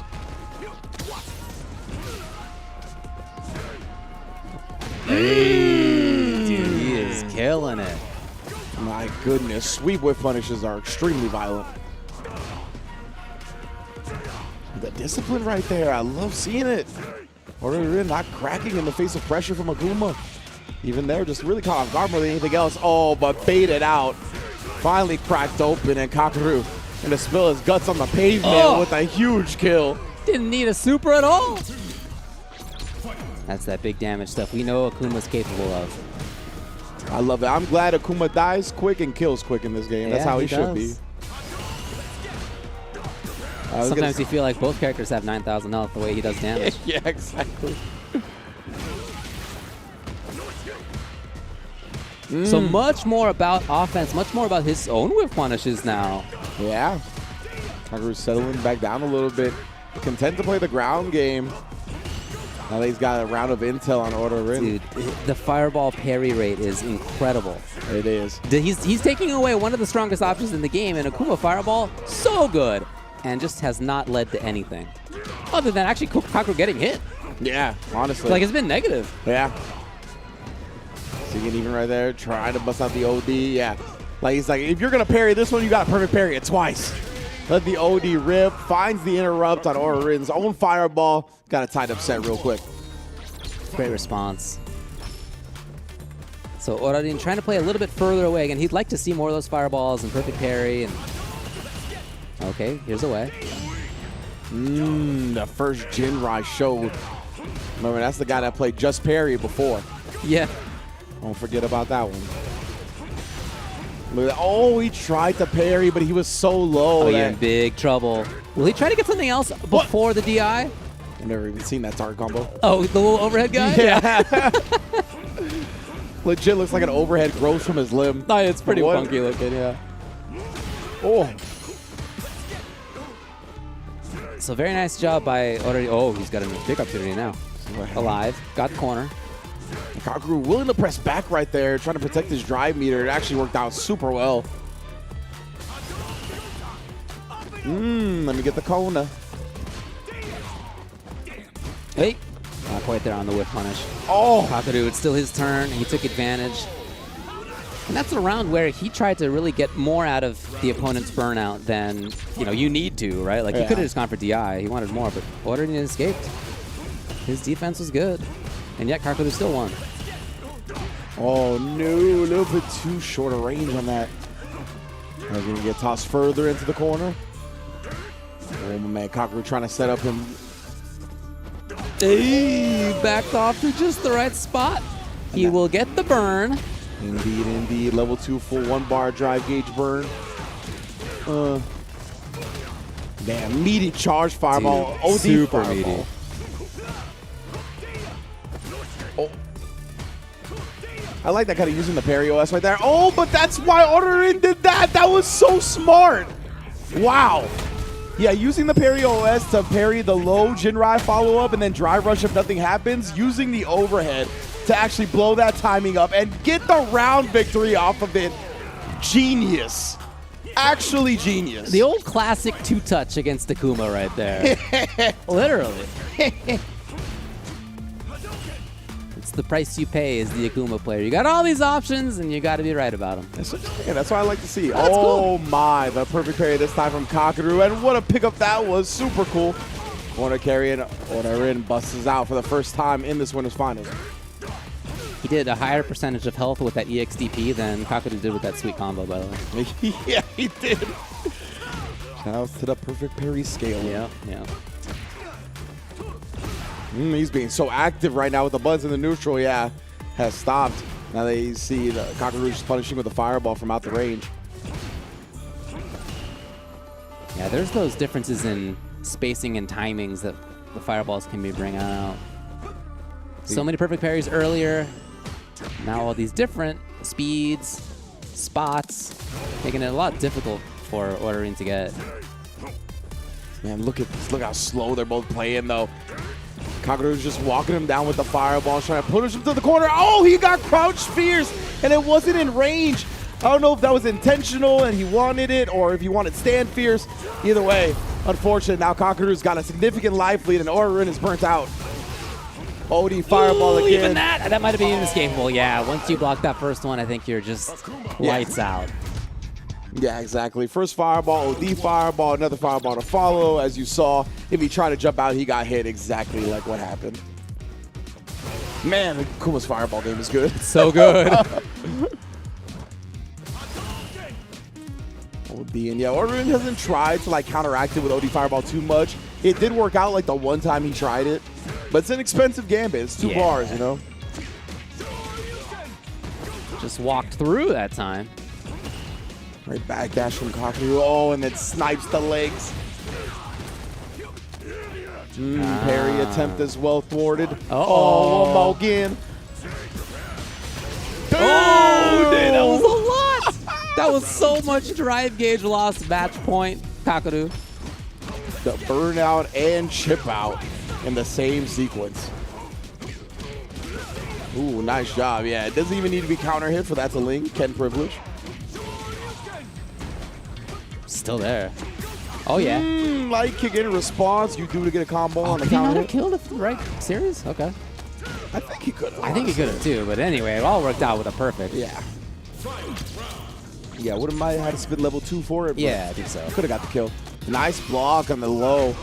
That expensive gambit. You see that a lot, especially out of Japan. Now Kakeru. He knows he has a big resource advantage. Yeah, honestly, he's content with making Orerin just deal with all this. Goes into the level 2 as well. It's going to be very close to burnout. How's he going to follow this up? I feel like he wants it. Yeah, drive rushes in. The parry timing got messed up, maybe because of the screen freeze. Oh, you got. Oh, no. Kakeru. Seal the deal. Easily done. Match taken by Kakeru 3-1. And that was, keep in mind, Orerin, that first game looked sick. He did. He looked like he was unstoppable at game number 1. After that, very different story. Kakeru, 3 in a row to take it. Yeah, great adjustment from Kakeru right there. Again, kind of understanding when and where you can get away with certain things up against Ken, right? Again, we talked about how fragile Akuma is and how those growing pains of learning where you can kind of push the limits with the character are rough. And, you know, sometimes it takes a game or two of intel in a set to really get comfortable. And we saw after that first game, Kakeru just really judged the ranges, everything. That was so cool, man. Like, that immediate adjustment to the parry OS was probably my favorite thing in the set, even with him losing 3-1. Yeah, this was a cool combo. That was a sick combo, too, yeah. And then, yeah, the DP definitely did no damage. Did he want Stand Fierce there? Or? Usually you want Stand Fierce. The Crouch Fierce is optimal if you can get it, so I can understand maybe he did actually go for that. Yeah. And there you go. Yeah, the Adamant Flame extensions in the corner just ridiculous damage, shaving off the opponent's life bar as Kakaru cruises into Grand Finals winner's side. Something he's starting to get accustomed to more and more lately. Of course, now we're going to drop down to loser semifinals, where two of our remaining competitors await. It's going to be Tachikawa versus Ebihara. And man, the Ed action don't stop. Another M versus C as well. Or who knows? Maybe he doesn't like it and goes to Manon for a game or two.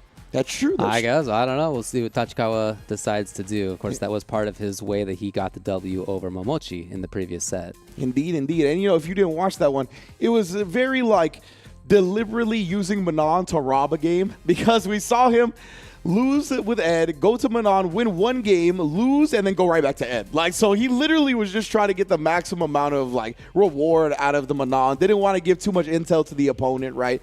Because she's a character that the more and more intel you get on the opponent and realize their decision-making, the more restricted she becomes. So I really like him only giving one game out. But let's get into it, man. Ed Mirror, we got this modern control scheme versus classic, and we are starting with the Ed boys. I really like how, speaking of the face thing, there are certain like series that you can do as different characters to like make them look like they're laughing or like they're talking or whatever it was. It really is cool, man. The creative expression at all angles with the game. Yeah. Tachikawa starting off. Looking good. He's got the spot on screen. Yeah, he's so comfortable right there at that range, right? Like that stand medium kick range, the flicker, the medium flicker as well. Oh my god. Stuck in for the throw. Got there first. Yeah, real quick drive rush option with the jab. Yeah, just making it happen. Slight life lead. I like that too, throwing after the second light. Hey, denied. My man said, think fast. Well, indeed he did. Tachikawa now going to take the corner advantage. Oh, boy. Yeah, even willing to commit to a lot of this pressure here. And the DI. He was like, if you got the super reactions, let me see it. Tachikawa really switching up the rhythm. I think he made it hard to just kind of try to buffer the super. He put it in a real awkward moment. And, hey, he got away with it. Yeah, we've seen him do that even versus Momochi before. Yeah, true. It's so funny when there's like the parry versus the charge flicker, and both players are just holding their option. Yeah. Okay. Oh, no, brother. You reach in, Tachikawa. He's going to hold on to the bar here in case he gets in a bad spot. Wow, and Ebi, again, calling out the fake safe jump. Wow. But, you know, these things happen. So pretty good game one from Tachikawa. A little bit too far away for the cancel. He got parry on it. Nice timing. Wow. Yeah, for real, though. Perfect parry on the charged heavy punch. Do not see that often at all. And back to back with the throws as well as caught out to Tachikawa. Being willing to down back at the, and then switches it up.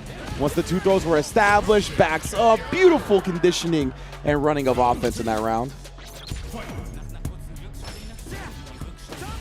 Slow to start. Ah, here's a big moment though for Ebihara. Yeah, Tachikawa just committed after the trade to try to get a scramble hit. Was out of range, and Ebihara got a clean whip punish. just in case. Yeah. You never know. I'll back it on up. Another throw. Some decent corner. Oh, is he going to land on it? Oh, that was so close. Oh, indeed. Good thing from Ebihara, not committing to anything in the air. That hurt box extension definitely would have ran to the level 2. Tachi here still in control. Now just sitting there waiting. He has one bar to his own name now as well. Dangerous man on the right even still, though. CA. Lots of drive. Tachikawa trying to play safety first at the moment. He will take the grab, of course. Exactly right. It's like, you know, CA on deck right there. The game would be over as well. It's not like he's the one that's up and around. Yeah, true. So, yeah, he's got to play safe. He tries to risk the jump there. Gets anti-air, push to the corner. He is going to go for burnout. He wants even it. if there's even if there is a drive reversal, still burnout. Yeah. I mean, smart from Tachikawa because he wants to get burnt out either way, and the sweep is cleanly punished. Ebihara. That one bar he had closes out the game. That decision to go for the burnout really paid off. Yeah, man. Love seeing it. I mean, Tachikawa did what the optimal thing was for him to do in that situation. Once you find yourself already there, you got to drive reversal. Yeah, you might as well, right? Yeah, you're burning out either way. Yeah. Oh, backdash a little bit. Tachikawa. Yeah, I was going to say, he's probably going to back up, trying to build some of this drive meter back, even with the corner. Oh! Ran into the knuckle sandwich. What a jump. Okay. Damn, the backdash after that to bait out the throw. That was clean. You don't see that one very often. You don't. Shout out to Punk in Winners Finals at EVO. Oh, yeah, I know what you're talking about, yeah. That is it's a very powerful technique because a lot of people like to tech once they land. Sure. But like you said, we still don't see it that often. Again, establishing the fireball. Love when you got the finesse to be able to nullify the first part and then send your own projectile. Dude, what a chase. Damn. This man is jabbing him right chase. now. Right back at it. Ebihara on hit, chased him down. Oh my goodness. He got the whiff cancel, unfortunately. He did. The light was a little bit too far. And now Ebihara, just like that, gets the corner against a burned out opponent. Will he do the thing? Will he do it? He dies to level 3. He did the thing. Tachikawa wasn't ready with it. Committing to the stand medium kick, didn't have a quick enough cancel. And now Ebihara ties up the match. Continues to be close. He did the thing. It's indeed tied up set here in game 3. Tachikawa does have the meter advantage on both sides. Oh, not there. That dangerous spot. Yeah, I understand Ebihara backing off.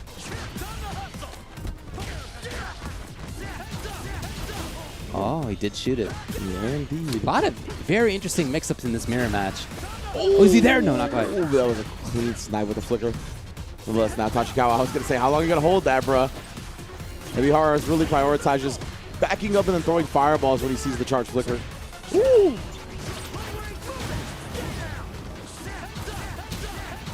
Oh. Yeah, so many mix-ups. Again, even from full screen, whether you'll do the flicker, whether you'll hold it, whether you'll cancel it. Same thing for the fireball. Do you complete the fireball? What do you do? Yeah, legit. He just always keeps you on your toes. Speaking of which, Ebihara, great reaction on the DI. Oh, he actually spends all of his meter here. I mean, he was low on drive gauge, so I assume it's to build back more of that. Tachikawa is going to be at, what, like a bar pretty much? Yeah, a bar and a half. Oh, he tried to parry and put it all on the line. Ebihara, nice and patient. And now with the extended duration of parry, it is the easiest thing to do to just walk up and throw it. Huge grabbable box on those parries as well. Yeah, good point. Got him. Oh, that's a satisfying conversion to watch. Wow. Get that much of a juggle off. Just a raw projectile hit. No forced knockdown. Yeah, the full Mike Watson anti-air into actual damage. Pretty sick. Actually. Oh, yeah, he wanted it with one more throw. Tachikawa has just been right every single decision in this round. That was some... Oh, okay, Ebihara here. Oh, he actually lived. I thought he wasn't going to have enough life to return DI. Yeah, I think that might have been the idea from Tachikawa, but okay. It's all right. It's all right. Now Tachikawa, though, a quick round on the board here, trying to tie the set back up. The sooner he can do it, the better, obviously, and that's a big way to get started. Oh, no reaching this time from Ebihara, though. You can see both players walking back, wanting each other to press. Got him. It's big. Oh, he's maybe the kill. Now. Should be. He's dead now. Tachikawa speed running game 4 to tie it up. That was a wild quick. You see 80 seconds still on the clock and everything. 2-2. So much fast pressure from him in that round. That game. Indeed, indeed. It felt like one of those kind of rounds where, you know how we talked about earlier, where when people get frustrated, they just try to bulldoze you. Usually it doesn't work out. That one, it definitely did. Like, I don't know if he was even frustrated, but it just felt like one of those rounds where he was just going to face roll and he was either going to die or destroy his opponent. It is powerful to be able to switch styles, paces like that. Yeah. Difficult to adapt to on the fly as the opponent. Oh, that jump medium kick needs to be a little bit later, I believe. Damn, he just walked all the way in his business right there. A lot of patience from Tachikawa, though. Sniped. Yeah. Wow, actually nullifying each other right there. Great pickup with the blitz after and just crushes the legs right there. Ebihara looking to walk back out and now looking to wake up with a DP. Both options getting completely destroyed by Tachikawa. Match point Tachikawa now. Abusing that slow wake up that Ed has. Hey, now Ebihara tried himself, right? So you just walk up in his business, go low. Huge jump! Like last game where he got a big starter off one of those. Again, he blocks it! It's all looking up for Tachikawa now. He needs one more series. I literally waved by on that DP. But we'll see. Like you said, he's not out of it just yet. Oh, and that was a big hit, but he didn't commit to anything big. He had low on meter, so yeah, understandable. All right. Just outside the range right there, and now he's able to commit to an OD without burning out. Level 2 as well. Gets the desync off, so look at all this meter build.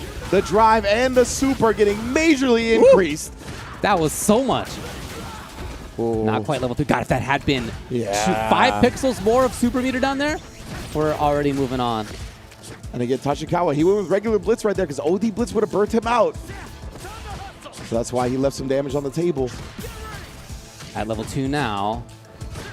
So he can just do EX into it if he finds the moment. Tachikawa burned. He sniped in the burnout. That was going to be scary. Sparkling. The plus the frame. grab. Okay, anything else? Oh, what? Did he want sniper? I think he did. I think he wanted the instant overhead. Okay, Ebihara chased him down.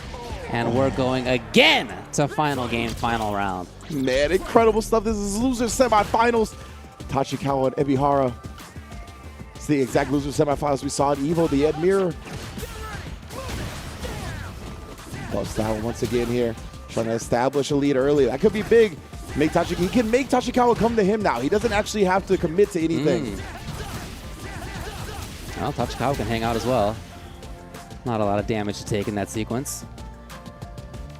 Feeling greener again. Tachi still not being overzealous either, even despite a life deficit. Even despite it being the final round of the sets. He's sneaking in the fireball. He's content. He's got time. He hasn't done that big jump in either. Hasn't even gone for that. It's like trying to stay on the ground. Oh my, both players. Dude, what an interesting fireball battle that is. The finesse to nullify and then send.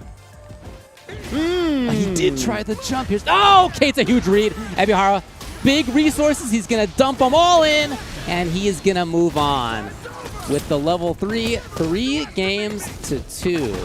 Ooh, the squeaky shoes, the speed bag. Ebihara. Amazing stuff right there to bait out at the last moment. And yeah, man, I mean, establishing the life lead early on in a match like this, where your character really specializes in having a range advantage and it's a mirror, you really got to make the opponent come to you. And I felt like that first strike being the one that landed for Ebihara kind of dictated the way that round played out. Ageless Ebihara. Yes. Looking good. Infinite. And yet, again, this was another series, another set where it easily could have been the other way. It wasn't a drop combo like we've seen for a couple of these. But in that previous round, if that super bar had had 5 more pixels, it would have been full and it would have been level 3. Tachikawa could have moved on. If he had then done sniper, who knows, a couple frames earlier. Yeah. At the media afterward, maybe he moves on again. Yeah. So although those aren't drop combos, not really the same thing, it nevertheless shows, God, there is such clear parity of play among so many of these top-level players. Very, very skilled at almost the same level. 3-2, almost across the entire board of this top 8. Oh, man, yeah. Again, another final round game. Incredible stuff, man. Ebihara is able to close it out. I love seeing these two slug it out in the neutral. And you mentioned, like, just the fact that Ebihara... tricky business. I'm telling you, man, that is so good. Such a great reward you get from it as well. Ebihara found the DI here, able to go through the full combo, spinning the level 1. Always efficient with his meter as well. Love that from Ebihara. When he get burnt out with the level 1, he burnt out with the level 1. Always keeping the level 2 in his back pocket. Huge jump ins from Tachikawa. You highlighted that in the final round as well, where he would be looking for those. Really got rewarded in this previous round, so we didn't try to go back to the well too quickly in that final round, right? Can't be obvious. But man, Ebihara, he just needed that one more bait out. knew that it was going to be such a huge reward.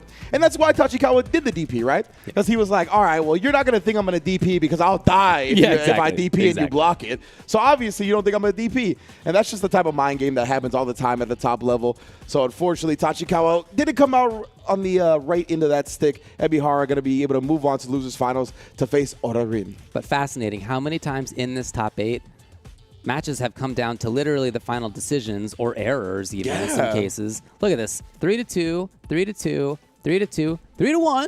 But then also 3-2, 3-2, 3-2, all in loser's side. Wow, that is immaculate. Big ups to all of our players, giving us a hell of a show today. And if you want to join the World Warrior and you got a local region that you could be a part of, then you need to go to capcom.us/WW24. That's where all the information regarding all the World Warriors can be found. That is a path to Capcom Cup 11. Whether you're in a regular region or a super region, find out the info and sign up over again at capcom.us/WW24. We have 2 more big matches coming up. We're going to have the losers finals. We're going to have the grand finals. Stick around for that.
Our world is not headed for disaster, as you say.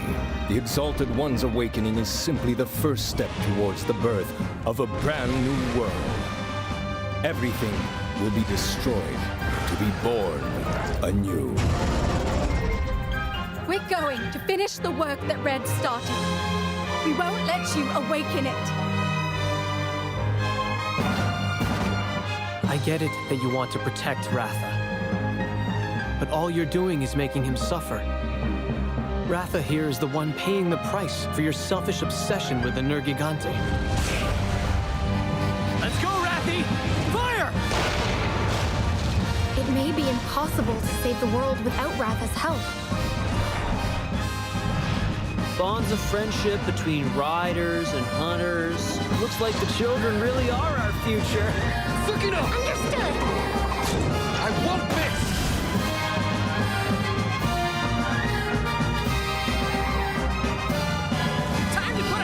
To the test! This is where it all ends.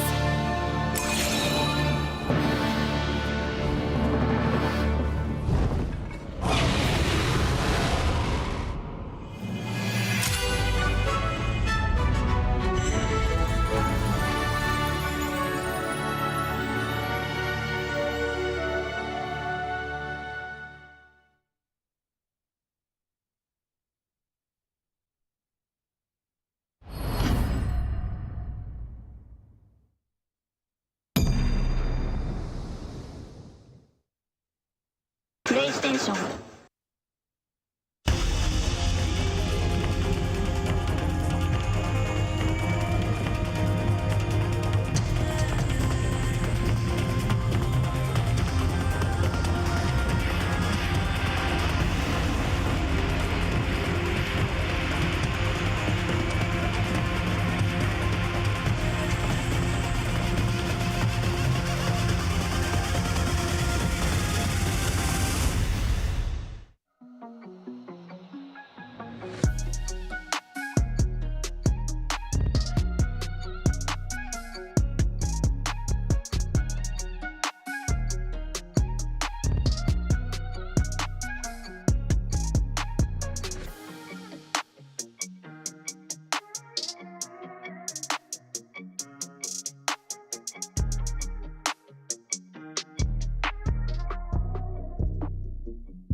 World Warrior Japan #1 down to just 2 final matches. We'll have losers finals, and then after that, we'll have grand finals. But we are in the top 3 already. Ultra David here with Ringe as we move on. Indeed, into that losers finals, as you mentioned, is going to be Orarin versus Ebihara. While waiting in grand finals, winner side advantage, of course, is Kakaru, who was able to take a 3-1. Pretty convincing performance, but even then with the 3-1, it was a very close set.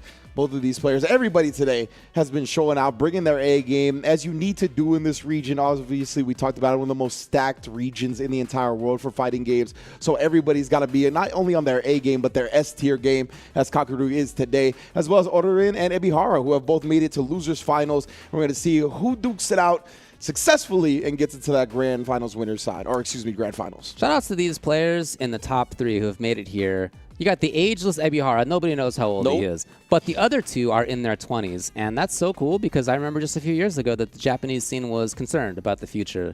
Tournaments were consistently won by people in their 30s, sometimes 40s. Yep.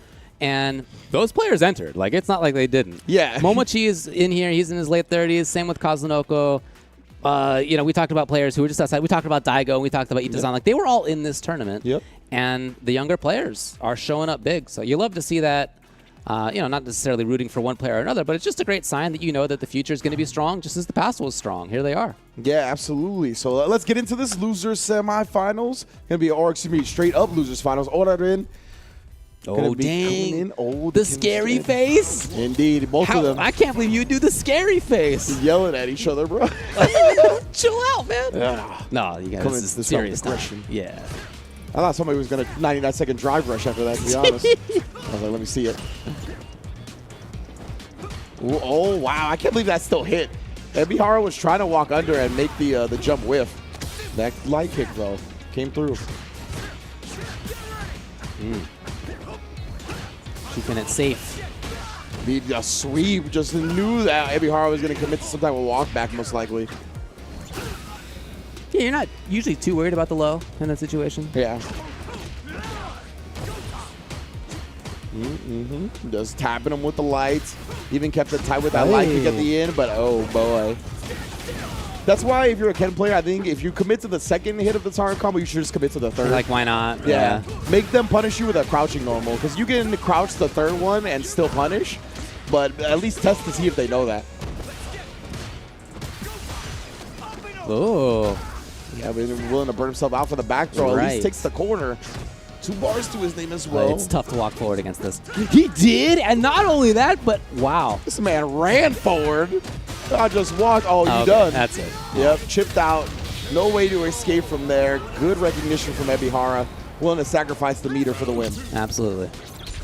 Yeah, I'll do it every time. That huge spot right there. Ebihara has had control. Oh, medium. And you know, I get that, actually. Over the normals that Ed has at that range. Yeah. It's not a button that I see super often from Ken's, but in this specific matchup at that range, that makes a lot of sense. It definitely has its really strong uses, honestly. So, as you mentioned, in this matchup specifically, you can see it at that range. Oh, we've seen baby. it. Let's go. Love seeing that. The jump out, no free tech throws for you. Especially with Ken, it's so strong because he has access to a side switch with a combo anyway. So even, you know, you won't be all the way in the corner, but nonetheless, you'll have the screen advantage. No tech there from Ebihara. Patient. Tries it out. He's got level 2. Oh! Wow. Okay. The perfect parry walk forward light kick, bro. Yeah. We all felt that pain, bro. Being kicked right in the shin.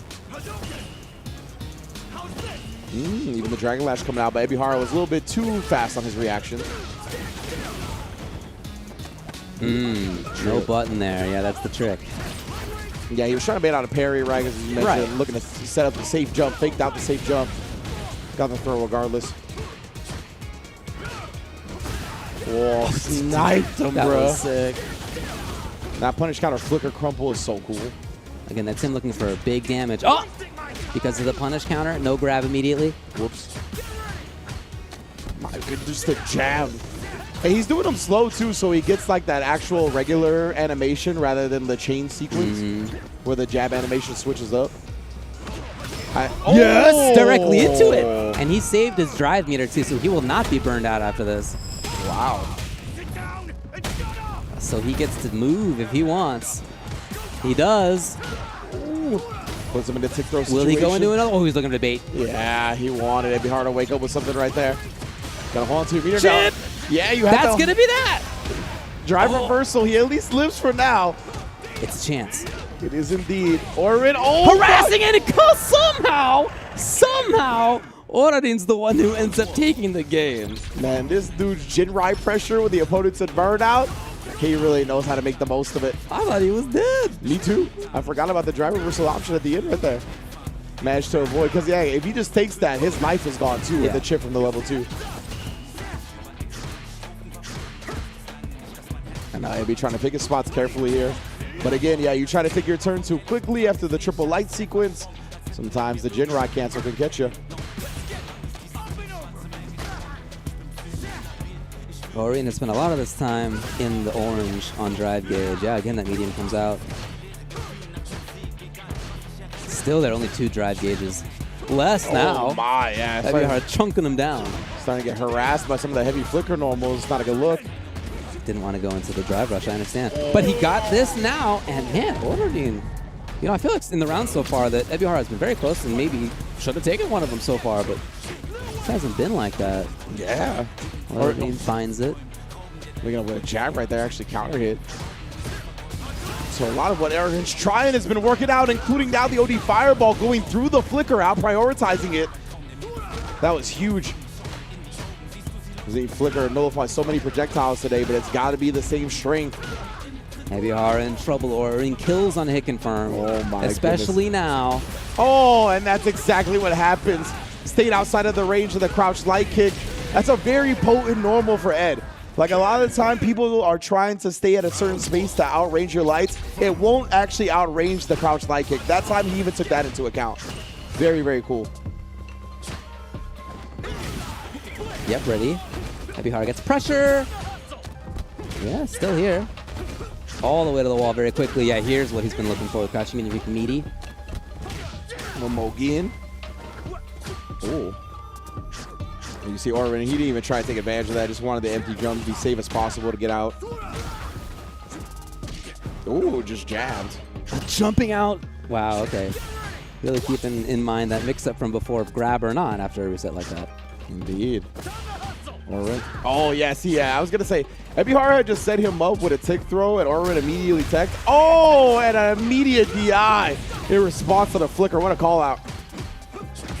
Not something that we've seen go to very often. We haven't. Talked about the susceptibility and huge jumping. He had one before that just barely missed too, by the way. Yeah.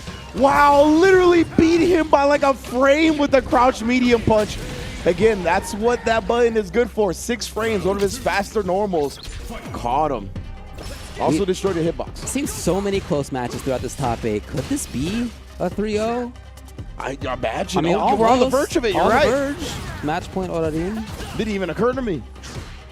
Yeah, everything else has been so close. Like, who would think now in losers final? But we'll see. Ebihara has a good situation for himself. Backing off to where he feels comfortable. And now he's just got to make something happen. See, he goes for the perfect parry and tried the OD flicker to nullify another fireball and punish. Oh, the level 3 will do the job, though. Raw. Yeah, that's got great range. Orin, is he all the way burnt out or on a pixel? On a pixel it is. Ooh. And look again, he just tried to bait something out, right? Was thinking that Orin would have woke up with an ODDP or a parry, something like that. Does spin his meter. There's a big hope right there by Oradin. Yeah, big hope. Ebihara did not give in, so all right, he stays alive.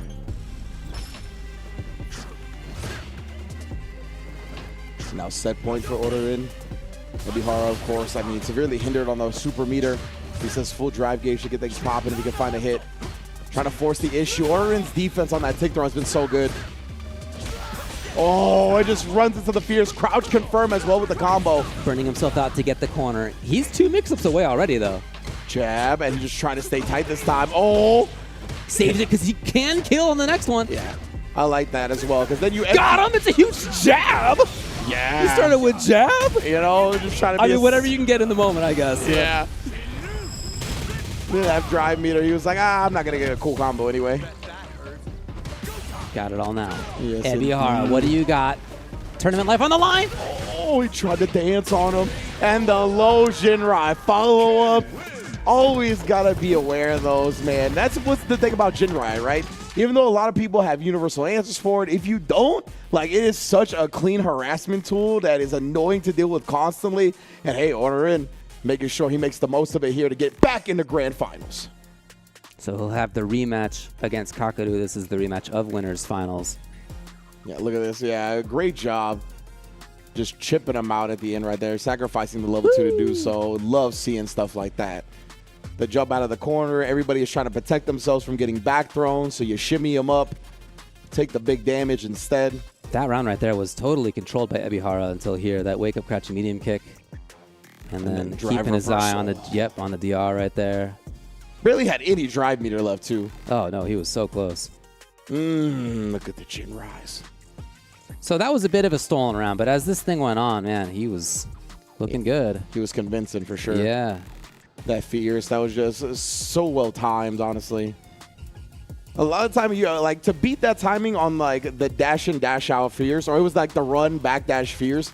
Like a lot of the time, the opponent has to commit to something. Like if you're reacting to what's happening, the person who is the aggressor kind of has the advantage in that moment because they know what their plan is, right? So if you sit there and are looking to react, you're probably going to react a little bit slower, and that seemed to be what happened. So big ups to Orin getting into grand finals. Another great set. Our first 3-0 of the day came in losers finals. Was not expecting that, but we are going to get that run back. Akuma versus Ken. See how it plays out. Age 27 and age 23. Oh, yeah. I wanted to build upon your point, how you talked about how, it's great to see the younger generation from Japan specifically starting to show out. And not only with the player base being a concern, but the popularity of Street Fighter in general was a concern. And we see now with Street Fighter 6, it has exploded. More popular than it's ever been in Japan. We saw Giuna recently post the Rage exhibition matches, sold out tickets. The CR Cup, I believe it's called, with the VTubers. Amazing reach with that as well. Big ups to everybody that's behind that. Incredible tournaments and stuff from Daigo as well, implementing different people from the Japanese gaming community. It's been a real amazing show. So let's get to grand finals. As we said, the future is bright.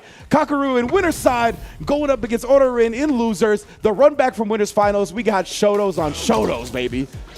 Remember, 3-1, Kakaru took it in winners finals. See if he can keep that up. Oh, and little confirm. I was going to say, we didn't see a lot of OD Fireball, right? Like we talked about. It's an expensive gambit, but it can definitely thwart the Akuma stuff. But the DP, once again, missing in action.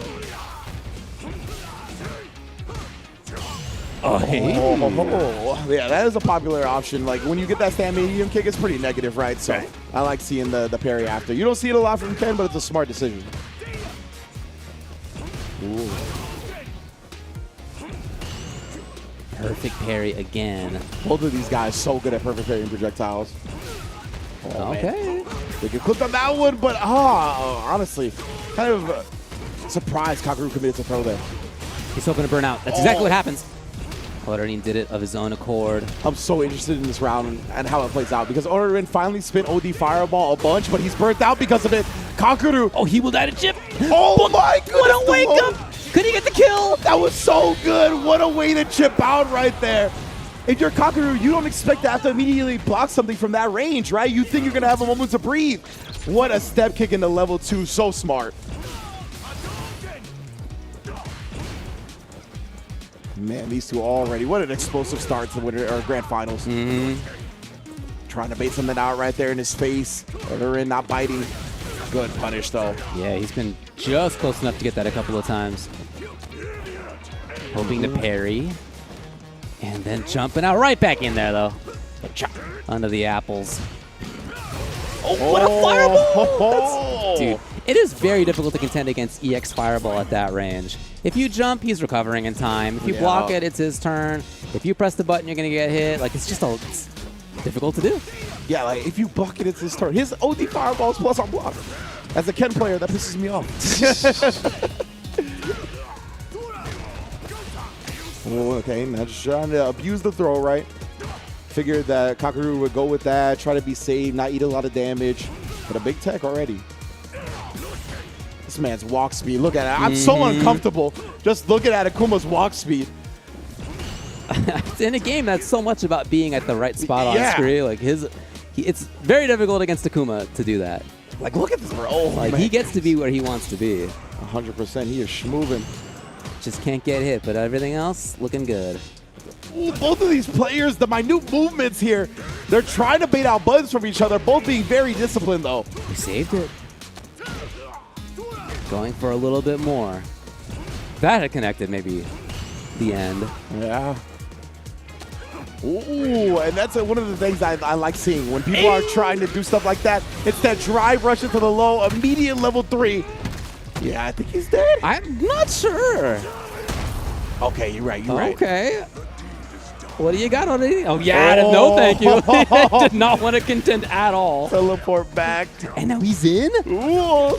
Back it up. Yeah, block it a little bit, yes. Don't even try to take the risk of jumping. I totally get that. All right. Woo! Smart.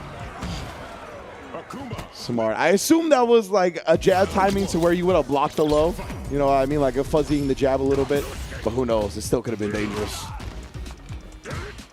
Damn, son. I would have pressed the button. Yeah. 100%.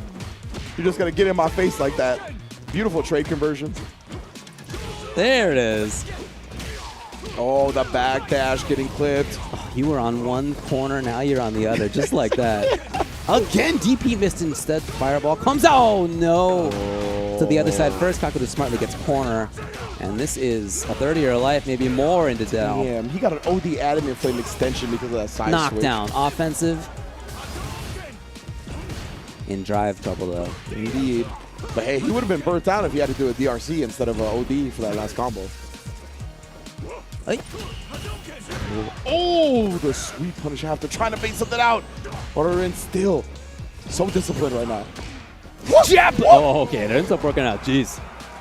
Like, I'm trying to think if he deliberately let that jab rock the first time to blow up Kakuru's defensive timing, or if that was just, you know, something that ended up working out that way. That walk speed right there. Dude. In and out of Ken's range. Just like that, he was out of it. Ooh, nice job. Level 1 committed. Yeah, the empty demon flip.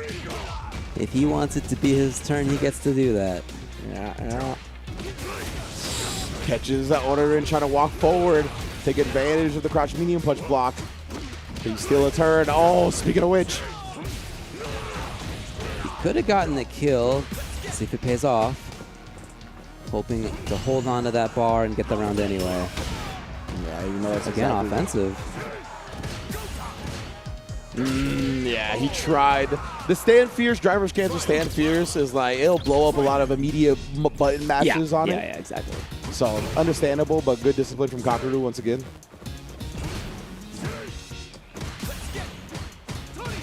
Ooh, yes. Oh! More great discipline from Kakeru right there. Not trying to take his turn after the third light. Waiting for the Jinrai. Again, at the right spot to get that.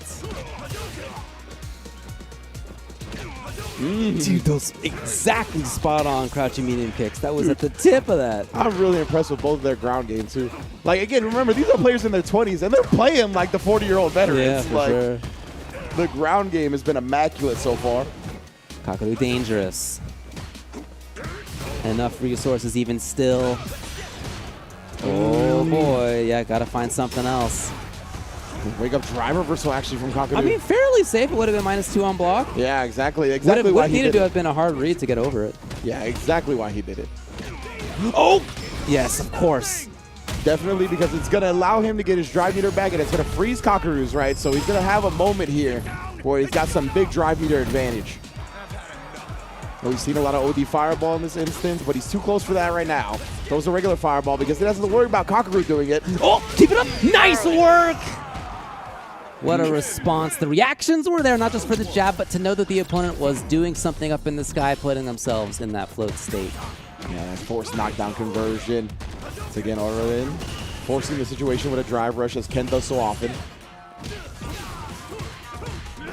Hey, yeah, but exactly. You might as well just commit to the third string. And Kakeru, of course, punishing with the crouch button as you should. Oh, man. You only get that after a few games of walking back and forth at just that spot. Exactly, man. That's I love the seeing payoff. that. Yeah. Ooh. Then trying to parry off the stand fierce. Look at that. Yeah, like all this right here, this little minutia movement, that's what establishes the ability to walk up, throw, and sneak those in. Yeah. Look again. Oh my goodness, this is so sick. Something about Kakuru's movement in this set is killing me. Level 2? Yeah, he's going to commit to it. It's going to burn out if it doesn't kill, but it is a Kuma. Nope, not yet. Even EX Fireball? Yeah, that is enough. Straight up. Yep. Very smart follow-up from Orarin. Able to put the first round on the board. Oh. Move forward at the start. Just like that, he's already got the corner. Cave wall. Mm-hmm. This might be your cave, but I'm turning this into my corner. Oh, he wanted the driver sweep. He's got a couple of times from Aura. The burnout's close. Okay, not anymore. Jeez. Suddenly, Kakuru very active right there. I was going to say, he spent a lot of his drive yeah, doing man. that. Did get back to above 2 now, so he can keep bullying if he wants. Again. I love it. Walked out, walked in. Order in. He's got above 2 bars from this range. Yeah, you're not going to see a lot of OD fireball. Instead, Kakuru ready for a regular one. Perfect punish. Oh, he's too far. Very close. It just feels like in those moments right there, Kakuru gets to be the one who chooses whether he goes in, whether the buttons can connect. Right there, he chose just the right moment to move. I can't believe he committed to the OD adamant flame. Or maybe he just confirmed it because he burned himself out there. Yeah. But that's a wild confirm if he did. Yeah, on the medium? Well, yeah, like on the crotch medium kick. Regular hit too, I think. I don't even think it was counter hit. I understand a lot of these fireballs here from Waterning. It's uncomfortable for him to move forward on the ground and try to contend in footsies. So to be a little bit further away makes a lot of sense. Yeah, exactly. Like in those moments where Kakuru will put out a button while you're walking in, maybe he puts out a button in response to the fireball. You get some damage that way, make him second guess. But right now, Kakuru's in such deep control. Yeah, he kills on the next hit.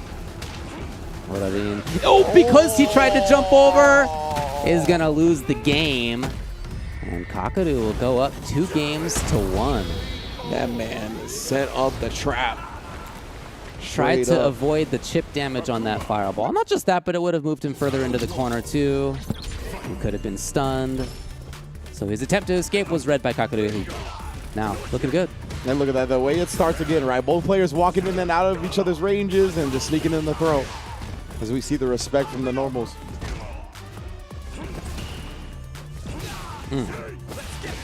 Yes, saw it in time.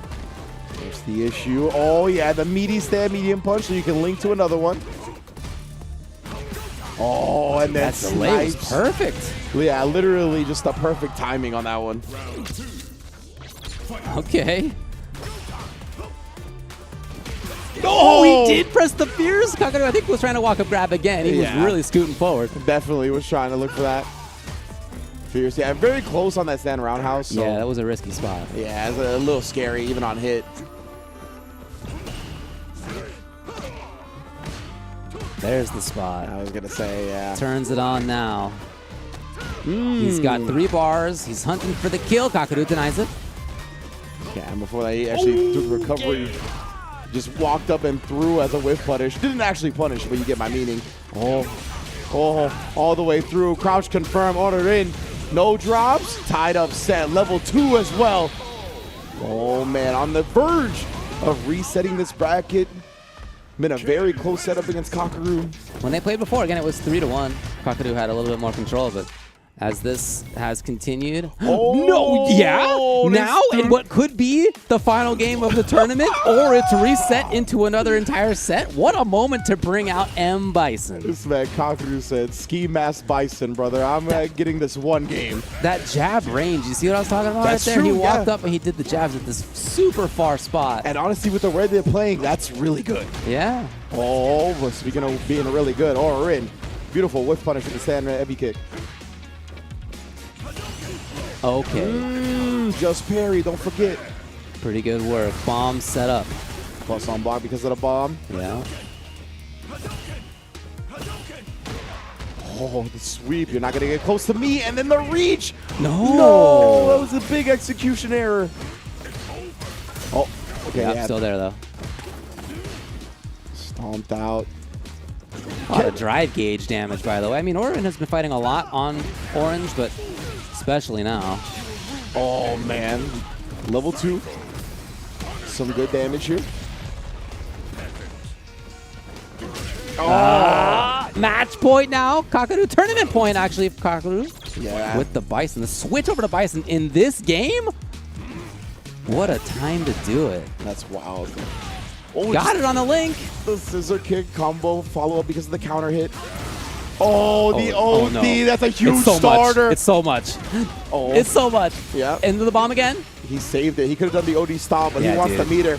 He knows. Oh, baby. All right, I don't know if he's going to save it now.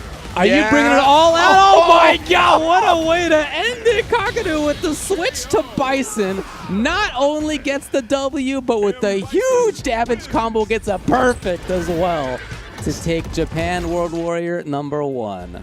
Such fantastic discipline from Kakadu as well. Not going with the OD stomp in the combo previously, right? Because it wasn't going to be enough damage to end it. He wanted to make sure he still had all the resources available for the next hit. And boy, he made that one count for the full tournament victory. That man played Bison in one game. In one game. He's like, it's all Wow. good. Final game. Let me pick some Bison bread.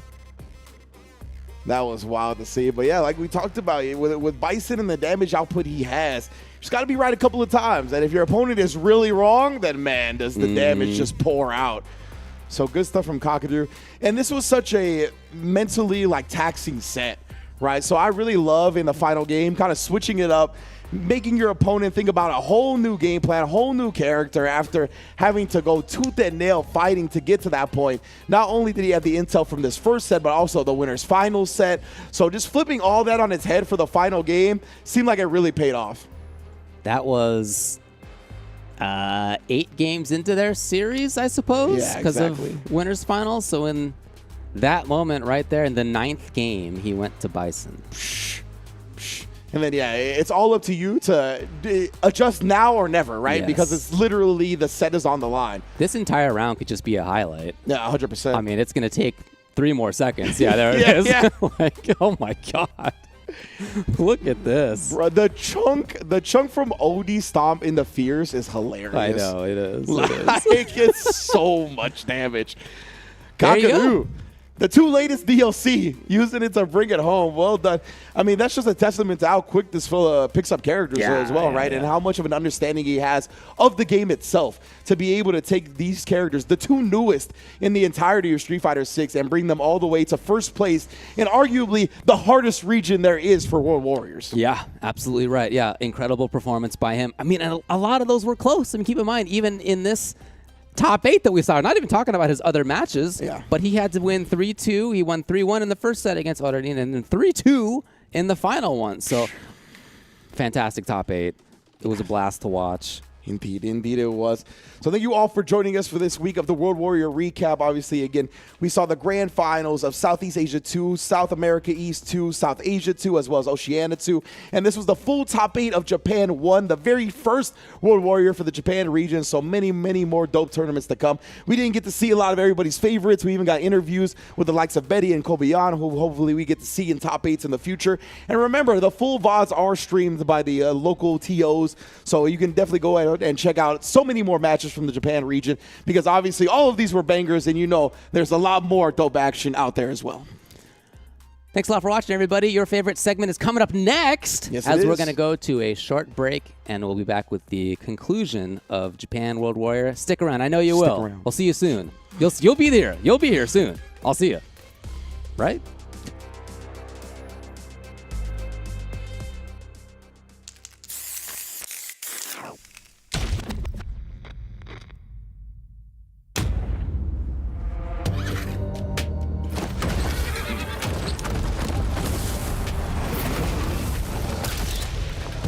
Do I resemble this man you call Bison?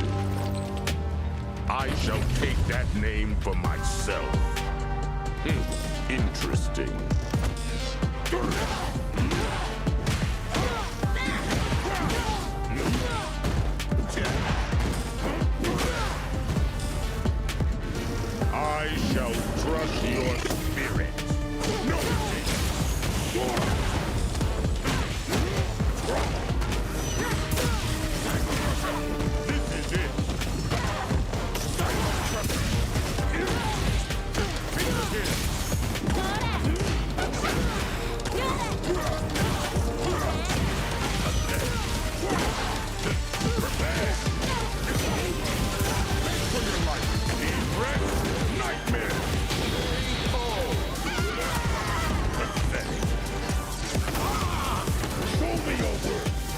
Tame you in due time.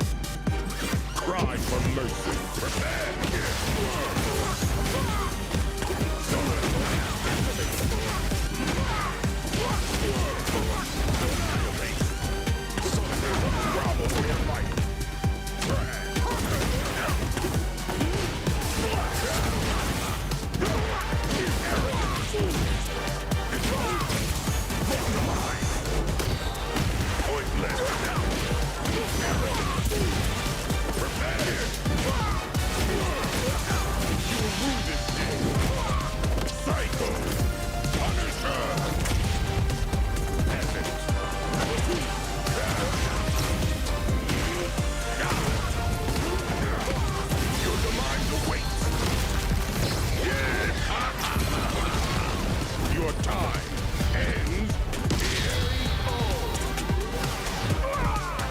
Satisfy my hunger.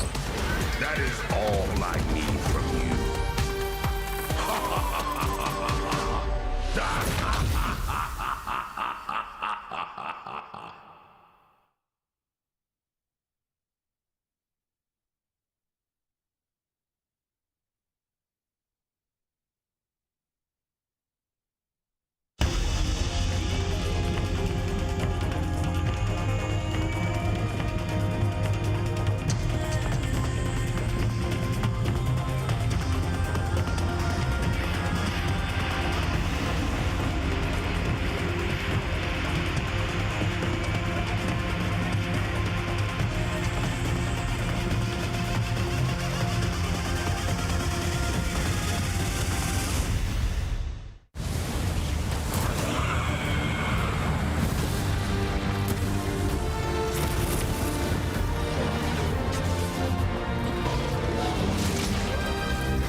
What's good, everybody? Welcome back to the final segment of our World Warrior recap. Myself, Ringe, along with Ultra David, had the pleasure of bringing y'all along for the ride for the Japan World Warrior first one for CBT 2024. And I say pleasure because that was a hell of a tournament, David. It's a fantastic top 8, I gotta say. Wow. Like, the number of 3-2 final round, incredible situation matches that we had there.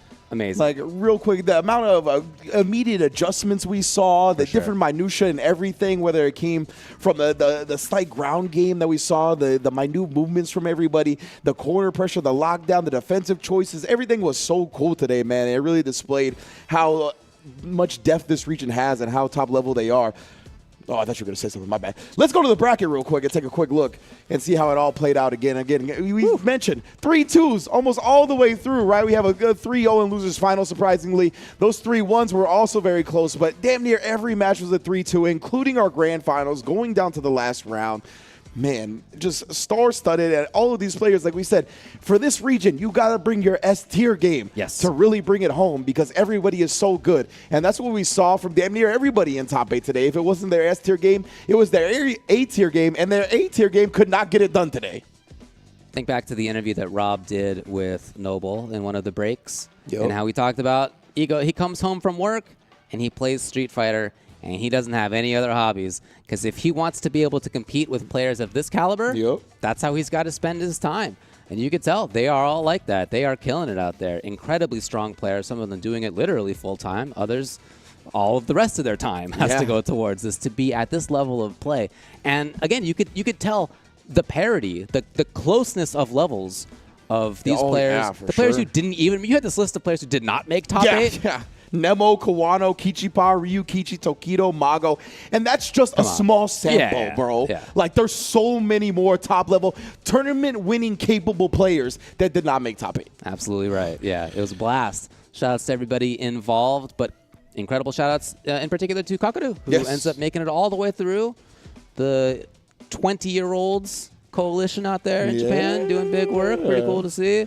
Obviously, he's been one of the best throughout Street Fighter 6 so far and continues to do that. So hats off to him. Yeah, and I love the place we're getting to in fighting games where we have these players that have been around for a long time now, and we get to see generational battles, you know what I mean? Man. Players in their late 30s, early 40s going up against these players that are in their mid-20s, early 20s, late 20s. It's a beautiful thing. It's just a different origins. You could see the different DNA with how they learn fighting games. Yeah. Like, that, I mean, it's beautiful, dude. Like, this is what we want. Absolutely right. So it's been a blast. Thanks a lot to everybody for watching. That's it for Japan #1. Now, there's a lot more coming up in the future in World Warrior. For example, coming up very soon, we have the points. Oh, this is just the first one. So these are, if you're curious, how many points you get for each placing. So 50 points for first, 40 for second, and so on down the line. But, dude, just knowing this region, I feel like, I mean, hats off to any of these players if they make it back consistently into these top 8s, because like it's just going to be so hard to do that all the way through. Like we saw that with year 1 for the World Warriors for Japan, right? Exactly, like it was so difficult for people to repeat performances, to really establish themselves as not even just winning the tournament on the regular, but getting into top 8 on the regular. Yes. So I don't expect that to change much here unless somebody just really cracks through the top, because as you've mentioned, there's so much skill parity at the top level in Japan that it's going to be real tough to consistently get back here. But hey, if you're Kakaru, best start you could have asked for, right? Yeah. I mean, having 50 points, it goes a long way to you even making the regional finals at the end. Like, just having 50 is like a lot. Like, because of how much depth this region has and how often, like, only one or two appearances is going to be common in these top 8. I think that's right. Throughout the 5 World Warriors, having that first place, having that 50 points is actually going to go a lot further in this region than it is in a lot of others. 100%. Totally agree. Again, speaking of other regions, though, got a lot of other stuff coming up next. Let's see. We have in August 11th, World Warrior Spotlight is coming back. We have, of course, a couple weekends after that, Cream City Convergence. Let's go. Coming up in the upper Midwest. It's in Should Milwaukee. Be cool in Milwaukee, indeed. One-day event that is going to be a blast to watch. And then the following weekend again, and back to it, is World Warrior Spotlight. So we're going to be doing our best here to highlight all the cool stuff that has happened throughout the world of World Warrior. And of course, for the Grand Finals replay next week, we're going to have France, Monaco, Central America, West, and Mexico all having their second World Warriors. And then the region Spotlight, the full top 8. Shoutouts to the Brazilian Kumite. They're going to be providing us that Brazilian #2 CPT World Warrior event for 2024, which is going to be star-studded. That region always very entertaining and fun to watch. So you know these players have only gotten better and better as time has gone on. And I can't wait to see the latest iteration of their offering in Street Fighter 6. And pay attention, too, to the logos that were on the right side of those regions as well, where you can find out, where things are actually being streamed live. We're doing our best here to recap things, to highlight things, to spotlight, hence the name, what has happened in the past week. But you could also be watching live, supporting those streams and those tournaments directly. And if you're in the regions, I hope that you are doing your best to enter and play and hang out, whether you think you're going to win or not. Whatever, not a big deal. Enter, hang out, get some experience, have a good time. It's a big part of why we're doing these things as well. 100%, man. The vibes are always immaculate, so hopefully you get to participate in them yourself. And of course, we wanted to touch on again, and we talked about how the World Warriors are well underway. We got Cream City Convergence as one of the CPT offlines coming up. And of course, SFL news has begun as well. US SFL is in the building. It's going to be starting in October 2024. And of course, we're shaking things up. In the preseason, we're going to have SFL scouting combines all over the world. As you can see, SFL US branches beyond just the United States. So we're going to have combines all across the globe. And if you make your region's top 16 in your respective combine, you will be eligible to be drafted into a US SFL. So be sure to sign up today. Registrations are already open. If you're in those various regions, get it while the getting's good. And hopefully you will also be on SFL this year. If you're not from North America and you're like, what's a combine? Which I think is a great question. Yeah, great question. It's basically a tournament that is taken from the fact that in North American sports, we have these like competitions so that you know how strong certain people who could be drafted into sports are. Yeah. It's like a sort of, you could call it a tournament, I guess. It's a little bit of a competition. Yeah. So we're using that name here to signify essentially that we're trying to suss out the talent out there. Precisely. By tournament. So check out where the tournaments are in your region if you would like to enter and have a chance to get into Street Fighter League US. Yeah, it's part of the overall like establishment of a prerequisite to get into SFL, right? There you go. There's a couple of different prerequisites for this year, which is kind of new for SFL, and the combines are one of them. So if you're looking to qualify, that is the way to do it, man. But it's been an amazing tournament, David. I had a blast. Hope you did as well, man. Hope you all did at home as well. Again, Capcom Fighters is going to have a stream every weekend for the foreseeable future. Like we said, the World Warriors Spotlight this week, next week and the following, and then Cream City Convergence, and then right back to the World Warriors Spotlight. So stay tuned every weekend to Capcom Fighters, and we'll see y'all very soon.